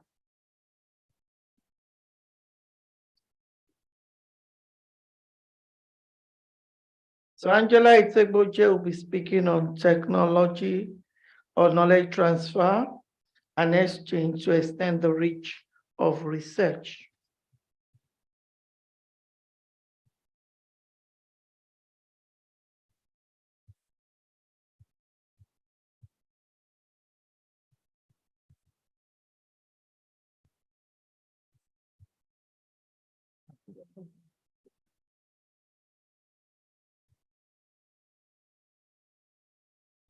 Yeah. Good evening, everyone. Good evening, colleagues. I want to thank the WARIMA team for giving me the opportunity to present my paper today. I'm so grateful. The title of my topic has been read is technology knowledge transfer and exchange to extend the reach of research. But before I go into the first slide, I would like to take this as an introduction why I chose that topic. In my place of work, where we interface with PIs, researchers, and all that. So I find out that research outputs or projects that they usually do is always being kept in the shelf and it doesn't move anywhere. And I'm tired of collecting and saving. So I wanted to really find out what's the next step to do. That's a learning process. I wanted to find out what's the next step to do.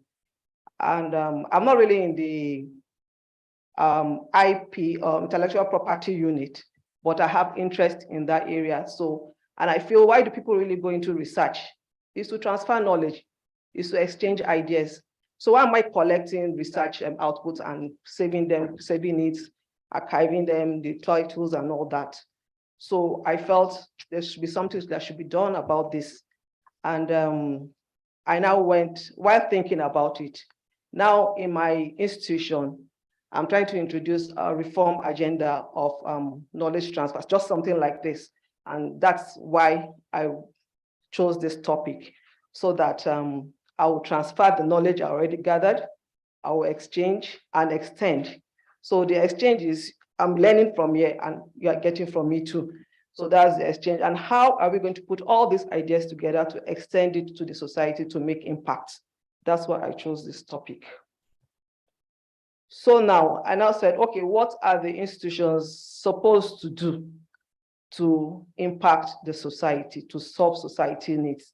And I said that first, the institutions are recognized as drivers of economic transformation. So they don't have to do just teaching and learning, teaching and research alone. They have to engage with the stakeholders. And that's why we can't just do that and keep it in our shelves. It needs to go out to make impact, collaborate, commercialize what we're researching on. Another thing, I said, okay, if we need to impact the society, what are we going to do? We have to have a rise in competitive project funding where institutions are required to meet prerequisites. It's actually competitive, but we need to go into it. Everybody is into competition. We don't have to withdraw. We have to use all what is around us, and that's why we really need to go deep into research if you really have the interest in it. And I have interest in research. I really have that passion for it, that something is working out of it. Then, and I said, okay, well, that's what my institution actually doing. We're really going to competitive funding.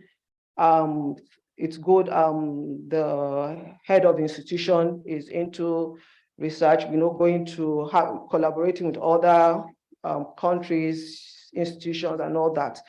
So us that are following behind, we have to be part of it to do something in our university. So I also said, okay, what is it expected from the 21st century universities? There have to be a third stream of university activities to transfer the knowledge and technology to solve the society needs. Are we really doing that? Like in the class, in the workshop yesterday, that's why we always come together. You have to learn, pick, not just coming to attend the conference or the workshop and then put the notes or the handouts in your bag and then go and wait for the next conference. No, you're supposed to grab something and go back to the institution and do something about it and then make impact. Like now, just as we're here, we've learned something. I'll definitely go back to put my colleagues through, or if there's any workshop coming up, I'll definitely going to extend my own knowledge, transfer my knowledge, and tell them what we learned at the WARIMA year. And that's how we extend the reach of research to other units or other aspects of research. And then also look at the universities that will articulate the real world impact of their research. We just don't sit down and say, government is not doing anything about it. We need to go out. We don't need to sit in the four corners of university and be waiting for government to send in money. Even if they're state funded, are sending in grants and all that. You don't have to go out to get more funds. You collaborate with them. Then why are we doing research? Are we just doing research for publication purposes? No. We need to, so when you learn that, you know what you're doing, then you have to impact on government policy. Tell them this time around that it's not working this way. It's not working this way. We have to do it this way. So we have to impact, to do change on the government policy, on products and processes that you feel is not working out in the institution or in the society or in your country. And they will also have to improve to civic or social life. Now, what are the concepts that underpin research impact definitions? Now, you'll be wondering, okay, we've learned about research, how to impact, how are we going to do it? Where am I going to start from? So there are avenues. From the diagram, if you see, they have the avenues. You have to go through awareness. You have to create awareness in the society. You have to transfer knowledge, through academic activities, attitudes, understanding, processes, ideas, and funding and excellent research. If you don't do this, there won't be any impact. And also, how are you going to do this? Getting into society, you have to contribute. You just don't do it and let it be around you. You have to contribute to the economy, contribute to the society, on policies, to the environment, culture. Culture have to change. If it's not working well in line with the research you are doing, you have to do more research and let the government know that this is not how it's supposed to be. That's not how it's supposed to be. So there are different ways we can contribute through health, quality life services, into the community. We can contribute even to security. And then what are the levels? You'll be wondering, where am I going to do that? How am I going to impact the research output? It's not just at the local level. You can impact and exchange, transfer knowledge to an individual. That individual will go to another person, and so on like that. at the national level, international level, local, global, and regional level. And it's good. I was part of it when my institution organized a regional forum where they invited West African countries. I just attended, I was online, I was not present at that time, and I know I really missed because I like being part of it, to know what's happening in other institutions, and that's what's happening here too. I'm sure so many countries are here to put ideas together. So you can impact research at different levels. And then when you are impacting that research, you should know that you're getting something back out of it. If there's nothing coming out, then it's not worth it. So we should always go for a research that will solve societal needs. So when we're doing that, there should be benefit back. There should be an effect. There should be a change. You should see the change. You are contributing to that society or to the nation or to the individual or to the region. And while doing that, there should be a reduction of risks. You're not doing it because that's your idea. You are doing something to reduce risks that's been on ground before. And then there should be a positive change. Now, how do we transfer and co-produce knowledge through the institution? And I believe all of us here were from an institution. So we are carrying that knowledge or technology in patents, publications, through people, artifacts, and what are the channels are we going to use to transfer that knowledge, to carry it out? There's consultancy, there's services, collaborative research, contract research, publishing, networking, which we are doing here, and you have not started doing it, please start doing it. We need to network. That's how we co-produce knowledge. Student placements, which we do in our universities. We just don't allow them to just do their curriculum and go away. There are times that we need to introduce what they call IT. So we place them maybe into some units, and they go to learn other things, what the offices do, what the units do, what the business units do in the institution. So also teaching, we can transfer. Another channel of transfer is through teaching, training, spin out, which we learned in our workshop yesterday with Dr. Len. And also, where are we taking the knowledge we've carried, and through this channel, we're taking it to the NGOs, to the entrepreneurship, to the entrepreneurs, sorry, and to other firms, so that the economy can benefit, the social sector can benefit, and culture can benefit out of it. Now in the University of Lagos, there's how we exchange to extend the reach of research. We have the ITMO, which is the Innovation and Technology Management Office, which interface with faculty and students to develop ideas. We have so many students around that they come even to us and say, I have this thing I want to do, but I don't know how to go about it. I direct them to the Innovation, Technology and Management Office director that she speaks to them. I'm not an expert there, so she speaks to them.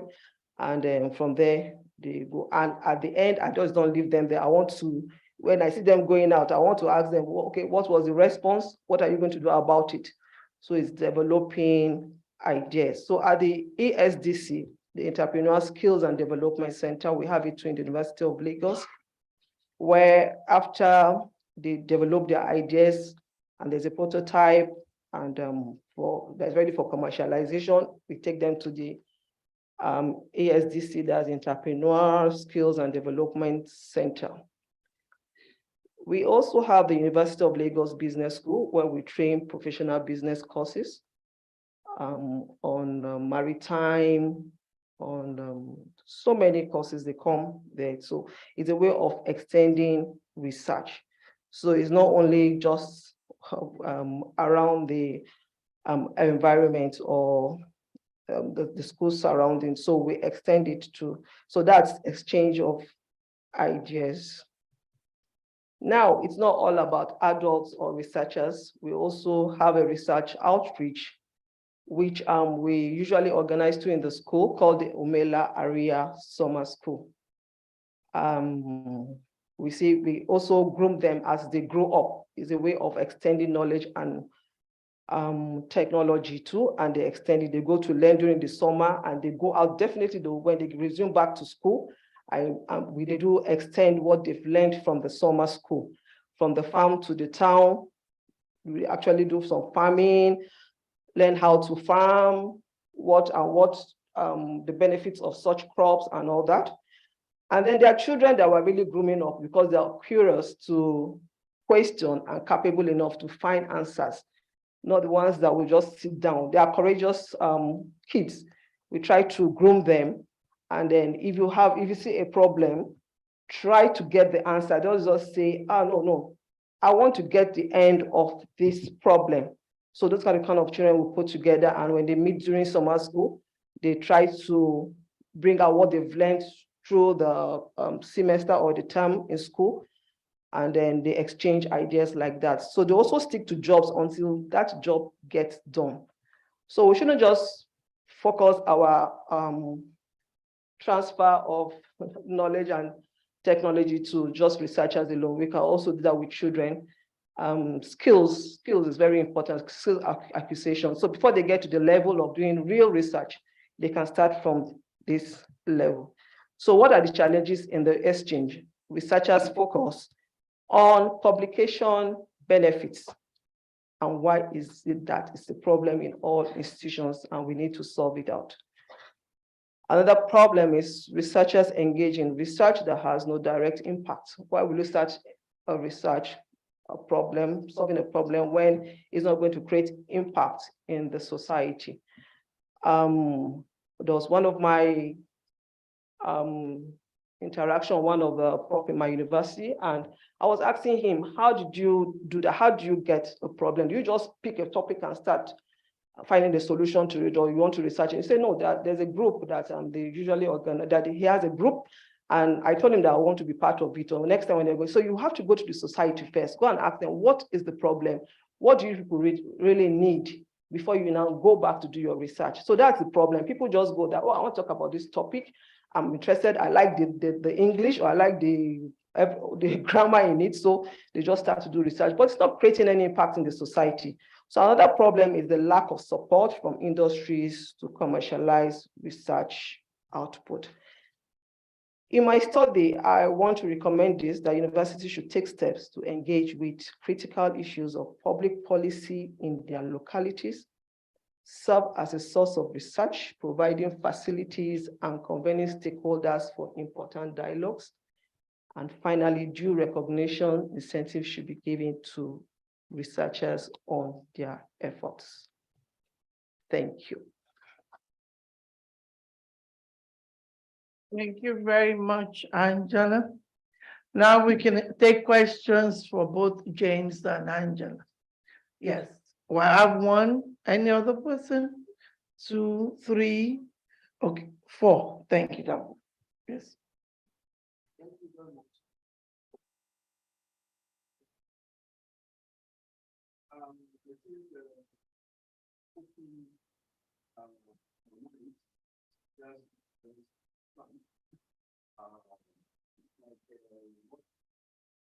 One of the places in the morning of the local Cambridge, which was the industries, we cannot hold our hands. We keep on pestering them, like what exactly is important. You know, in the industry, when you don't go to them, you find solution for yourself. But what are we doing ahead? Second, another person presented the triple helix. Colleagues explaining us about the government side, research outlets, and the academics. How do we synergize ourselves to bring out accomplishments in South Africa? It does not really stop there, that we put our hands. We look at the design of our institutions in Nigeria, for example. It's quite different from what we have in India. India has Indian Council of Agri Research, which is the core, is the center. Other universities are universities who are changed in the Indian Council.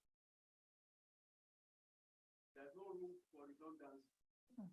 There's no room for duplication of them.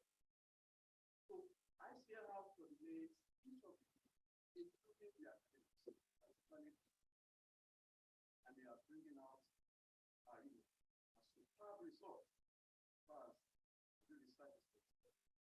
I think to borrow a lead.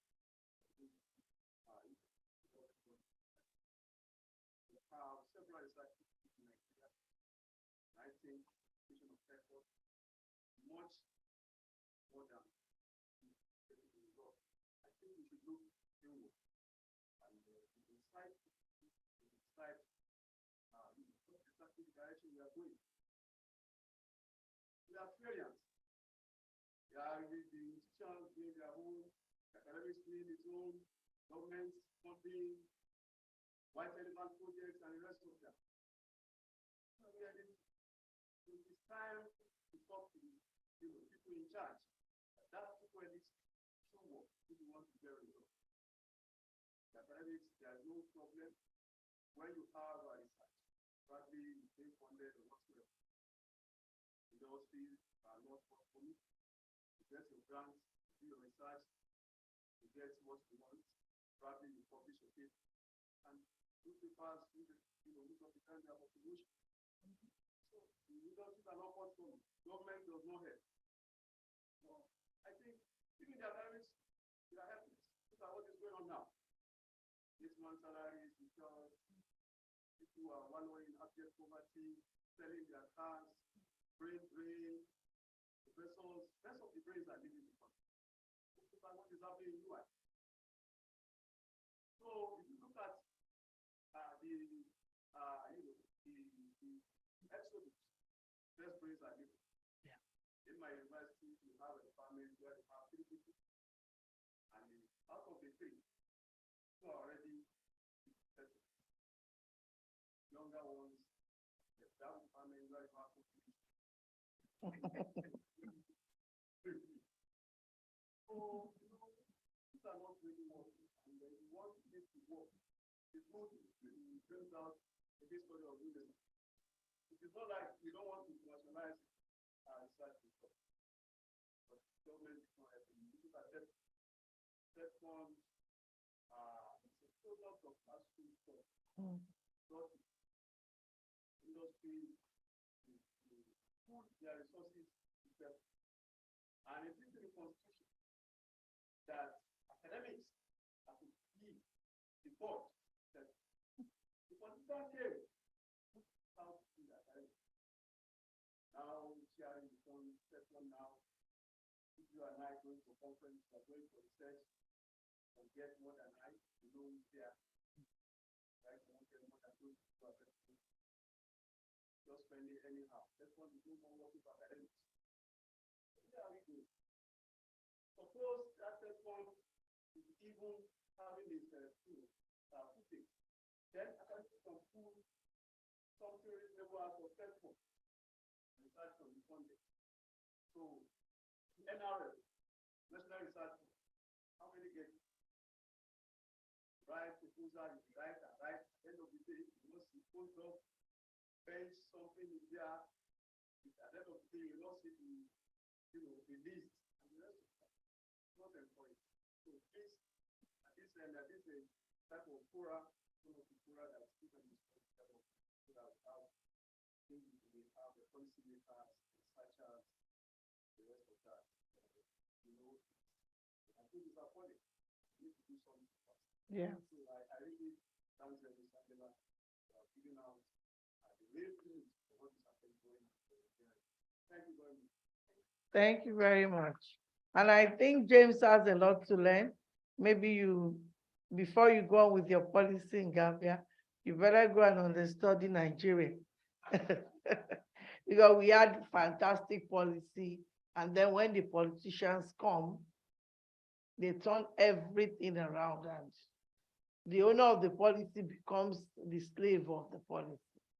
So it's very important our politicians always have a way around things.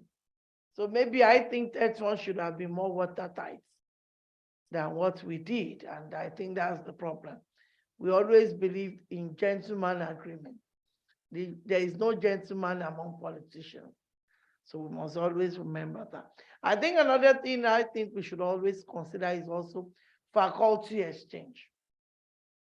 That is a concept that the World Bank brought with the ACE project. In my center, I'm still finding it hard, despite the fact that I'm offering money to faculty to go spend 1 month to understudy industry. As I stand, I still don't have anybody. And yet, while they're having the salary, there is money in the ACE project to give them a stipend for that 1 month.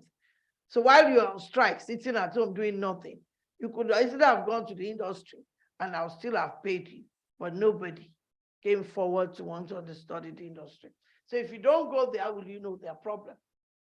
Another policy that government came up with student internships.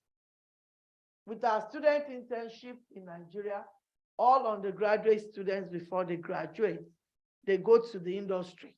Some spend 3 months, some 6 months, some programs are 1 year. The purpose of that internship is not just for your students to see how it is done in practical, but also to see problems. And then they return back, because when they return back, that's when they come to do their undergraduate projects.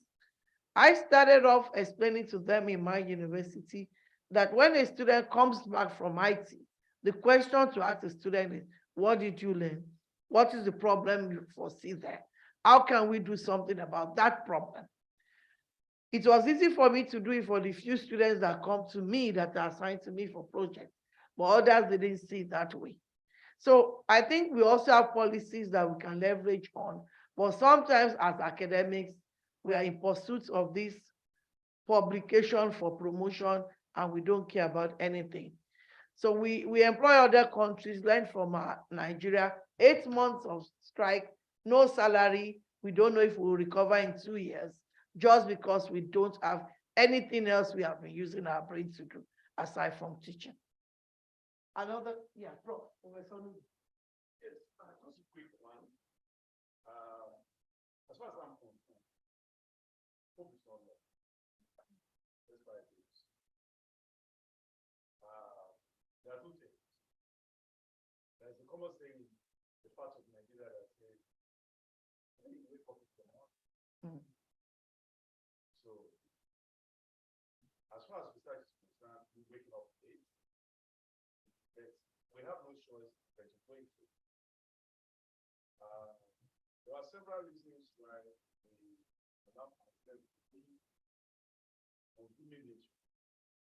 We are consumer. But so many things across the world will force us to really embrace research and look at other ways of thinking. I force my faculty to show interest in research. Just be trained. Okay. I was already a professor. But all research were for promotion. We never thought there's anything that we can research. Well, I come from the Department of Science and the lands of Europe, so there's not so much money in practice than research. So the architects among us, during the period of nation development, they were busy doing designing secretariat, airports for government, and they make money. All those sources are dried up. So people in university, they have no choice than to migrate to police.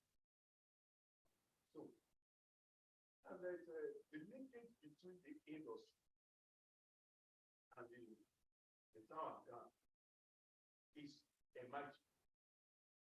One, if the price is cheap, well, people will go for ready-made products. And the industry in Africa, whenever they have solution, they have problems, they migrate to the global north for solution.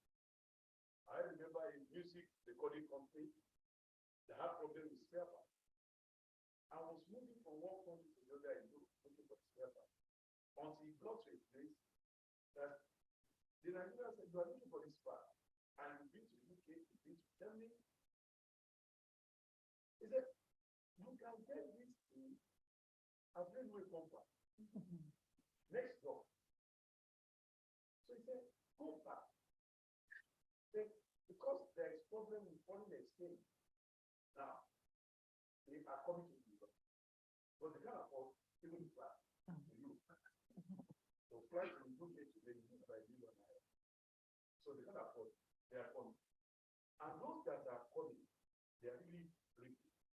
Because we have a mattress, Golo. Golo is a big name, a mattress. Then there are key products, orthopedic mattress. Is a research product between Bono and a University of Gospel. And that's their key product, the product that's bringing so much. So industries are coming.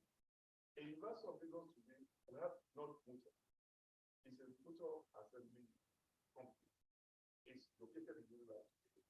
And a lot of things will come out of that relation. So they are coming. It's left for us to begin to see now, like Angela just said, a professor got a grant to look to do, and she came up with a chemical that will increase the yield of grain by almost 100%. And she submitted the report to us. And I was thinking, look, beyond writing a paper, this is a product that can be commercialized. If you can produce a chemical that can improve soil to make 100% yield, that's money. And she's working. And there are so many. So what we do in the university now is we are going back to reports that have been submitted to first one, to last 10 years. And we started looking at the opportunity to turn this research findings into products that will be patented and actually get commercialized. So we are getting there. So all these things we are saying this morning, they were not in our table years back. But now we are discussing, and I believe it's the right thing. So we should not lose. Thank you. Thank you so much for the different presentation. I would like just to make focus on one comment that I have what I'm doing in Senegal. We were talking about presentation, talk about communication and how research can impact. But if I ask a question to you, here in Gambia, do you have any scientific show on your national team? No.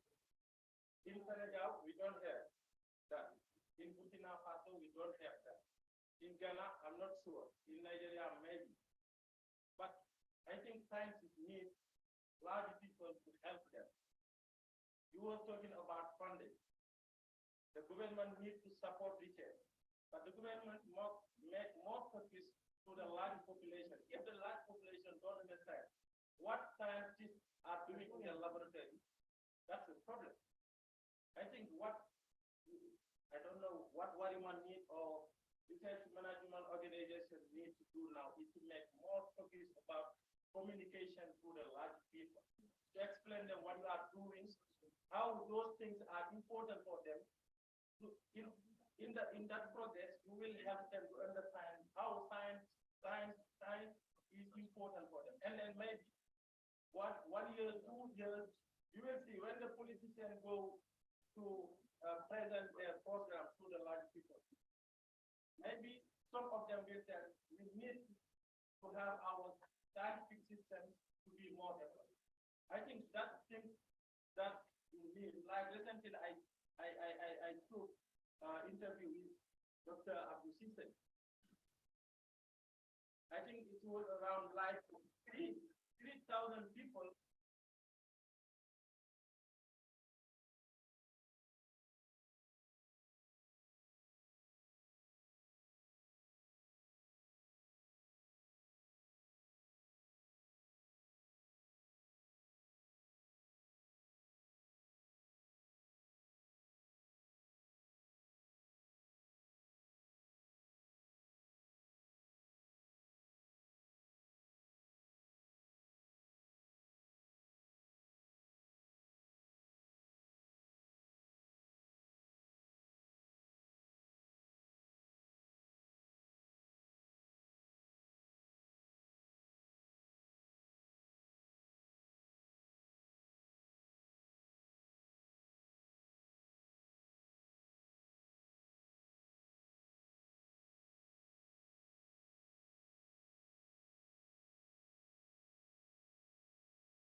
Hello, Boga.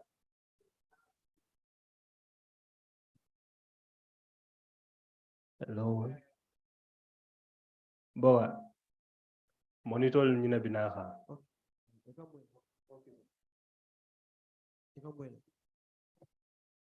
Hello. Yes, Salim. Kofi ka mwen. Nge mwela say. So monitor jumala binaka. Maybe la dem tuwa. Monitor min badumol binaka. Ina pulgo ba? Output is very good. Okay. Yo But monitor speaker. Left the screen face.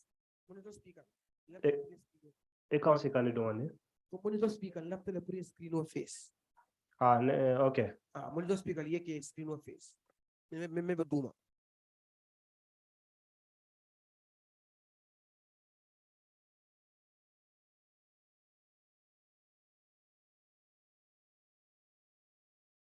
Ye dundi kono to domonding ajibe ye ya push on your right monitor speaker ya push for the right bala domonding la right bala nyat ya push ye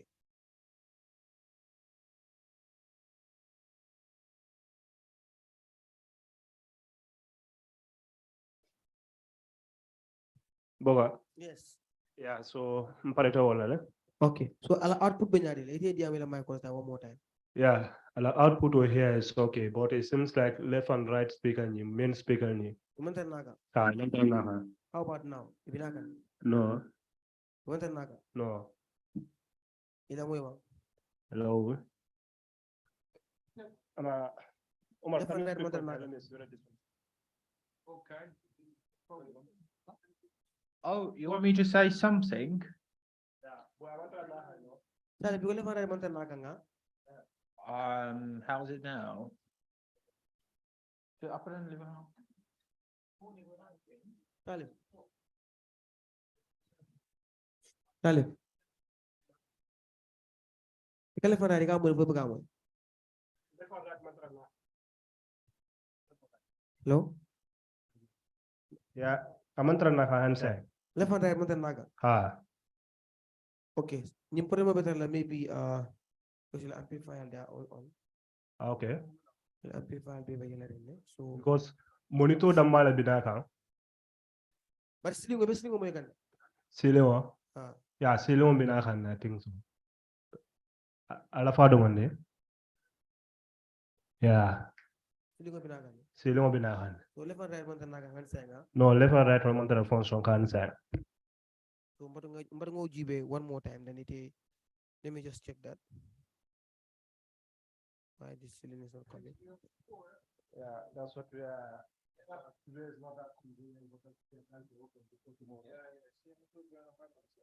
iko left and right umantan naga kan say Ani left and right mantra na kan say. abina kan defo Ani mantra na. ani say Ani.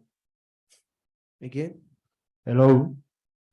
No, it's only monitor. Min adjust left and right mantra na. okay saya left mo neke ya No, yeah. left and right membe jana ma fon ala kebulo bondi ba Na sendi je hote. no ya bondi yake ya monitor ta bondi yake monitor kono ya jibe fadi Nara basila because ajam sutia. sutara Yeah. saya monitor kebulo bondi monitor kenson sama fuje ya dunda kono ya jibe Okay.